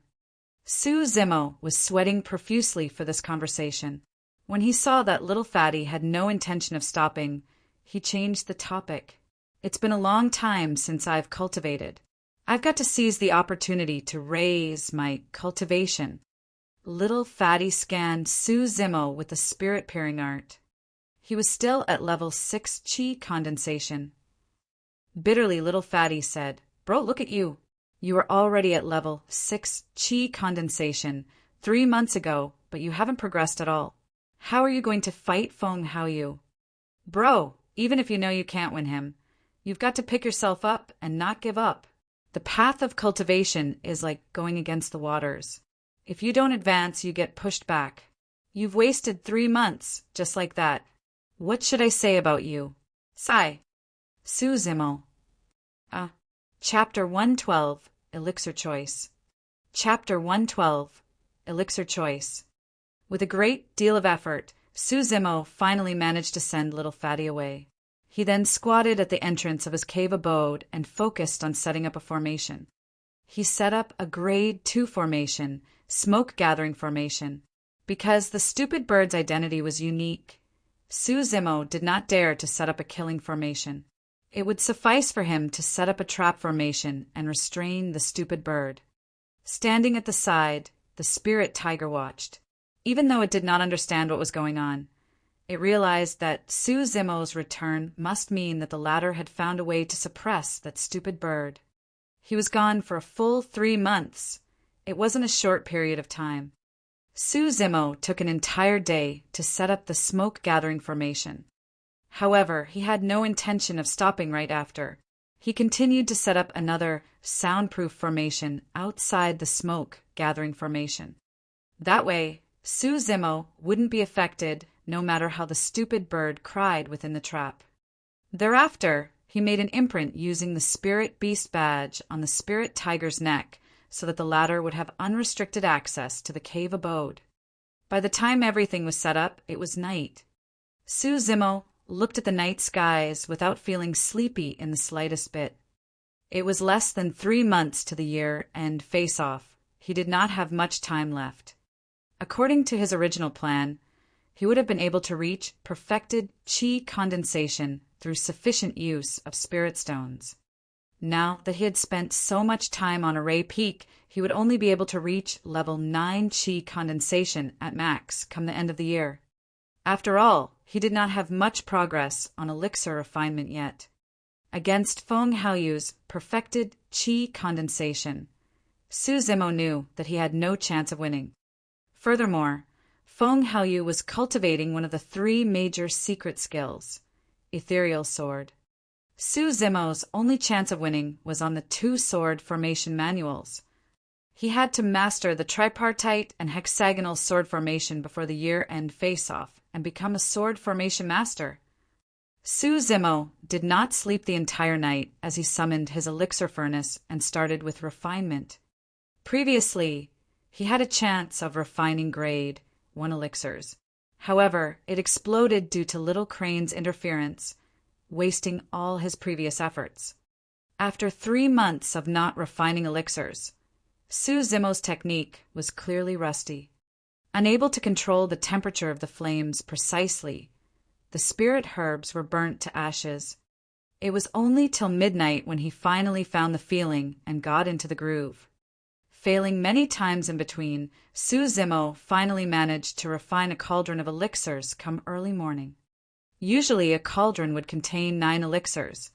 However, the complexity of the refinement increased with the recipe, and as such, the number of elixirs were reduced.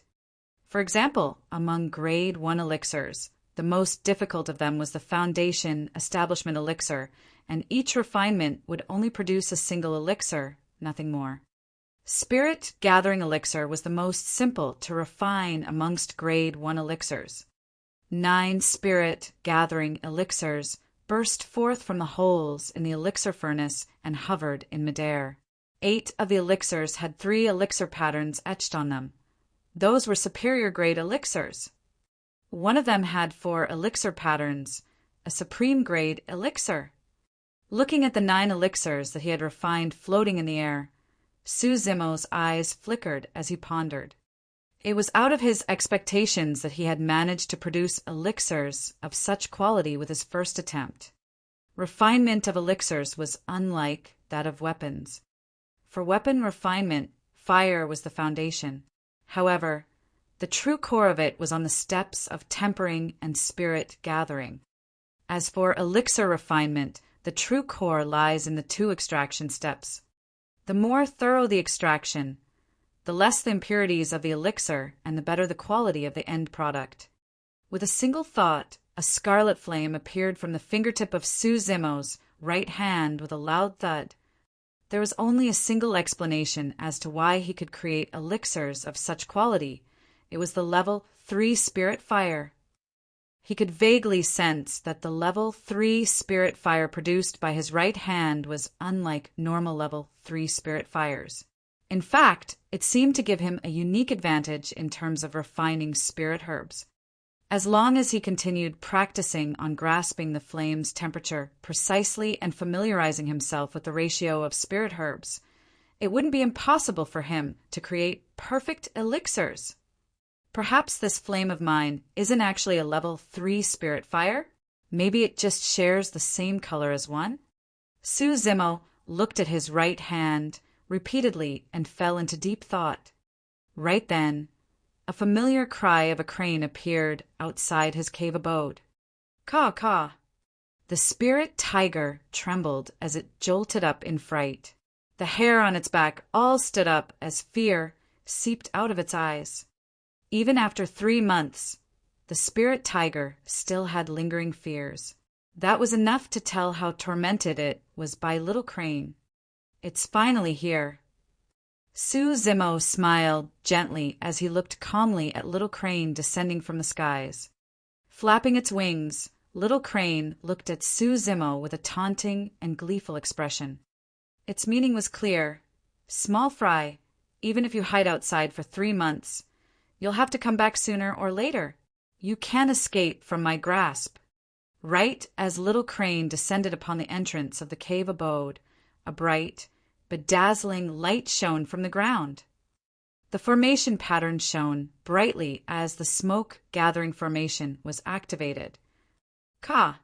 Little Crane's expression changed as it panicked. It wanted to soar into the skies, but it realized that no matter how it tried, it could not fly out of that small region. It was trapped. Having grown up in Ethereal Peak, Little Crane naturally knew of the methods deployed by cultivators. Instantly, it realized that it might have fallen into a type of array formation. Caw, caw! Enraged, Little Crane shrieked sharply and loudly.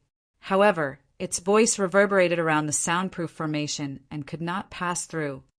Inside the cave abode, the spirit tiger looked at Little Crane opening its mouth without any sound coming out. Instantly, it beamed and jumped around the spot in excitement. It was his turn to see the stupid bird suffer. Finally, comeuppance. It's my turn for revenge. The spirit tiger reared its head and howled, letting out all its indignance. When it saw the spirit tiger's provocation, Little Crane was even more enraged. It stood silent on the spot for some time before suddenly flapping its wings. Amidst the raging hurricane formed, it swooped towards the cave abode with cold, sharp talons. The spirit tiger jumped in right. Just as it was about to dodge, it realized that Little Crane was still stuck within the same region and could not escape at all. It merely slammed around the corners like a headless bug. That caused the spirit tiger to laugh even more merrily. Suzimo heaved out a sigh of relief. It was obvious that the stupid bird knew nothing about formations. Furthermore, it was not strong enough to break through the formation with brute force. He could finally cultivate in peace for the next few days. Totally indifferent towards Little Crane, who was rampaging and crying at the entrance of the cave abode, Suzimo took out a spirit stone from his storage bag and channeled chi condensation to cultivate. His cultivation was stagnant for 3 months now, and he had to raise it as soon as possible. Even though he had just refined a cauldron of spirit-gathering elixirs, Suzimo had no intention of consuming them. He found out from Elixir Peak's master previously that other than perfect elixirs, all other graded elixirs had impurities. The impact they had on cultivators was something that was undetermined. At that time, Suzimo had already made a choice. Unless it was a perfect elixir, he was not going to consume it casually. At that moment, Suzimo did not realize it yet. However, that choice of his was precisely the reason why he would gain a solid foundation that no one could match in his path of cultivation. Chapter 113. How Sinful. Chapter 113. How Sinful. After 3 days, Suzimo finally refined a cauldron of spirit-gathering elixirs with a perfect elixir. He placed that perfect elixir carefully into a jade bottle and kept it in his storage bag. Little Crane was trapped by the smoke-gathering formation for the past 3 days and was unable to escape. It was also hoarse after crying for 3 days and nights. By now, it was sprawled on the ground in a despondent manner, looking at Suzimo pitifully. Suzimo came before the smoke-gathering formation and looked at Little Crane with a fake smile. "Stupid bird, you know how strong I am now." Little Crane nodded hurriedly and let out a look of awe. Suzimo was unmoved. This stupid bird had a high status and had never suffered before in the sect. There was no way it was going to give in so easily. If Suzimo let it go, It might even come back and cause a greater ruckus. Stay here for 3 months. I'll let you off after the 5 peaks face off, Suzimo remarked casually. Caw, caw. Instantly, Little Crane's expression changed as it yelled at Suzimo as though threatening him. Scoffing coldly, Suzimo pretended as though he saw nothing and left his cave abode, riding his flying sword towards Elixir Peak. Knowing how to refine spirit-gathering elixirs was not enough for him to be the number 1 of Elixir Peak. The greatest difficulty of weapon refinement lies in spirit gathering. As for elixir refinement, the difficulty lies in the deep knowledge that was required of all the various types of spirit herbs. An elementary elixir refinement master would be able to differentiate between the spirit herbs for grade 1 elixirs, as well as their attributes and the temperature they could endure. Someone who was unfamiliar with those things would be put in a spot if someone were to give them a recipe and they did not know of the spirit herbs listed. If so, how could they refine any elixirs? Incredible elixir refinement masters would be able to understand the recipe's description based on their imaginations and creativity. From there, they could refine new elixirs using their own ratios. But of course, Suzimo was still far from that. Suzimo's motive for heading to Elixir Peak was to exchange for a record of grade 1 spirit herbs so that he could memorize them. Thereafter, he would exchange for some recipes and spirit herbs to continue practicing on refinement. Before long, Suzimo returned to his cave abode. For the next few days, he worked on raising his cultivation and elixir refinement. Trapped in the formation, Little Crane had nothing to eat and had lost weight, looking even more pitiful. The spirit tiger could not bear to see it suffer, and hence, when it hunted for food outside, it would bring some back for Little Crane as well, chatting with it every now and then. During this period, the relationship between the tiger and Crane had improved quite a bit. Only, the way Little Crane looked at Suzimo was still filled with resentment and pride. Suzimo could not be bothered. This day, he refined another cauldron of elixirs with 4 supreme grade and the rest being superior grades. Just as Suzimo was about to keep the elixirs, he had an idea. Even though he was not going to consume those elixirs, they still contained the essence of spirit herbs. He wondered if they would work to help spirit beasts raise their cultivation faster too. At that thought, Suzimo walked towards the spirit tiger with the fragrant-smelling elixirs. Right as he was about to ask, the spirit tiger wagged its tail with a pandering look. Its mouth was gaping and saliva was almost drooling. All right, that saved him the question. Look at your worthless expression. Suzimo scolded jokingly before tossing some of the freshly refined elixirs over. The spirit tiger leapt into the air and opened its mouth, catching an elixir and chewing in satisfaction. When Little Crane, who was trapped in the formation, saw that it was stunned. That works too. It was completely stupefied. It had taken elixirs in the past before. However, even if its mother was the mystical guardian beast, the elixirs given to her were middle grade at best. Little Crane had never seen someone like Suzimo who would feed a dog superior grade elixirs. To Little Crane, the way the spirit tiger fawned with a wagging tail earlier on was no different from a dog. Little Crane had a clear view of everything. There were even supreme grade elixirs. How extravagant! How wasteful! How exciting! How sinful! But I like it. Little Crane jumped on the ground excitedly and winked at Spirit Tiger, trying to signal to it. There were many cultivators who reared spirit beasts in the cultivation world. However, only few of them would be willing to feed their spirit beasts with elixirs, much less superior or supreme grade elixirs.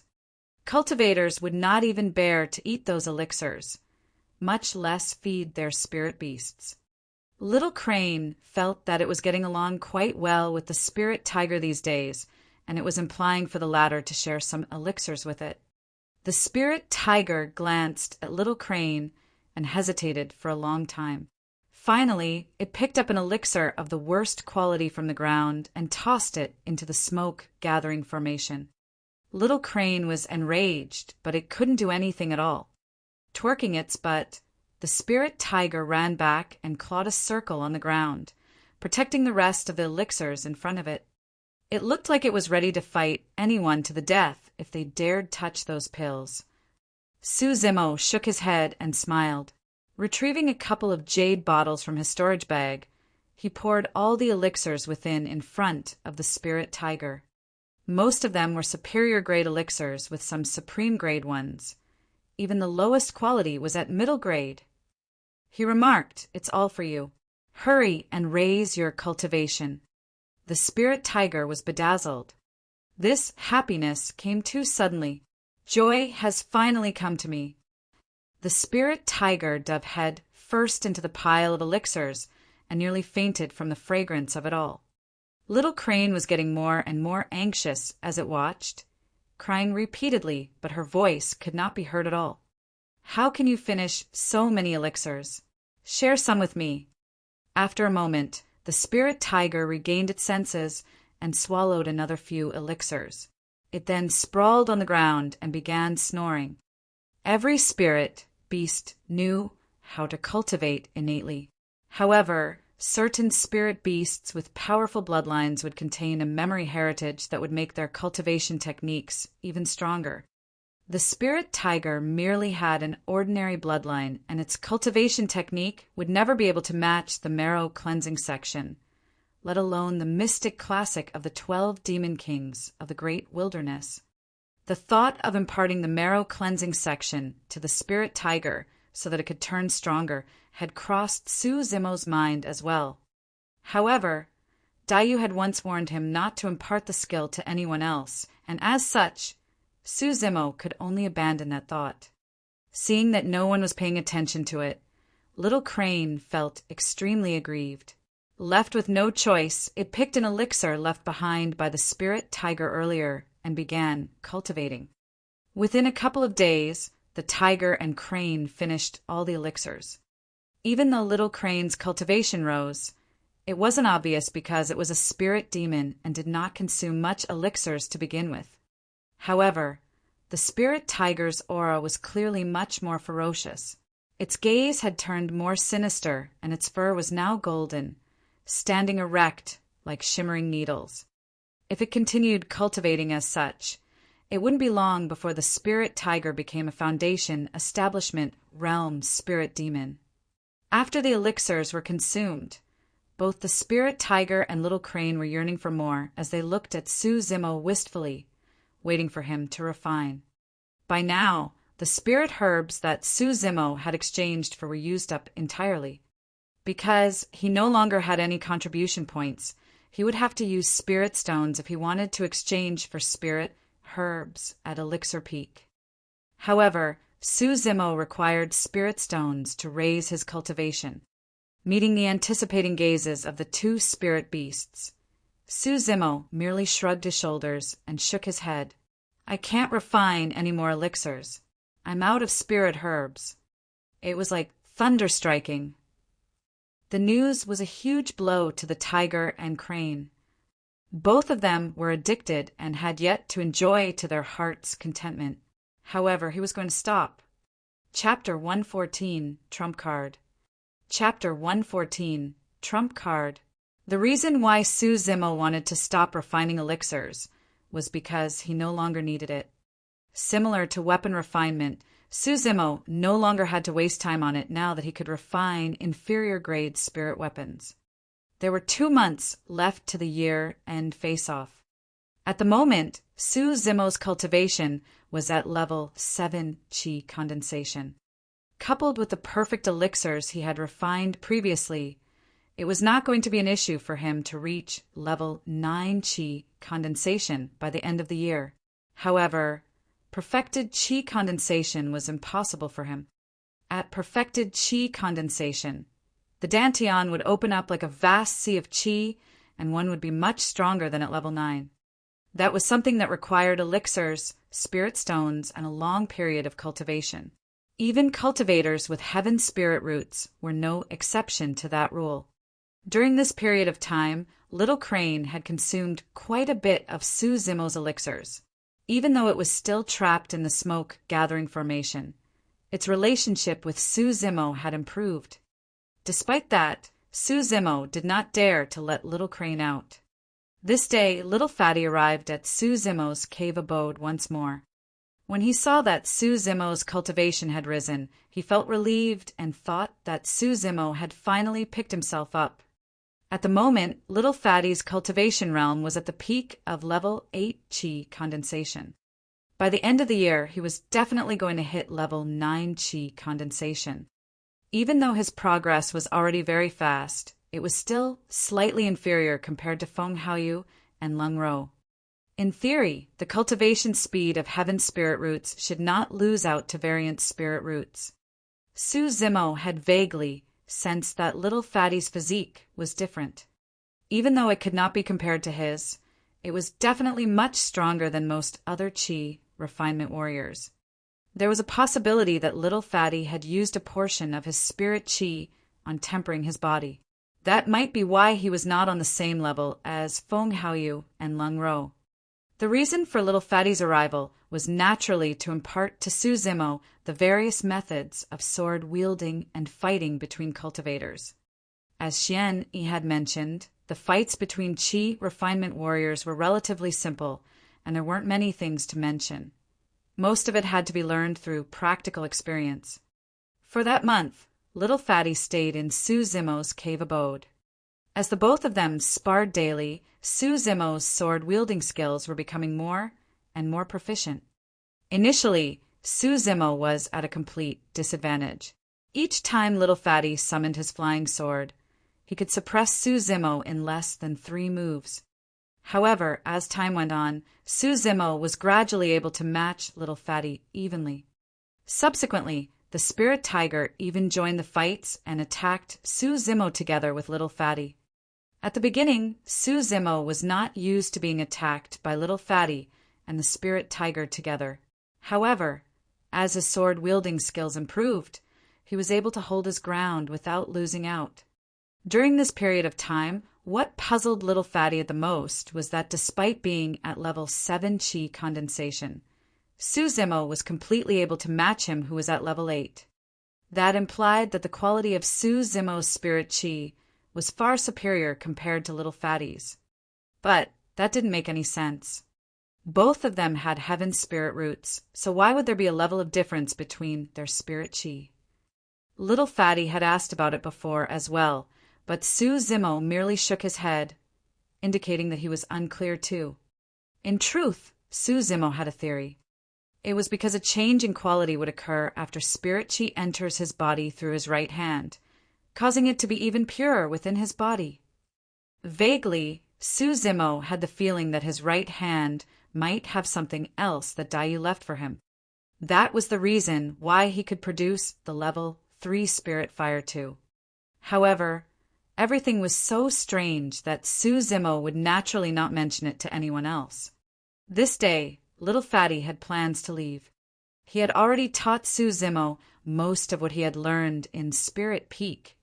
It was meaningless to stay any longer. Before he left, Little Fatty suddenly declared mysteriously, "Bro, I know it seems like we're rather evenly matched recently, but actually I have a trump card." "Oh." Su Zimo raised his brow. A smug look flashed through Little Fatty's eyes as he chuckled. "Bro, I've actually been cultivating a body tempering technique that takes up quite a bit of spirit Qi. If not for that, I would be able to hit perfected Qi condensation by the end of the year." Indeed, Su Zimo had guessed correctly. When he saw that Su Zimo did not have a Stark reaction, Little Fatty thought that it was because he did not understand the benefits of body tempering. Because of that, he rushed forward excitedly. "Bro, you haven't fought with cultivators who had tempered bodies before. If I make use of my trump card, you'll definitely lose for sure. Is that so?" Su Zimo chuckled and asked. When he heard that, Little Fatty glared at him and harumphed gently, "Bro, if you still don't believe me, we can have another spar so that I can show you my technique." Very well. Sue Zimo nodded in agreement. Little Fatty summoned a fatty. It was a pseudo-spirit weapon. Among the 5 peaks, there were not many trial disciples who had an inferior grade spirit weapon. Because Little Fatty had just joined for less than a year, he naturally did not have one too. During their normal spars, Sue Zimo naturally did not use the inferior grade flying swords that he had created. Instead, he would also use a pseudo-spirit weapon. Go! A stream of spirit chi shot out from both their fingertips into their flying swords. Shuttling through the cave abode, both flying swords clashed against one another. Cling! Clang! The sounds of metal clashing echoed as sparks flew. In terms of sword wielding, both of them were evenly matched, and neither party's flying sword could break the other's defense. Right then, Little Fatty hollered and slapped on his storage bag, summoning a gigantic axe. The gigantic axe looked to be the same size as Little Fatty, and it appeared extremely strange when he wielded it. While their flying swords were fighting in midair, Little Fatty took advantage of the chance and tunneled forth. A golden light shone on the surface of his body as he suddenly arrived before Sue Zimo, swifter than ever. Swoosh! The gigantic axe tore through the voids and descended from the skies menacingly. Before it got close, Sue Zimo's hair was already pushed backwards. Haha, bro, you lost. Little Fatty burst out in laughter. As the gigantic axe was about to strike Sue Zimo's head, Little Fatty hurriedly held back. Right then, with an unchanged expression, Sue Zimo suddenly reached out and grabbed the incoming axe. Bang! Even though the gigantic axe had met with flesh, the sound that echoed felt like it was defeated. The gigantic axe could not advance anymore. Little Fatty's face turned pale with fright as he rushed over and asked in panic, "Be bro, are you alright? Why did you grab my weapon?" Sue Zimo had already tossed the axe onto the ground and retracted his nails discreetly. Holding up Sue Zimo's hand, Little Fatty checked it back and forth. There was no damage done at all. He was all right, completely unharmed. Little Fatty's gaze towards Sue Zimo changed gradually. No matter how strong his body was, there was no way he would dare to receive a weapon with his bare hands that was akin to courting death. However, Little Fatty had witnessed the scene unfold right before his eyes. Before Little Fatty managed to retract his momentum, Sue Zimo had already stopped the axe. The feeling was no different from chopping an unshakable mountain. Bro, you! Little Fatty's eyes were filled with astonishment. Sue Zimo chuckled casually. I've also cultivated body tempering techniques before. You've got to help me hide it. For sure. Definitely. Little Fatty nodded instinctively.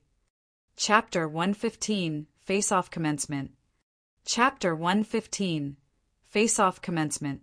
When Little Fatty left Sue Zimo's cave abode, he was still filled with doubts. In a daze, he had not snapped out of what happened earlier. There were no lack of amazing body tempering techniques in the cultivation world. However, he had never heard of one which the user could catch weapons barehanded. And he wasn't injured at all. Even demons who were known for their powerful bodies might not dare to do such a thing. Suddenly, Little Fatty recalled the scene of them entering the sect. Sue Zimo was carrying him while dealing with a spirit demon on the walls of the peak. That wasn't something that could be done with just body tempering. Frowning, Little Fatty remembered the moment when his gigantic axe met with Sue Zimo's palm. Other than the dull thud, there were some other strange noises. It was as though something sharp had scratched on his weapon, making a crisp sound. Because everything had happened so suddenly, Little Fatty did not think too much into it. However, things felt odd in retrospect. Instinctively, he took out his gigantic axe and swept it with his gaze. Instantly, his pupils constricted as the hair on his back stood up. He was petrified. There were 5 small holes on the surface of the axe. With a deep breath of air, Little Fatty composed himself and gestured his palm on the axe. He placed his palm on the blade of the axe. His fingers fit exactly where the 5 holes were. Broop! Little Fatty gulped. Keeping his axe hurriedly, he adjusted his emotions and calmed himself before leaving. In the cave abode, Su Zimo looked at his palm and sighed gently. He had merely wanted to grab Little Fatty's axe on a whim earlier on. He didn't expect that he couldn't suppress the power of blood and forced out those sharp nails. It may not have been a big deal to be seen by Little Fatty. However, if seniors of the sect saw it, they might turn suspicious, and that might even reveal his demonic bloodline. This matter is ultimately a problem. Su Zimo shook his head with a look of worry on his face. It was 1 month away from the year-end face-off. Su Zimo's cultivation had just risen to level 8 Qi, condensation. He retrieved the weapon tripod from his storage bag. No matter what, he had to master the tripartite sword formation within the month. It would be best if he could master the hexagonal sword formation too. That would increase his chances of victory against Feng Haoyu. The prerequisite of cultivating a sword formation was that one had to possess a set of flying swords. Su Zimo already had an inferior grade flying sword. He had to refine 5 more. For him, refining inferior grade flying swords was no longer a problem. He had the help of his spirit perception for the aspect of spirit gathering, turning it into a 100% success rate. However, he was still unable to refine middle-grade spirit weapons for some unknown reason. After a day, Su Zimo managed to refine 5 inferior-grade flying swords to make up a set. In his cave abode, he recalled the contents of the tripartite sword formation and began to cultivate. An extremely high mastery of flying swords was required for sword formations. The setup had to be perfect. Fortunately, Su Zimo had established a firm foundation in sword-wielding thanks to Little Fatty's help through the past month. Now, what he had to learn was how to control multiple flying swords. In the final month, the atmosphere in the 5 peaks was clearly much more dense. Most disciples were holed up in their cave abodes, cultivating, preparing to showcase their prowess in the face-off. The commotion caused by the mysterious challenger of Array Peak had gradually simmered as well. Previously, the identity of the mysterious challenger had become the most popular topic amongst disciples of the 5 peaks, with everyone guessing at his identity daily. However, the discussions had mostly died down as the end of the year approached. This day, a bell sounded from Ethereal Palace. There were a total of 5 sounds. The 5 peaks face-off had officially commenced. Many trial disciples appeared from their cave abodes one after another, speeding towards Weapon Peak with energized expressions. The 5 peaks face-off lasted 5 days. Because Weapon and Elixir peaks were the weakest, according to the previous year's arrangement, their face-offs were arranged on the 1st and 2nd day. However, things were different this year. Every one of the 5 peaks knew of Feng Haoyu and Su Zimo's challenge. Coincidentally, both of them were going to take part in the Weapon and Elixir peak face-offs. Be it refinement or weapons or elixirs, both took a huge toll on one's spirit chi, energy, and mental state. In order to ensure that the both of them could take part in the face-offs in their best condition, the 5 peak masters agreed that they would separate the events. First day, Weapon Peak face-off. Second day, Talisman Peak face-off. Third day, Elixir Peak face-off. Fourth day, Array Peak face-off. Fifth day, Spirit Peak face-off. Because the Spirit Peak face-off was the most anticipated event among the 5 peaks, it was always on the last day every year. The reason why they arranged for the Array Peak face-off before it was so that Feng Haoyu could get sufficient rest and prepare for the Spirit Peak face-off. Weapon Peak's face-off was held in the Weapon Refinement Hall. On the first day, nearly all disciples of the 5 peaks had gathered outside the Weapon Refinement Hall. There were even inner sect disciples gathering. Weapon Peak had never seen such a crowd before. At a glance, the entire place was densely packed with people.